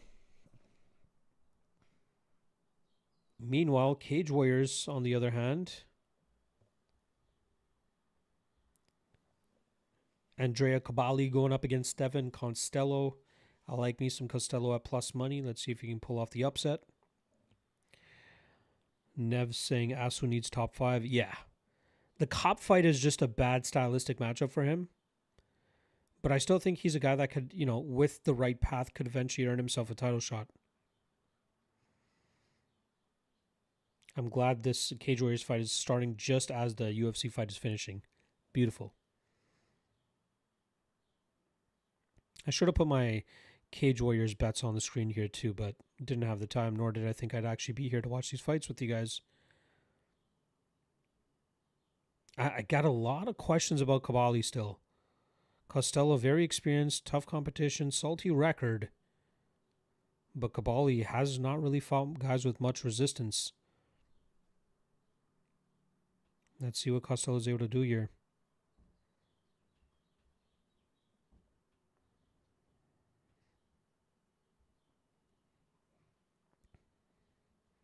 Ooh, sneaky head kick there from Costello. Nearly catches Cabali.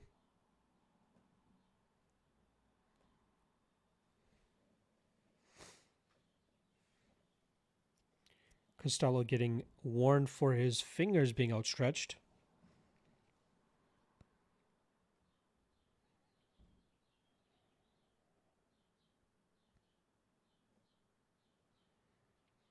Oh, nice right hands from Costello.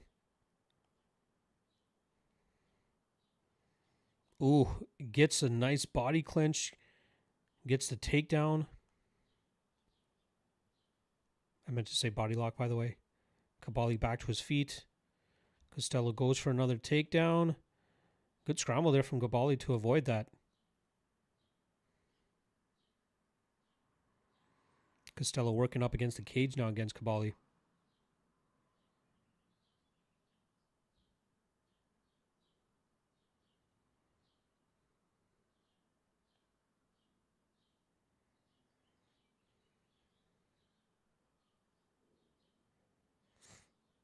And listen to the interview as well by for Almabayev.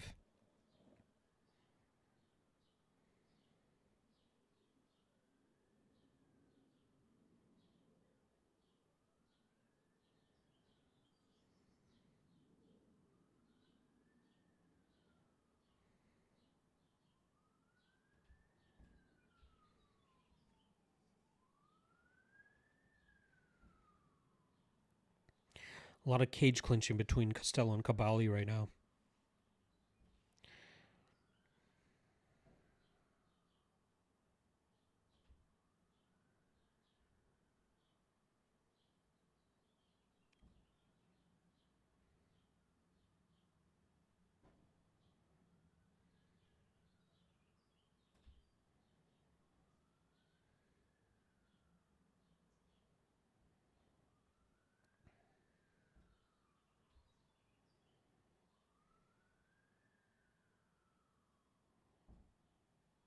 Also calling out Joshua Van.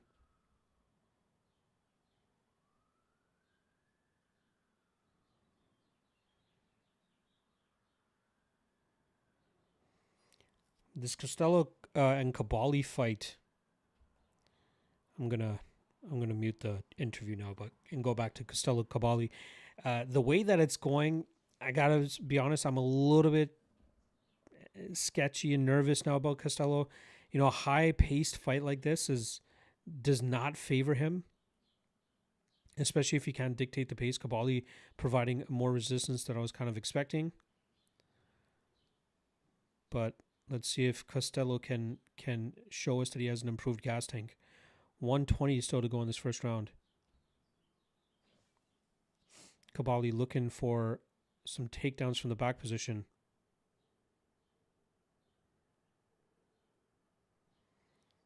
Ooh, slam takedown there from Kabali, but Costello back to his feet. He's trying to break the grip, but Kabali got that grip pretty deep. Costello trying to elbow the forearms of Kabali.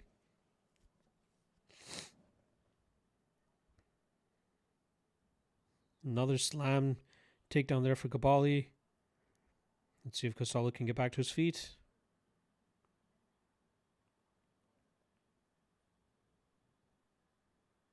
He's got 1 foot down, 30 seconds to go in this first round.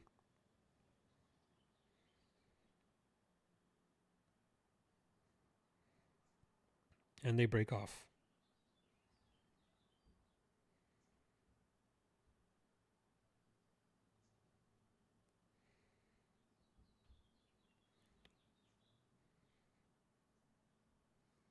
Ooh, sneaky combination there from Kabali to end the round.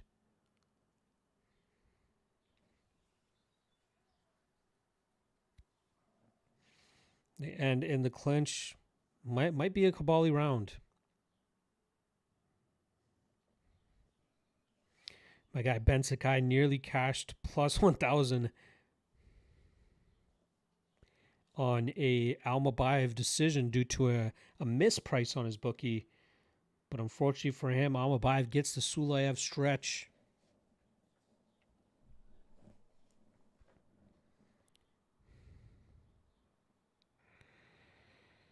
Never seen Rachmanov in the crowd. Yeah, I'd be surprised if he wasn't.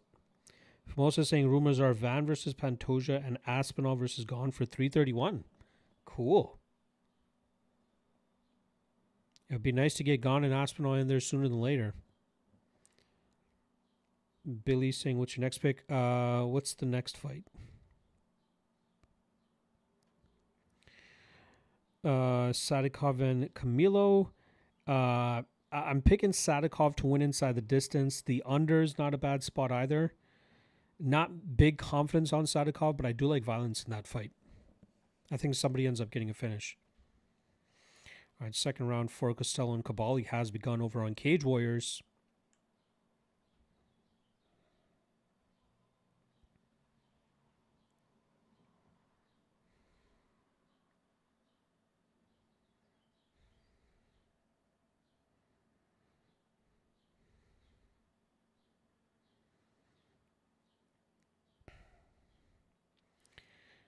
Costello kind of just rushes into the pocket with a couple shots that miss. And then Kabali gets into a dominant position with a takedown pretty much in full mount, but Costello fighting the hands well, gets his knees down. One hook in for Kabali up against the fence. Let's see if Costello can get back to his feet.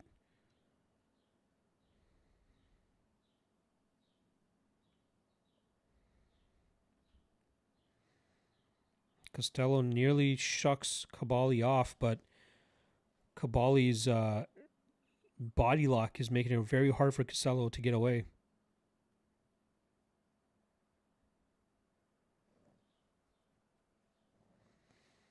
Ooh, good scramble there for Costello. He ends up in full mount.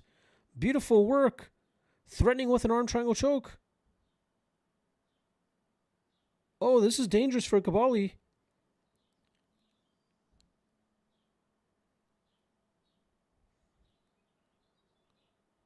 Costello trying to get this arm triangle choke. Not a bad look. He's kind of in a bad position up against the fence there, so it's hard for him to create the space that he needs to torque on the choke. He's getting a little bit deeper now. He's creating some space for himself now. This is a very dangerous position for Kabali. It doesn't look like Costello is able to torque on it enough. Kabali gives up his back instead. It looks like Costello's just trying to get position more than anything. He's still latching onto that arm triangle a little bit, but doesn't have the best position because Kabali's on his side.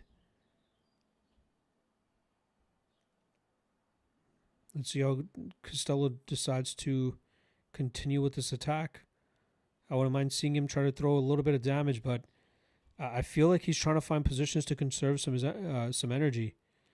Good shots to the body there from Costello. He's still kind of threatening with the...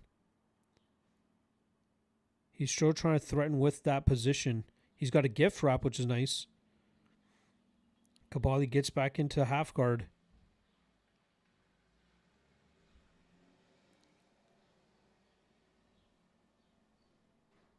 Good 2-1 from Kabali to thwart the arm triangle. Oh, looks like Costello might still have that position. Oh, this is a better position. Oh, Kabali turns into a great work from Kabali. But Costello, I can't tell if he's in half guard right now. I don't mind this top position from... Oh! Kabali tried going for a sweep, but Costello very heavy on top. Kabali creates some space, gives up his back. Let's see if Costello goes to the back position or if he just looks to ride this. Oh, he gets both hooks in. Beautiful work here from Costello. He flattens Kabali out. 1 minute to go. Oh, this is a good position for Costello. Oh, he threatens with the rear naked choke. He might have it. And he tapped. And it's over. Costello gets the tap. Let's fucking go. Cash the ticket on Steven Costello plus 140 dog. Can't recall if he is my dog. I think he is the dog of the night play. No, he's not the dog of the night play. There's another guy that I have as a dog of the night, but we cashed Steven Costello plus 140 over on Cage Warriors. Let's fucking go. Hell yeah. Good way to start Cage Warriors. Wasn't looking great in the first round, but beautiful transition to the full mount in that second round, and then eventually working for that rear naked choke. Beautiful work from Costello. I like that we're getting to see a little bit more about Kabali, because that was a guy going into his Cage Warriors debut against Nicolo Soli.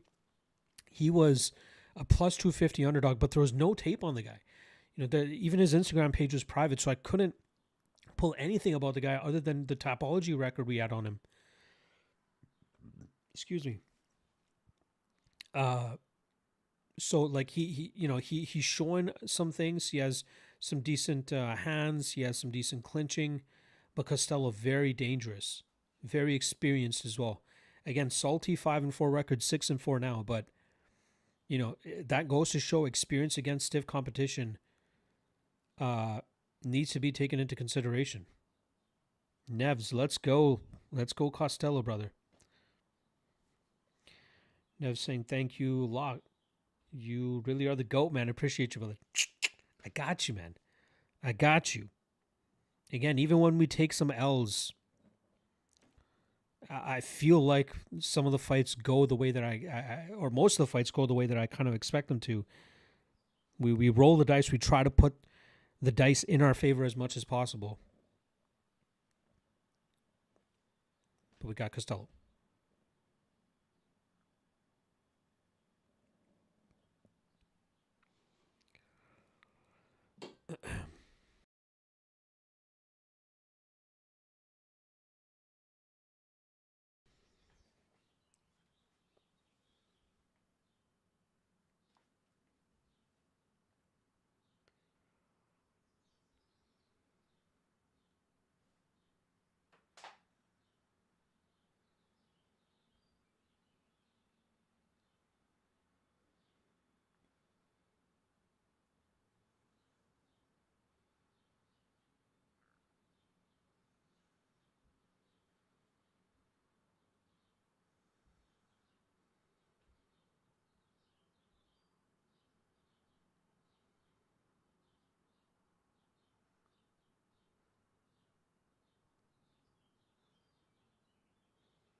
Trying to get my wife to warm up some leftovers for last night because I am a little bit hungry. I want to have a little bit of a bite.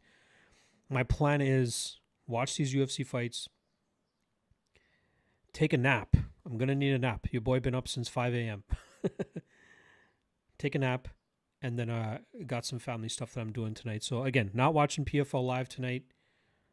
I probably won't catch the rest of this Cage Warriors card once the UFC fights conclude.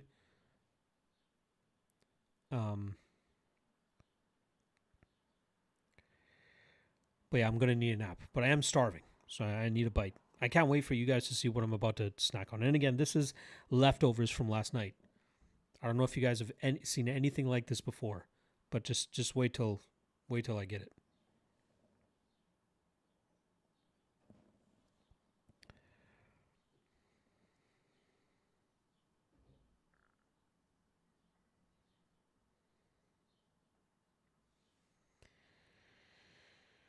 I'm excited about this one. This one should be fun between Sadikov and Camilo.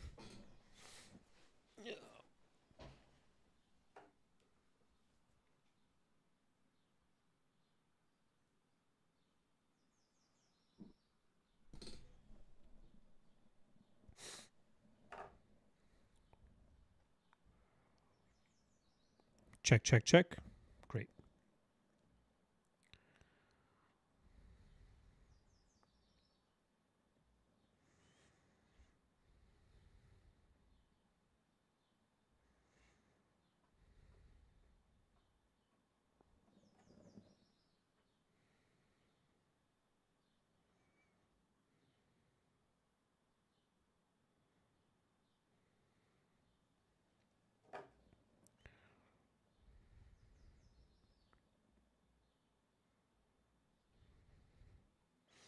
Sweet Venom saying, "You're making me hungry with all that good food talk."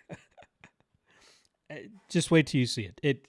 And it's just going to be a little bit. I just need a little something to nibble on so my stomach doesn't go crazy. MLP saying decision. I'm assuming you're talking about this next fight with Sadikov and Camilo. I'm thinking Sadikov inside the distance. No matter who ends up winning. Nev saying who you like in the main event for Cage Warriors. I'm going Nick Bagley. I feel like that's a very good fight for him, and one that he might even be able to find a submission against Aiden Lee. You know, I think the reason Bagley's not getting a shot on the Contender Series is because his last two fights have been kind of boring, you know, grapple fests. And Lee is obviously a very good grappler himself, but I think that Bagley is the much stronger grappler. I think he's the better wrestler, and I think he'll be able to take the back of Lee and eventually find a submission, probably within a round and a half. Speaking of which, I can't remember. Yes, the totals are out. I'm very interested in a lot of these Cage Warriors fights. Let's see if any PFL lines have run. No, all those lines pretty much the same.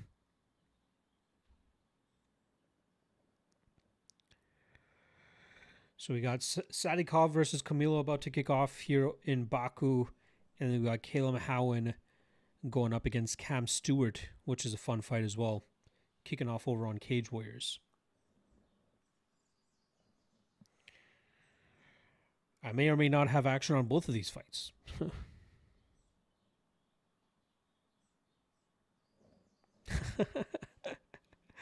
Damn, Aussie. Coming in with a way back. You know, I'll save that for between the rounds for the Sadikov fight, but I will address that very, very shortly after this first round from Camilo and Sadikov, which just kicked off.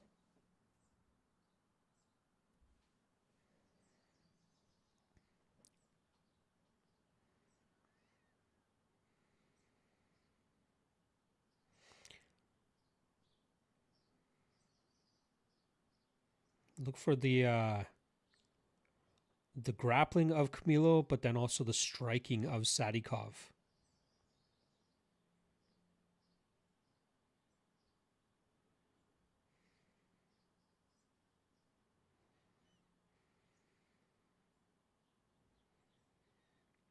It's hard to keep an eye on both fights considering I got action on both fights.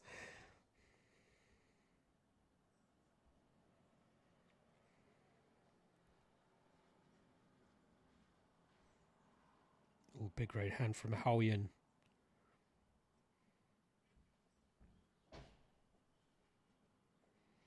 If I'm Stewart, I'd be very careful about that guillotine from Howian or from Callan. Stewart, a pretty good grappler himself, but got to be careful about that guillotine from Callum. Meanwhile, Sadikov and Camilo looking like they're slowly getting into their grooves here.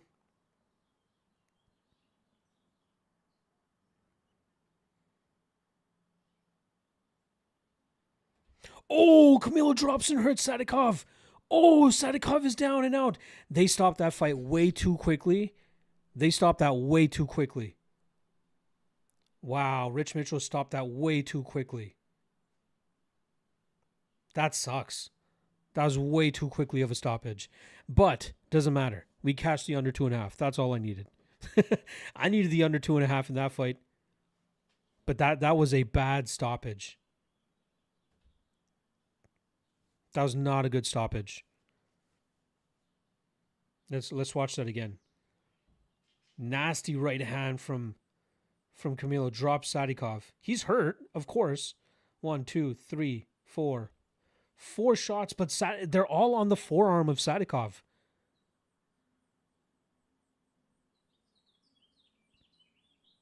Okay, the optics of him crumpling the way that he did doesn't look great. But I feel like you got to give him a couple. I don't know, man.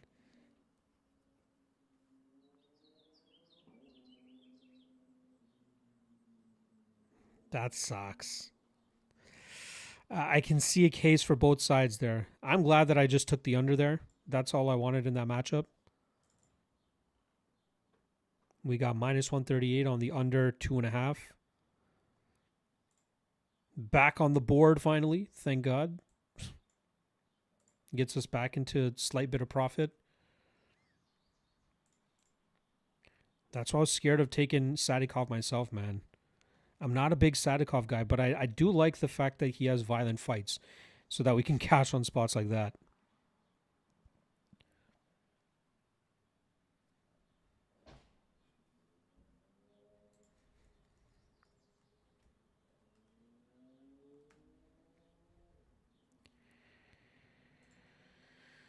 Let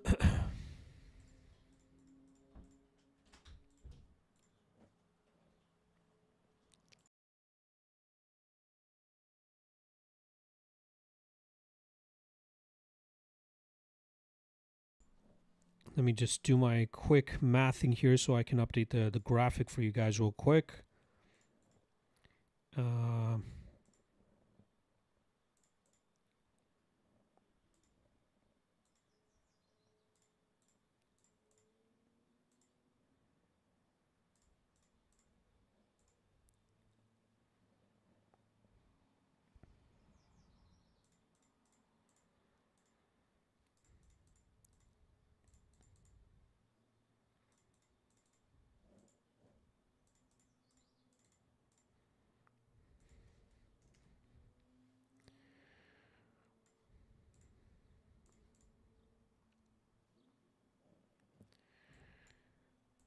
Love that we were able to cash the under there.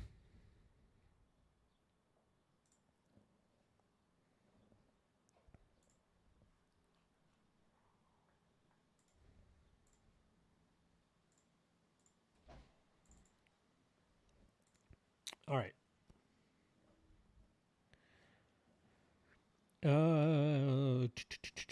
Sweet Venom, where you at? Let's celebrate that one.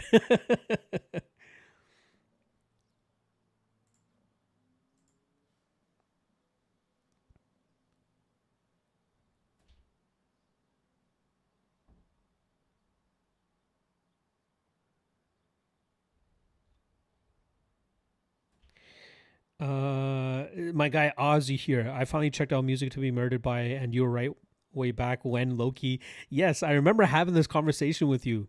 I forgot what it was sparked from, but yes, Music to Be Murdered By Eminem. Very underrated album. If you guys are music heads, I know, when guys get later on into their careers, people don't really care about their albums as much anymore. But Eminem's Music to Be Murdered By was a banger. Was a banger. Thank you. Loki may be one of his best albums. Love you, Ozzy. Thank you for coming back and even sharing that. Ben's guy saying nice under hit. Yeah, bad stoppage for a durable guy. I agree. The way he fell from the rest perspective, I see that as well. Good call on JK for Camilo. Good shit. Nev saying such early stoppage, they don't stop the Moto fight, but they stop. Yeah, right.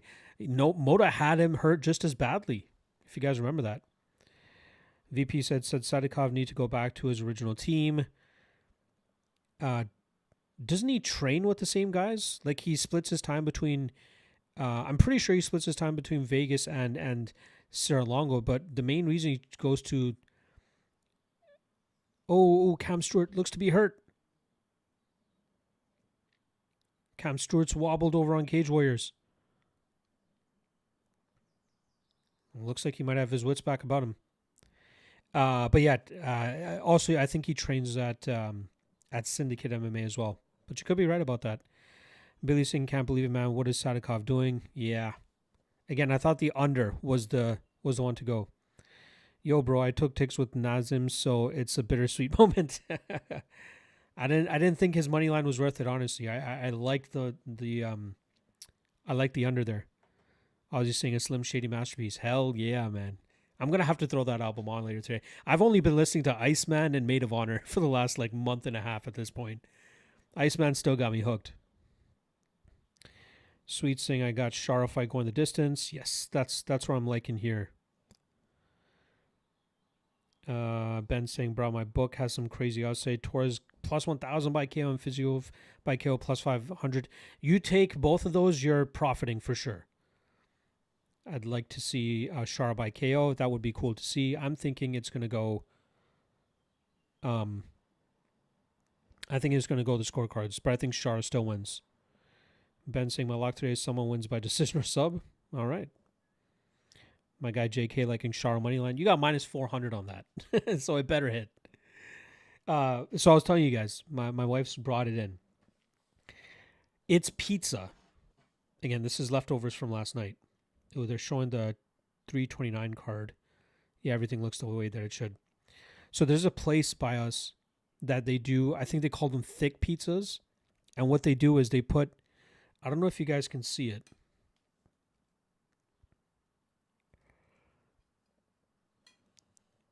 but they like their base is just meat. It's like sliced meat. So this is the Canadian one they have. So it's pepperoni, ham, and bacon. Look at how much fucking sliced meat there is at the bottom of that. And that's the base. Then they put tomato sauce on top and then just the rest of the toppings. But they do thick pizzas and it's just like sliced deli meat that they stack on the bottom. It is insane and so goddamn delicious.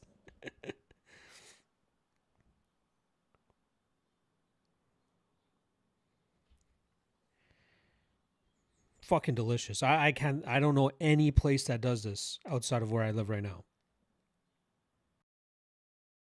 I'll be sure to mute the mic in between my bites, by the way. I don't need you guys hearing all this.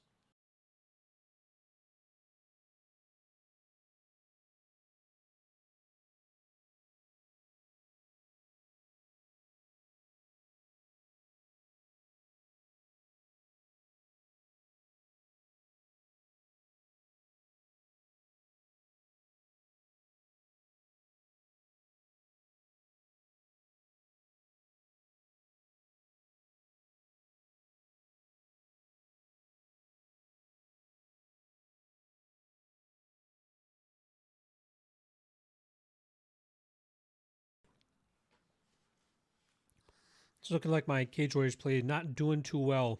My guy Cam Stewart got a minus 145. Looks like he's getting bloodied up a little bit. Didn't get to pay the closest attention in round one, so I'm not sure who won that round. Round two, it looks like he's getting busted up a little bit, though. Ben saying, see, sometimes I'm unhappy. We have different views on fights like Abus and Michelle. But then fights like Sadikov makes me happy. I listen to you. And I meant to say my luck. Someone wins by submission or decision. Got you, got you. Well, again, we're not going to see fights the same. That's just kind of the name of the game with mixed martial arts, right? There's so many different outcomes, so many things that could happen. Um, I try to do my best to do my research and give you guys the best predictions as I can. And sometimes we're on, sometimes we're off. Sometimes it's good to kind of just trust your own gut, and if you feel strongly enough about it to kind of just not bother to hear what I'm saying.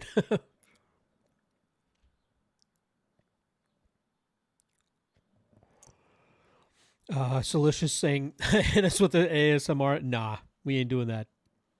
Sweet Venom going Torres 1.88. Well, that Torres and Fiziev fight is a pick'em fight.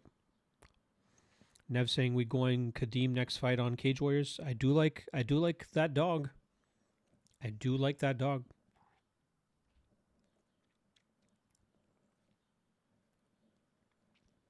Interesting. It looks like Callum is training with the last guy that beat him. Is he at GBTT now? Huh. Interesting. Fiziev 1.96. Yeah, it's a close fight. Yeah, minus 105 on Fiziev, minus 115 on Torres. Looks like they just announced Gregory Rodriguez and Anthony Hernandez for August 22nd. That's a fun fight. I think Hernandez probably gets back to his winning ways. Of course, Famosa gets in here and plugs it.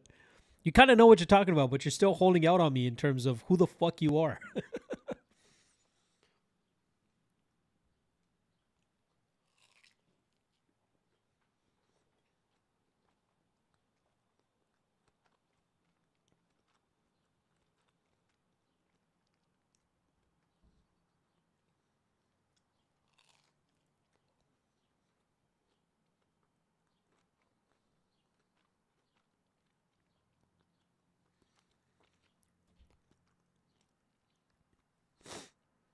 Oh, I apologize. I hit mute on my sound instead of my microphone. I significantly apologize there.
All right.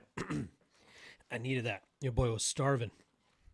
Doing fucking uh 4.5 hours of this stream on an empty stomach with just an espresso in the system. Ben's saying Hernandez is going to break him in the way Jared Cannonier did. I think that's going to happen too. Salacious saying I feel like Char's eye is more sideways than usual. Interesting. It's always been dead.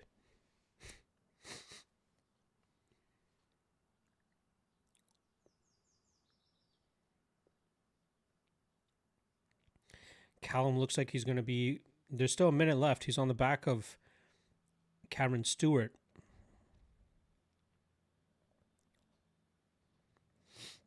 Famoso saying, are you having protein espresso? No. I just have an espresso machine. It was a double espresso dolce shot that I was able to take.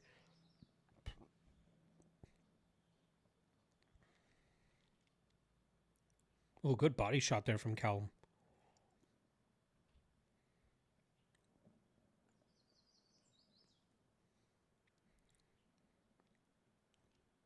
Ooh, spinning back kick there from Howen, misses by a mile.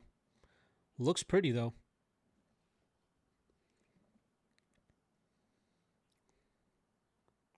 Cam tries to go. Spinning heel kick himself. Stewart's got to know he definitely lost that second round, I thought. Third round looks to be for Callum, so, I don't know why he's kind of just... Oh! Callum lands a flying knee in the dying seconds, nearly gets the finish. Luckily, Cam gets back to his feet. He nearly got that. Wow. Crazy. Slacia saying, I got crumbs in my beard. Is that right? Thank you. I appreciate you guys being on beard check. It was a sliver of meat. Thank you so much for that.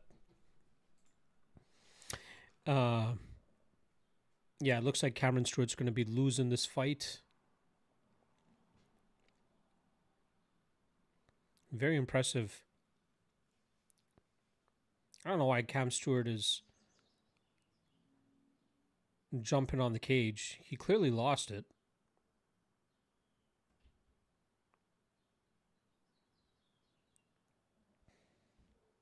By the way, I love whenever Cage Warriors comes to this arena.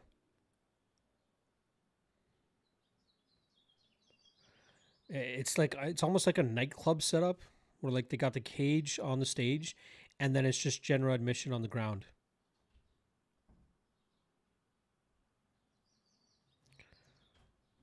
Shara walking out like a bodman.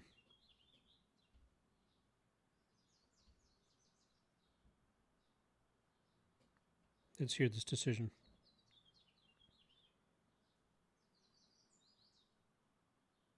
30-27.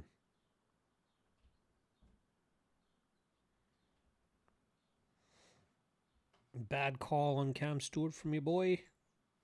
We go back to even.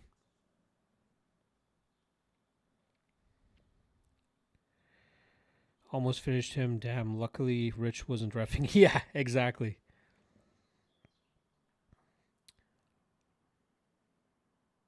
I'm pretty sure that's Christian Soda in Callum's corner, and Soda knocked out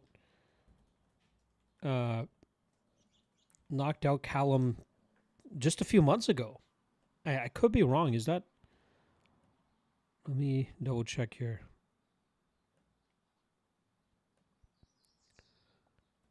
Oh no, I'm getting it mixed up. I might be a little racist, apparently. Different black guy. I recognize him though. Who's that in his corner?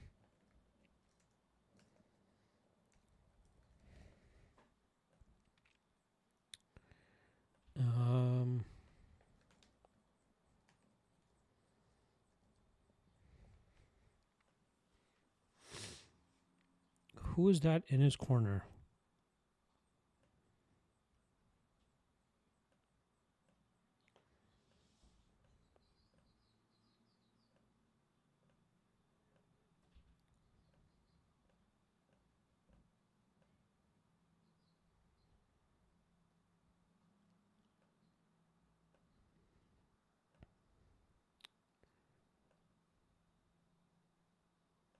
Ugh.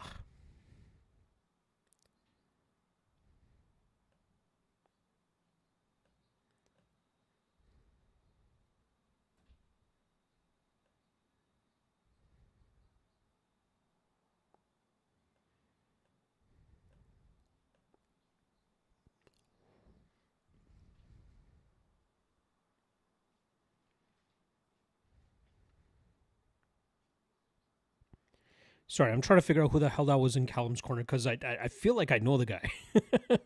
It's pissing me off.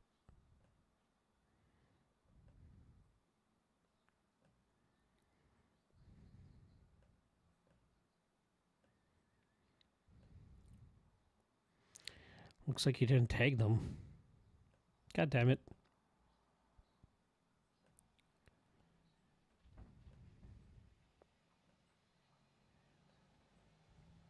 Nah, well, whatever. All right, let's see what you guys are saying. Yes, I'm going Shara by decision. How dare you? I'm on the Shara KO too. Shara KO round 2 or round 3 is plus 325. Not a bad number. I'm going... Again, I'm going to go Shara by decision.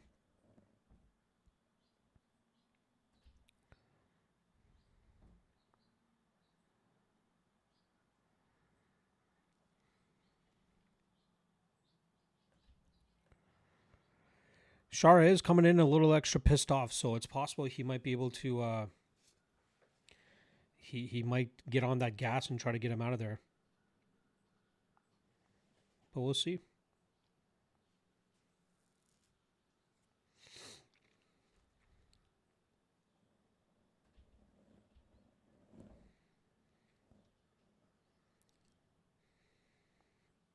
All right, Shara. Michelle has begun.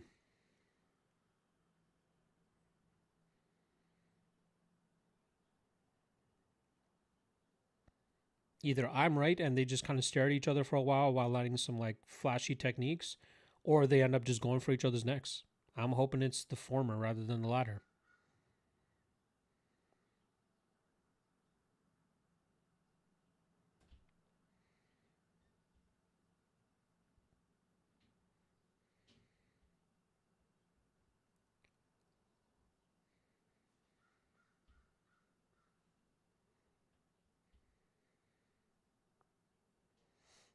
$40 in so far. Both guys kind of just feeling each other out.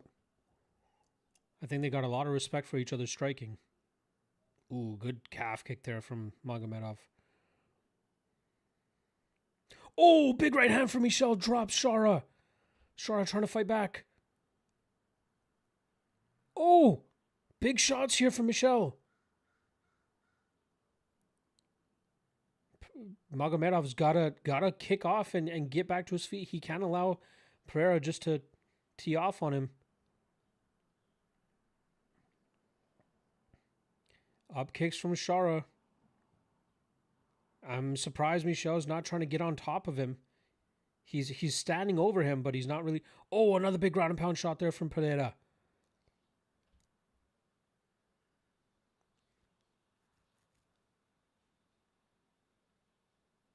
Michelle trying to pass the guard. Magomedov trying to go armbar-ish type of position. I don't even know if he has an armbar in his arsenal. Pereira trying to settle into a position here. Possible triangle choke here from Shara. I just don't know how confident he is in throwing up submissions himself. Pereira trying to split that knee. He splits the knee. Oh, big ground and pound shot again from Pereira. Shara just trying to pull him in close. Got to be careful to not grab his hair. Oh, he's grabbing his ponytail. Shara was grabbing the ponytail of Pereira. He's doing it again. Some dirty... Oh, he's grabbing it again. You got to take the point.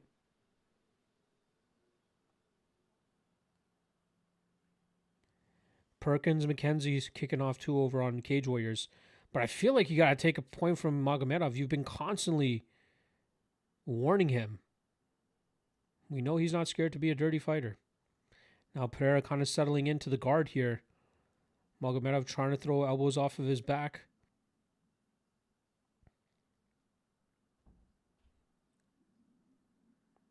This Perkins-McKenzie fight really comes down to, can McKenzie get takedowns and secure them and actually establish some dominant control? I'm leaning he won't, but we'll see. He's very strong from the top position, but Perkins has shown a pretty good grappling game himself, and I think Perkins is also the better striker. So we'll see how that goes. But back to Shara and Pereira. Shara seems content to just throw volume off his back. Pereira landing some big shots from on top. Ooh, nasty elbow there from Pereira. Another one. 1:30 to go in this first round.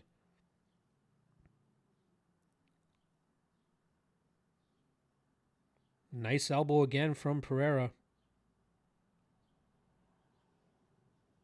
Again, the chalk on Shara never really makes sense to me. Not saying that I bet Michel here, but like he always fights closer margins in some of his fights. I said always, I meant some of his fights. 1 minute to go. Oh, Michel almost in full mount. Michel gets full mount. He takes the back. Oh, is he going to go rear naked choke? Good defense from Shara to buck off one of the hooks. Very compromising position here, though. Shara's got to get his hips down, and he does. And he might reverse this position, and he does. He ends up in full guard here against Michel. 40 seconds to go in round one. Beautiful work from Magomedov to scramble out of that position and reestablish top control. It's going to have to take a lot for him to win this round back.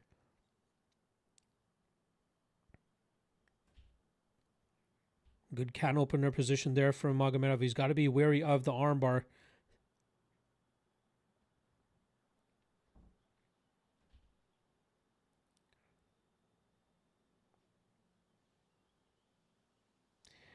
Bisping trying to say that the first round was a 10-8 round for Pereira, but I think with Magomedov getting this reversal in the last 40 seconds and landing some decent damage of his own, I think he brings it back down to a 10-9. So I think 10-9 Michel, but momentum's starting to get into Magomedov's favor. If Shara loses to Pereira, he is really fucking terrible. I don't think he's as good as odds make him look, but he's fun. Blatant hair grab, pulling the hair is wild. Luckily, the ref wasn't rich. Yeah, probably would have stopped the fight with that knockdown. Michel going to gas already, you think? Let's see. Meanwhile, Perkins and McKenzie fighting at a very high pace right now. McKenzie not able to get to his grappling as effectively as he normally does, but he is putting on a pace on Perkins. Let's see if Perkins can keep up with it. Ooh, sneaky takedown there from... sneaky takedown attempt from McKenzie. Perkins stuffs it. Now he's just grabbing the back of Perkins here, trying to wear him up against the cage, or wear him down against the cage.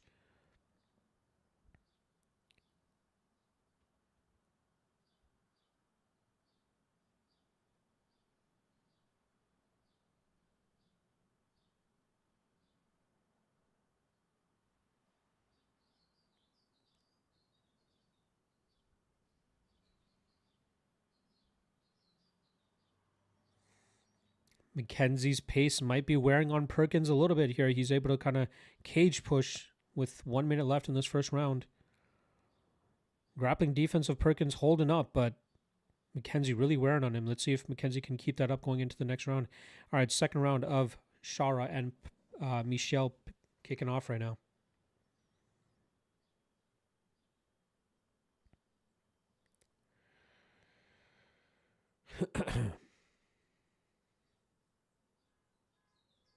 Look how floppy Pereira's hair is now after all that pulling from Shara. Again, you got to be careful with Michel's speed, and I think that's kind of what caught Shara off guard the first in the first knockdown.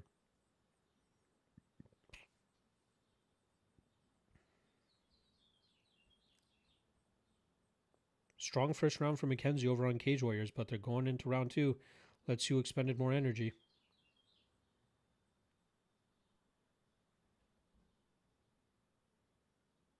1 minute into this second round. Not much going on.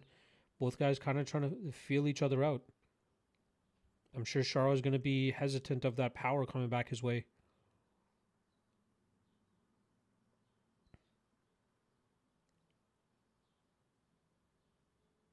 Head kick blocked.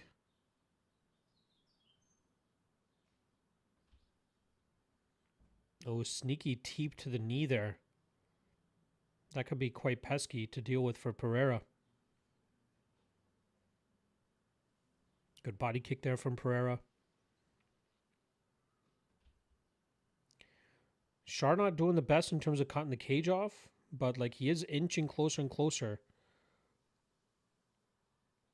Ooh, big body kicks from Chara. Letting go with some kicks now.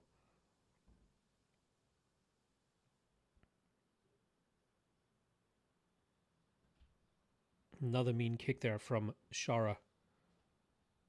Oh, he almost went spinning back fist there. Ooh, Perkins landing some big shots on McKenzie to start round 2. Can't get overzealous though. McKenzie's chin holding up big.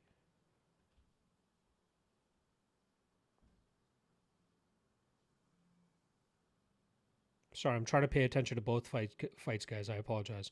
A lot more action going over on in the Perkins and McKenzie fight. Ooh, good side kick to the body there from Chara.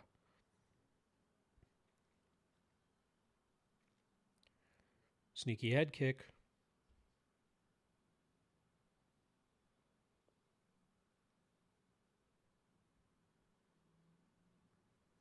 Ooh, Michel tried countering him there, just missed. Ooh, big spinning back fist miss from Chara. Ooh, Perkins going for a takedown. McKenzie going for Gilly. Does he have it?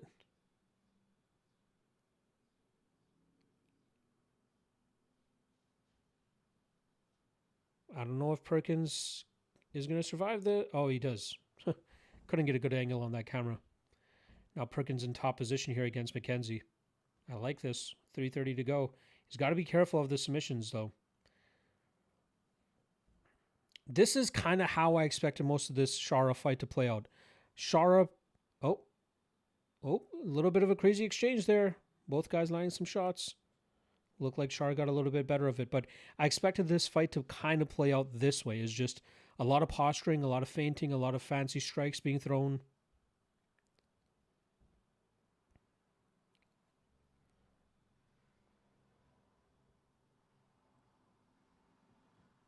And I was hoping that none of them would be able to get a knockout. So with every second that ticks off this clock, I'm feeling good.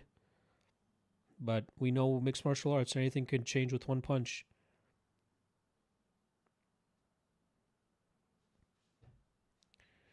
Again, this fight's not being fought at a pace, especially after that first round. Like the second round's not being fought at a pace where I think that Michel's potential gas tank issues are gonna hinder him. Like he still seems hoppy. He seems like his reflexes are still there.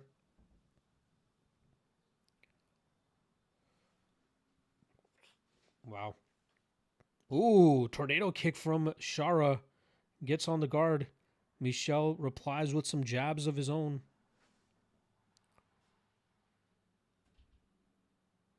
Ooh, Michel tried spinning there and missed. 10 seconds left in the first round. Let's see something flashy come from Magomedov. Watch out.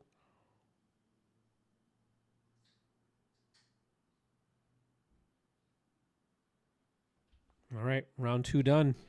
I like it.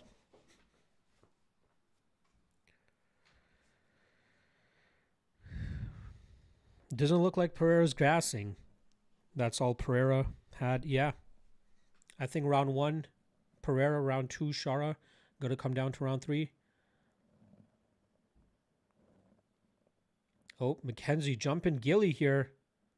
Trying to transition to an anaconda choke, and he does. Oh, 150 to go. This might be tight. This might be tight. Oh, great scramble from Perkins. Gives up his back, though. Oh. Potential triangle choke position here for McKenzie, though, but he's got an arm trapped and the back position. Oh, this is going to be tough for Perkins. He's got to be careful of the triangle. Oh, armbar triangle. 50 seconds left for McKenzie. Oh, this is going to be tough for Perkins to get out of. Oh, this might be done. This might be done. Oh, this might be done. 35 seconds. Oh, I want to pay attention to Shara and Michelle, but Perkins is in a deep submission and he gets out of it. Wow. Great work from Perkins to scramble out of that. Sorry, round 3 of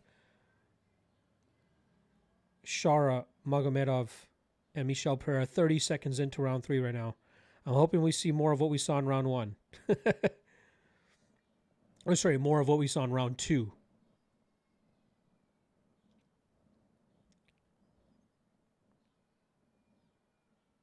I don't know how that second round was scored for Perkins and McKenzie. I feel like Perkins landed the better shots.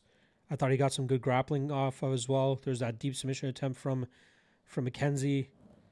Nevs, who do you got in that? I don't know how closely you're watching the Perkins fight.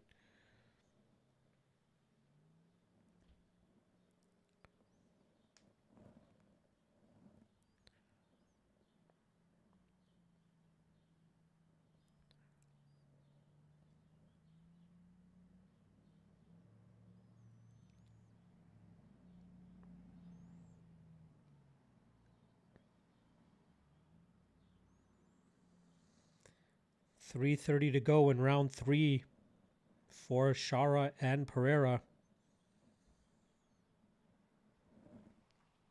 Anybody's fight. Not a lot happening so far in this third round. A lot of pressuring from Magomedov.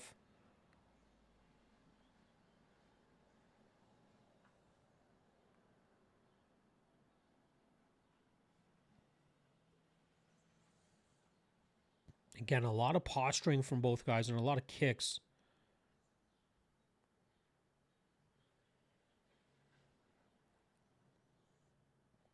McKenzie comes out of into round 3 with a takedown attempt right away, but perfectly blocked by Perkins. Oh, takedown attempt from Pereira. Stuffed by Shara. Shara gets into side control. Nope. Pereira right back to his feet. They scramble right back to their feet. Ooh, eye poke from Shara. If I was Pereira, I would take that break. Why not? Meanwhile, another takedown attempt from McKenzie over in Cage Warriors.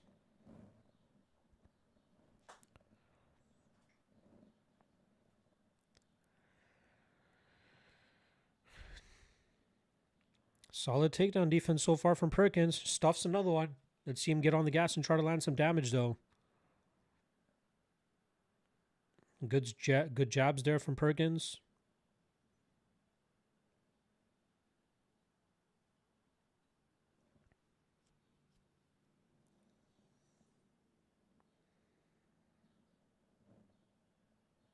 I'd kind of be surprised if they take a point from Shara. Like the issues and the warning that he had after round 1 was for the hair. I don't know if Herb would be like, you know, I'd be surprised if they take a point.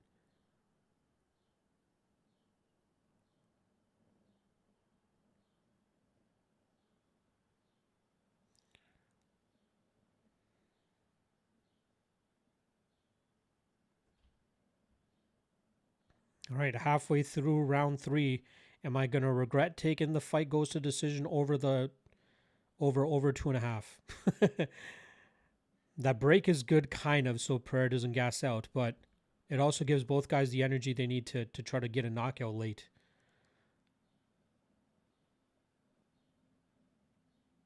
Ugh, I hate betting overs and fight goes to decisions. Oh, nasty elbow from Perkins on the break over in Cage Warriors.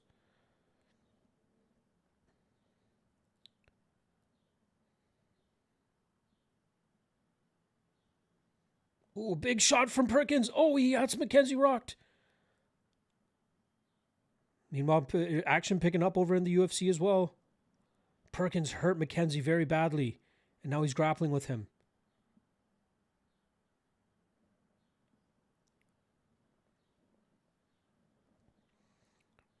Sneaky shots being landed by both guys here, and Shara and Michelle. Oh, nice one too from Shara. Oh, he counters again. Big head kick from Shara. Michelle eats it. Michelle's durability holding up big time. Oh, Shara trying to go spinning back kick or back fist. Michelle is more than out of the way of it though. Kind of surprised Perkins is grappling as much as he is after he hurt Mackenzie the way that he did. Pereira going for a takedown, trying to eat some time up against the fence now. Look at that welt on the left thigh of Pereira as well.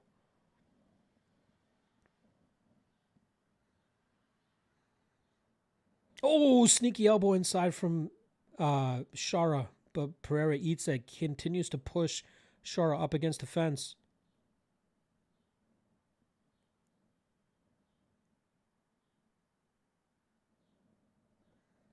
$50 seconds left over in the Perkins fight. He's in dominant position, kind of has the back of Mackenzie, locks up the body triangle with 40 seconds to go.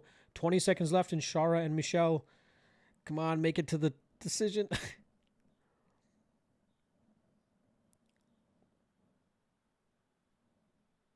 10 seconds.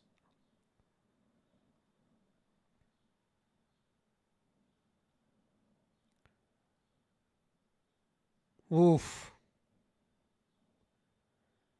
We hit. The fight goes to decision, boys. Hell yeah. It was a sweat. My hands, knees weak, palms are sweaty.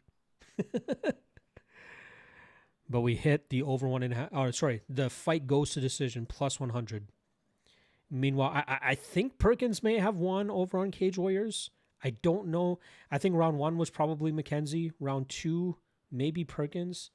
I don't know. I don't care how they scored the Pereira fight or the Shara fight, because all I had was fight goes to decision. And we cashed that shit.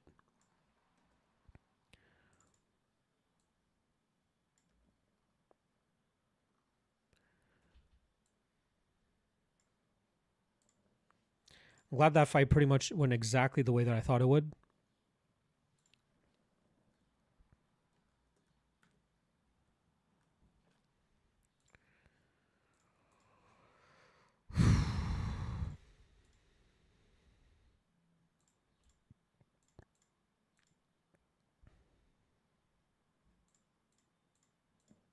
Oh, let's hear the decision over on Cage Warriors.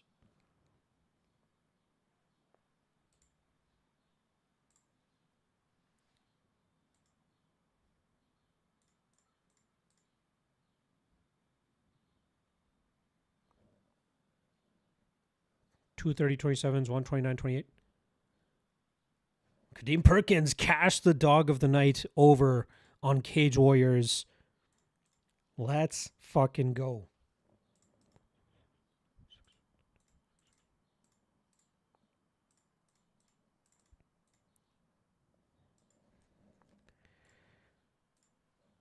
All right, let's hear what the decision is on UFC.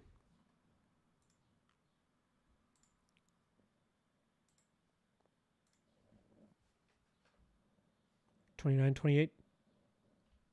I'm guessing Shara. Yeah, definitely Shara.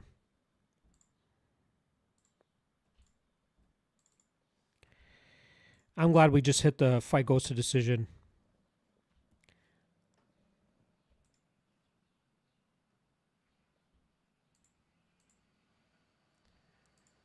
I've been on point today. I've been on point for the most part.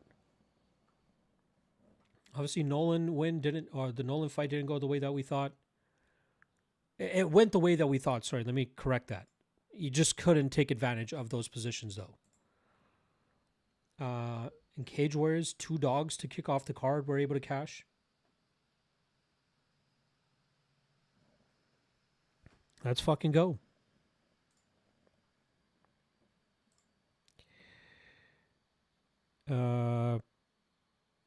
Perkins taking the third, back of the head shots from Sharp, but it's Herb Dean, so it's okay.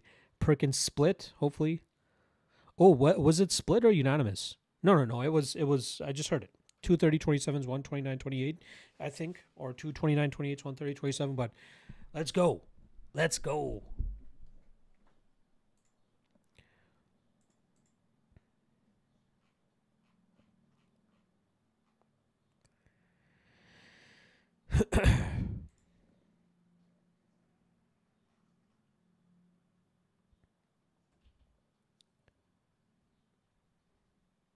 Main event up next for the UFC as well.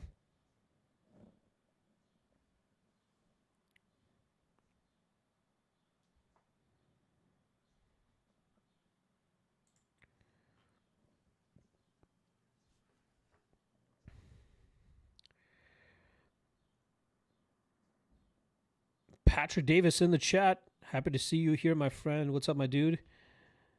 Been at rugby with kids all week. Give you a pick for UFC final. I'm going Fiziev. I'm going Fiziev in the main event.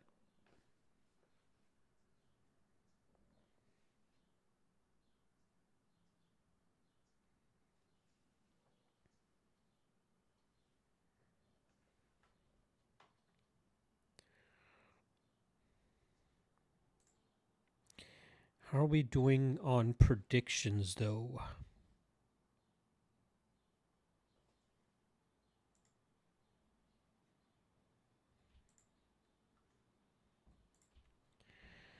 One and one, 2 and 1, 3 and 1, 3 and 2, 3 and 3, 4 and 3, 5 and 3, 5 and 4, 6 and 4, 7 and 4, 8 and 4 going into the main event.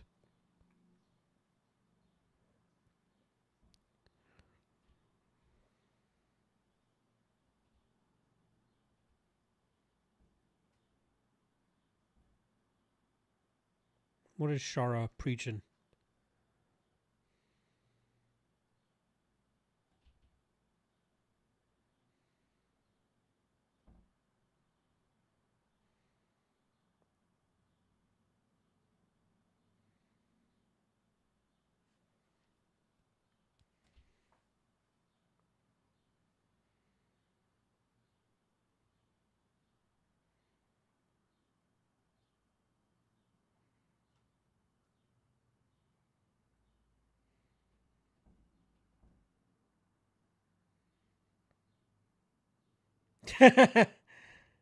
Sorry, trying to get more.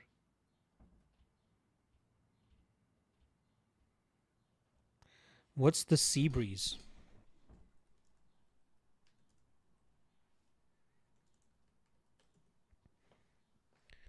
What's the sea breeze on the Caspian Sea? It's a premier resort city situated on the picturesque Caspian Sea in Baku, rising above the waves of the Caspian Sea, covering 750 acres. Wow.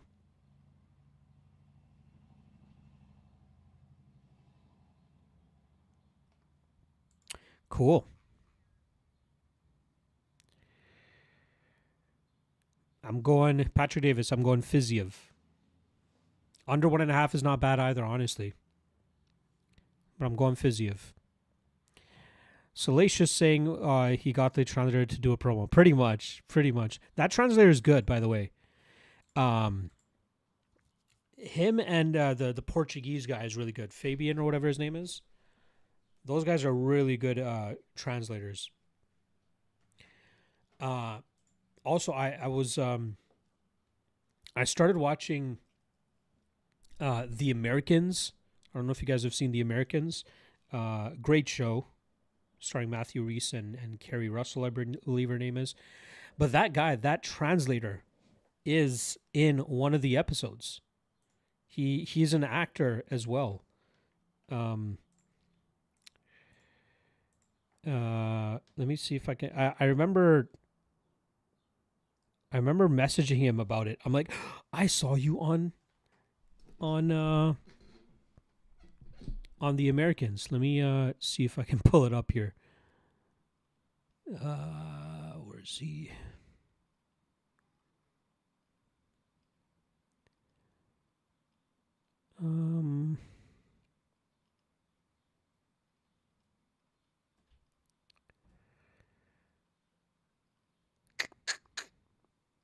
I will find it. I know I will find it.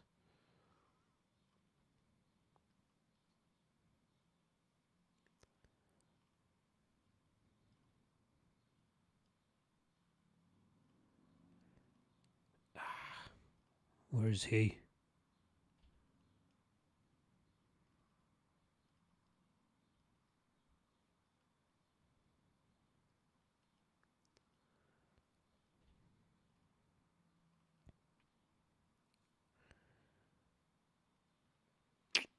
Looks like I might not actually be able to find it. God damn it.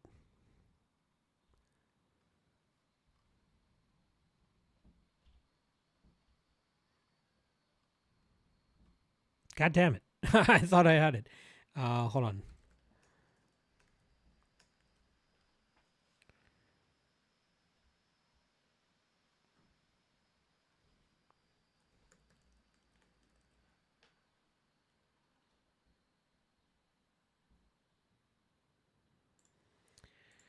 UFC Russian translator.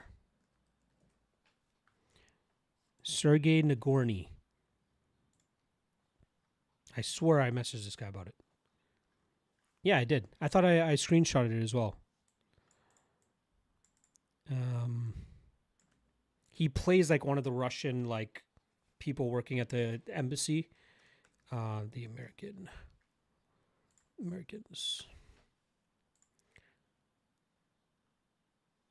Of course they don't have an image. Who would have taken an image of him either? I wish I did take a picture of him. But yeah, he's in the Americans for one episode for 10 seconds. I got way too hype about that for no reason. I apologize.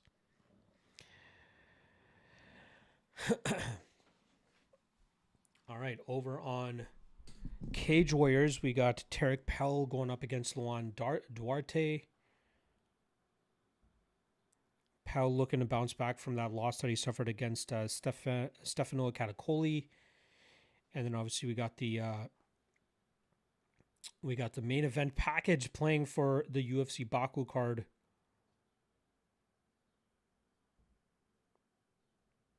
Man, that elbow knockout from Torres against Nicholas Mota was nasty.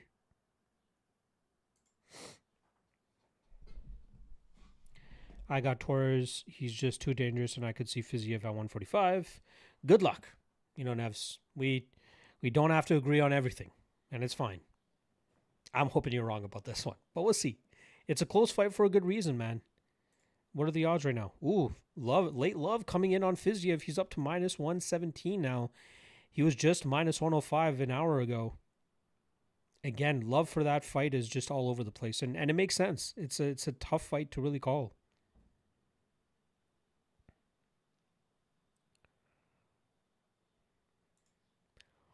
See if there's been any crazy movement on PFL. Nope. Everything kind of holding steady over there. Liz Carmouche down to minus 160 is a little interesting to me. I think she was like minus 2 something when I studied that fight. Should I play Liz Carmouche minus 160? That's not a bad line.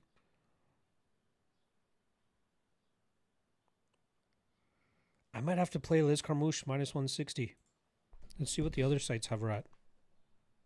You know what? I'll wait for this main event to finish and then decide. Salacious got, I have the under 1.5. I don't hate it.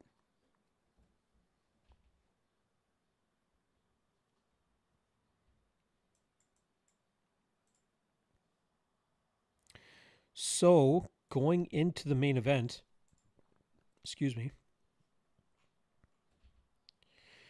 we are 1.66 units in profit.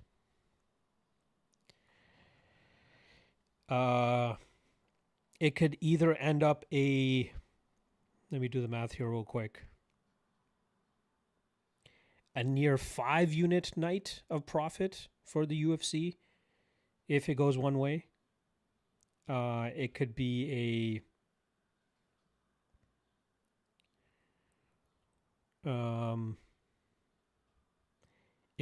a profitable / break even another way. Or it could be a 1.5 unit loss if it goes another way. I'll just put it this way. If Torres wins over 1.5 rounds, this would be a 1.5 unit loss event for me. Any other outcome, I profit on this card. Neves said, Bovada has Liz at minus 200. Nah. Again, when you get closer to minus 150, you got me interested in Carmouche.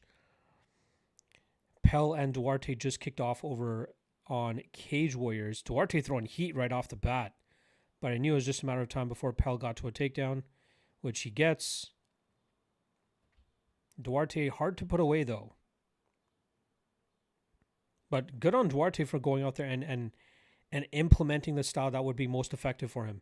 Get those bombs off on Pell. Ooh, big takedown from Duarte. Nearly gets reversed by Pell. And now they're back to their feet.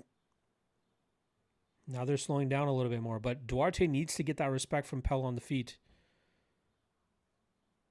I think that's the best way for Duarte to pull off the upset here.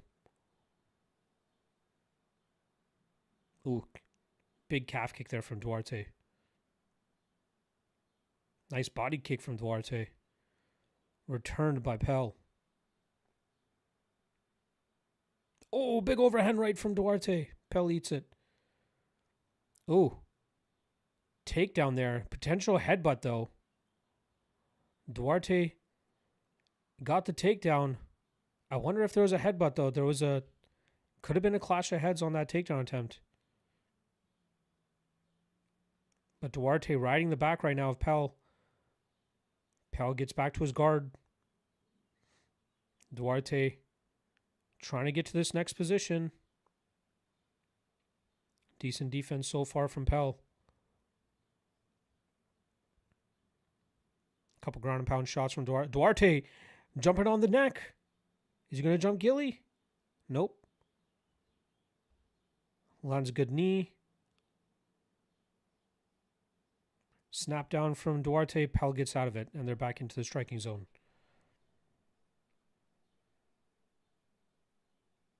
Oh, big right hand from Duarte. Pell eats it. It almost looked like the wrist more than the actual punch landed. Ooh, big takedown defense there from Duarte. He hops on the neck again. Pell fends it off. This is becoming a little bit tougher for Pell than I'm expecting, or than he expected, I'm sure. Duarte did take this fight on short notice, so who knows how long he can keep on this type of success. Ooh, good marching forward combination there from Duarte. Pace is kind of slowed down a little bit. I think Pell is trying to get his composure back about him. Ooh, big overhand from Duarte, misses, but he parlays it into a takedown. Butterflies from Pell. Pell throwing up a triangle. Let's see if he can connect the other foot, though. Duarte shucks it off. Duarte in top position now. 1:55 to go on this first round.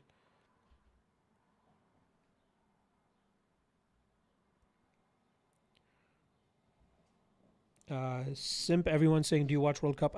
I'm not a big World Cup guy. Like, I'll obviously follow Canada. I'll watch the game. Like, I'll watch their games, but I don't care for it outside of that. Ooh, big elbow there from Duarte. Simps got Torres by KO. MLP got Torres by KO. Nevs got Torres, has a good ground game.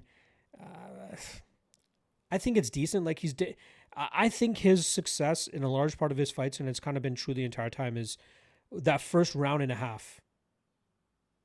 It's really that first round and a half. He can be very, very dangerous. He's athletic. He's fast. Has crazy power. Has a mean squeeze on his choke as well. But again, it's really front loaded. Duarte kind of wearing on Pell so far. 45 seconds left in the first round. He's clearly won this first round. Pell struggling big time. He's bleeding too. Duarte is winning. He's on the back of Pell right now up against the fence. Only got one hook in so far. Duarte looking good so far through this first round.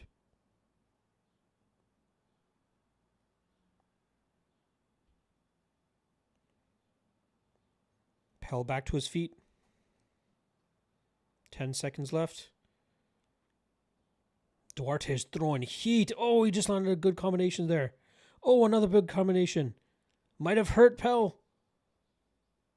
And round 1 is done. Man, what a hellacious first round. Duarte definitely won that first round. Both guys looking spent though. They both not wasted, but they both utilized a lot of energy there. This is going to be a big test for Pell to see if he can come back from this type of how this first round has gone.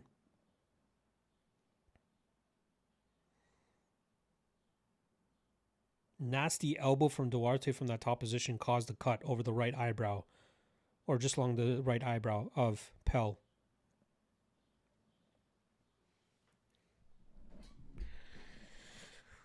Whew. I'll let you guys know. I got the over 1.5 in the Duarte and Pell fight, so I'm hoping for another 2.5 minutes of Pell and Duarte. I'm hoping these fighter intros for Torres and Fiziev go longer than 2.5 minutes, because I just want to watch that Duarte and Pell fight, get past 2.5 minutes, and then I'll fully focus in on Fiziev and Torres. All right, second round has begun for Pell and Duarte. Duarte was landing some big shots on the feet. It looks like Pell's got his gas back a little bit. Curious to see how Duarte's going to look. Good jab from Duarte.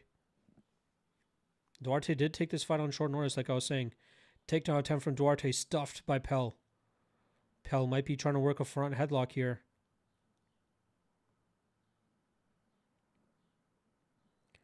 Duarte kind of just resting here as Pell... Oh, Pell transitioning over to the back. Oh, Pell gets right to full mount. Dangerous moment here for Duarte. Duarte creates a little bit of space. Might be able to get his half guard back. Tough position. He gets his half guard back. Pell settles into half guard. 1 minute into the round. We still need 90 more seconds for this over to hit.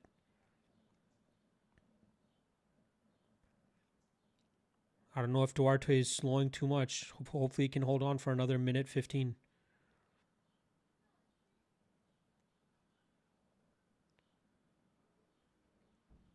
Pell really settling into this half guard position.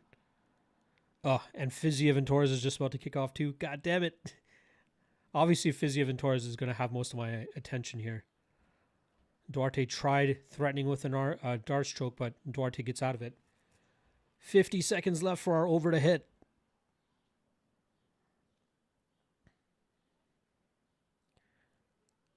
$45 seconds.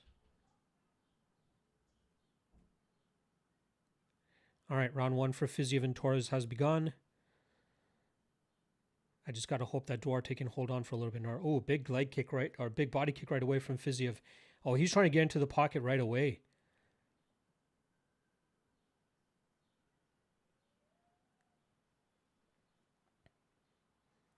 Fiziev trying to get the respect of Torres right away.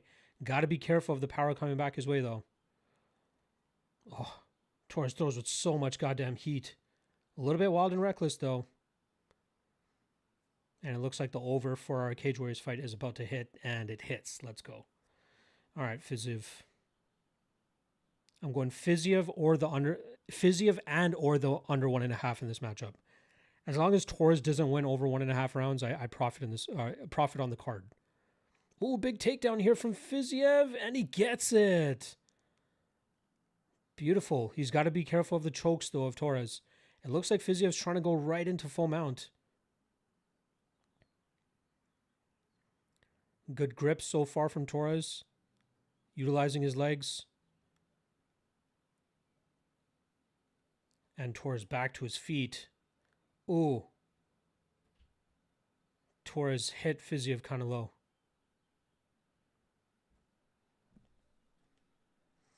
My hand's sweaty, guys. Prince asking who's winning the Pell fight. Duarte won round 1. Pell looks like he's winning round 2 with a minute and a half still to go. All right. Fiziev and Torres is back on.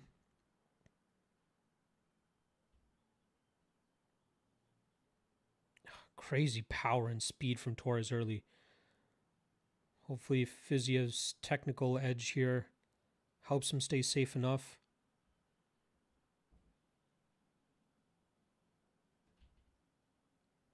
I like that Fiziev is trying to work that calf though.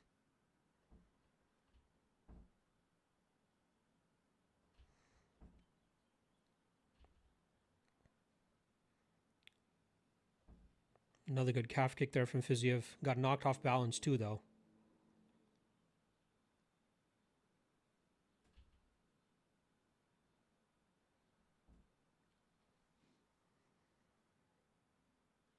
Oh, he is chewing up that lead leg of Torres. I love it.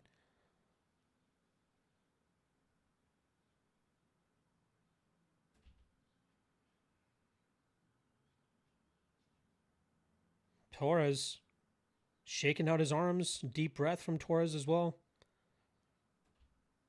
Fiziev just trying to stay a little bit more composed here. Arm triangle choke from Pell here with 10 seconds left. Thumbs up from Duarte though. It looks like the clock is going to expire with Pell in an arm triangle position. Round 2 of Pell and Duarte ends with this being tied up going into the third. Meanwhile, Fiziev trying to establish himself here against Torres. I wonder if Torres has kind of struck himself out. I know he still has crazy power, but those leg kicks he's eaten, some of the energy he's expended. Oh, another big inside leg kick there.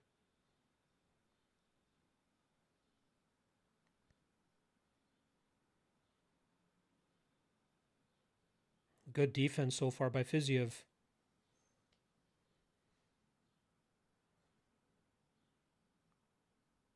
Oh, nice kick there from Torres himself.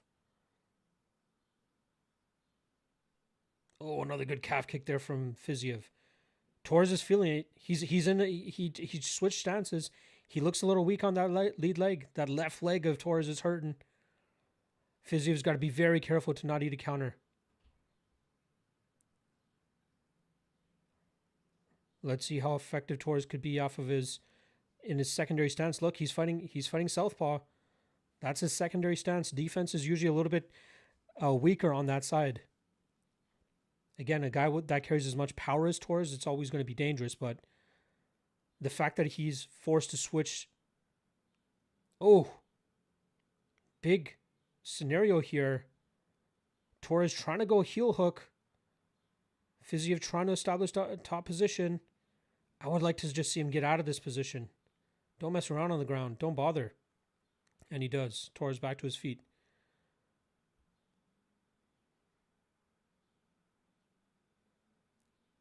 That lead calf of Torres on the left leg is damaged. Oh, nice left hook there from Fiziev. Torres still on the gas though. Credit to him. Oh, big shot there from Torres. Fiziev eats it. Whew, my hands are sweaty.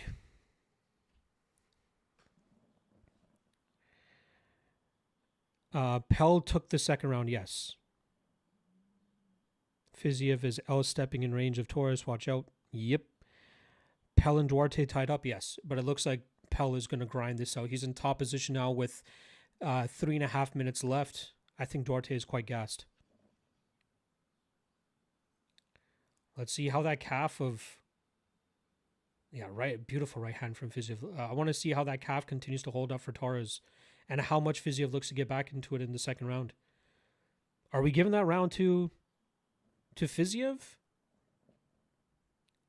Probably not. There was a couple big moments where Torres kind of staggered Fiziev. That jab near the ending of the first round as well. I don't know who to give that first round to. I think Torres landed probably the more eye-catching shots, but Fiziev did a lot of good long-term work.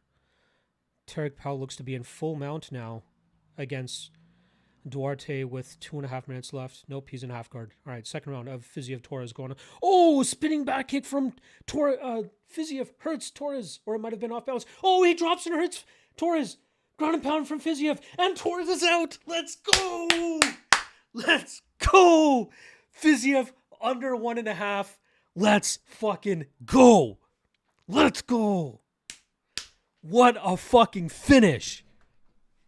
What a finish. Yes. Yes. Big win for Rafael Fiziev.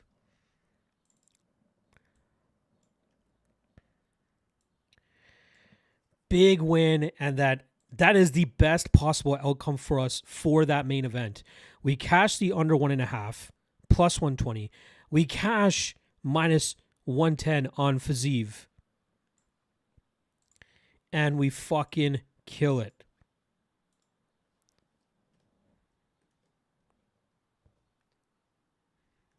Good win for Fiziev, man. He needed that one. So what is that?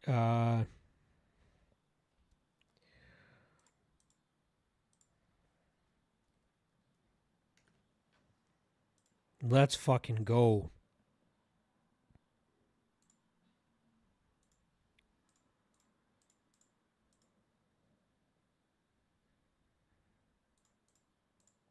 Nasty follow-up shots from Fiziev, too.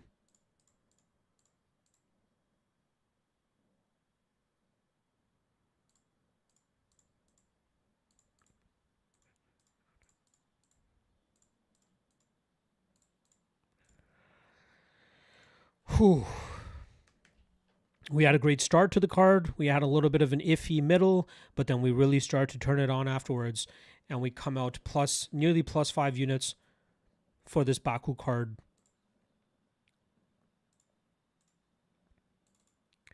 Now, I wanted to say this. Let's see what you guys are saying, actually. Let's go, Silicious. Insane. That was crazy. Play some music. Big one. Play the Shane McMahon theme. Here comes the money. I ain't trying to get copyright struck out here, my guy. Pell and Duarte. It looks like Pell has been pounding on Duarte for the last round, so it looks like Pell is going to win rounds 2 and round 3 and win this decision. There's 10 seconds left in the fight. Pell is going to win. Famosa saying, let's go. Yes, what a finisher. Birdie just said UFC 331 is set for September 19th at Crypto Arena. 2 events. September 19th doesn't sound right, though. Or sorry, August 22nd was the Sacramento card. So within a month, California getting 2 events, apparently. Another win for the old guys. Fiziev's not that old, my guy. Fiziev, a great gatekeeper. My guy, everybody asking about Pell and Duarte. Pell, the fight is over now. They haven't announced a decision yet, but it looks like Pell is going to win by decision rounds 2 and round 3. I'm going to say this, and again, it could have just blown up in my face, but we have constantly seen in recent fights where people automatically go to the more dangerous, or at least the guy that provides more finishing threat in his fights. And that's why we often get these very closely lined fights in a lot of fights. Arnold Allen versus Melquizael Acosta. I know Allen opened up as a big favorite, but by fight time, it was pretty much a pick'em. But Allen, technically superior. He showed why. Alex Pereira versus Cyril Gane. We got Gane, even money. People are more enthralled by the knockout and finishing power of Alex Pereira, so people are betting Pereira. We saw what happened there. This is the same thing. What I'm trying to say is, when you're betting and predicting these types of fights, you obviously take odds into consideration, but you also take into consideration overall skill set. Like, just for example, it kind of worked against me last time around, or last week with Kyoji Horiguchi. With Horiguchi was winning that fight up until he got knocked out, and we got a good plus money number on it, right? So I was happy about that. But here, Fiziev, technically superior, better strength of schedule, very good Muay Thai specialist, knew how to fight a dangerous striker like Torres. And I know he got knocked out by Rufi, but Rufi is a much better striker than Torres. Torres has crazy power. But at minus 110, at even odds, you give me a technically superior and experienced striker like Fiziev, you take him over Emmanuel Torres all day. And again, I know people just gravitate towards finishers and rising prospects and guys that go out there and just get finishes. That when they fight the top of the division, that finishing thing that they have over fighters, that finishing threat doesn't come through as often. And this is a perfect example of that. Prince Vern saying, let me be cheeky whilst you're in the comments. Did you Patreon locks hit? The lock of the night play, well, you see my plays on the screen there. Lock of the night play was Yakiaev minus 400. Again, the chalkiest lock of the night I think I've had of all time, but 8-second knockout I think warrants a minus 400 price tag. Dog of the night play does not hit with Eric Nolan, even though he had Hasanov gassed as hell. Free play hits with Matsumoto. Say what you want about the decision. Fazeev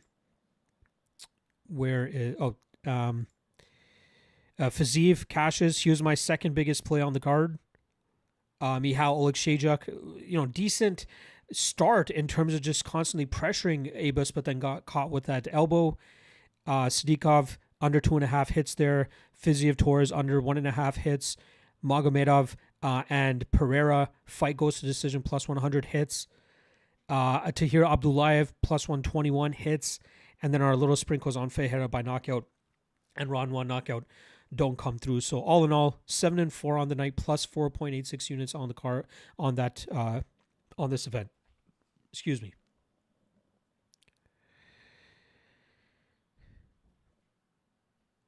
Salacious saying Rufi and Gaethje losses aged well. Yeah, exactly. Yes, Pell did win. Pell just won. All right, I'm gonna close that. I'm supposed to try to nap because I gotta. Oh, Fiziev calling for the BMF title. I don't hate it. He's a badass.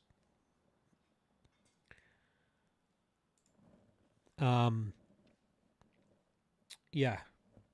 I'm supposed to try to take a nap because I got a long night ahead of me, and I've been up since 5 a.m. watching this fight card with you guys. But yeah, we killed it. We did very well on the card. I'm gonna call that a solid dub. I think we went 9-4 on predictions. Right? Let me double check, triple confirm that.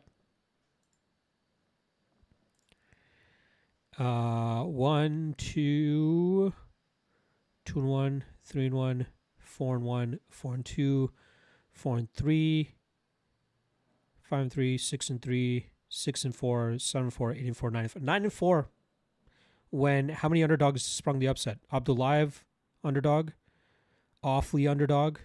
These are not the ones that I'm calling. I'm just saying how many underdogs were on the card. Magomedov closed underdog. Camilo underdog. And then so yeah, 4 underdogs hit. I called one of them. Yeah, I'm happy. We cashed, we profited. That's all I'm happy about. All right, I should honestly go nap. I should go nap. We still got half the Cage Warriors cards to go, but I don't have it in me, guys. I apologize. Again, I got PFL. Those plays are already up on the Patreon page. That goes down tonight. I won't be doing a watch party for it. I'll be out of town. I'll be visiting family. I am going to add, since you guys were already here, I told you guys I like the line movement on the Liz Carmouche fight, so I might take a little... Oh, wait. Carmouche back up to minus 175. I'll see if I can get her at anywhere around minus 160 on any of my books. That's where I'd play her. But otherwise, we did well. I'm happy with my result for the Baku card. Hopefully we can continue to roll it over into the success that we're having so far on the Cage Warriors card. And then obviously PFL later tonight. Appreciate the love. Honestly, you guys have been fucking awesome. Thank you so much for the support.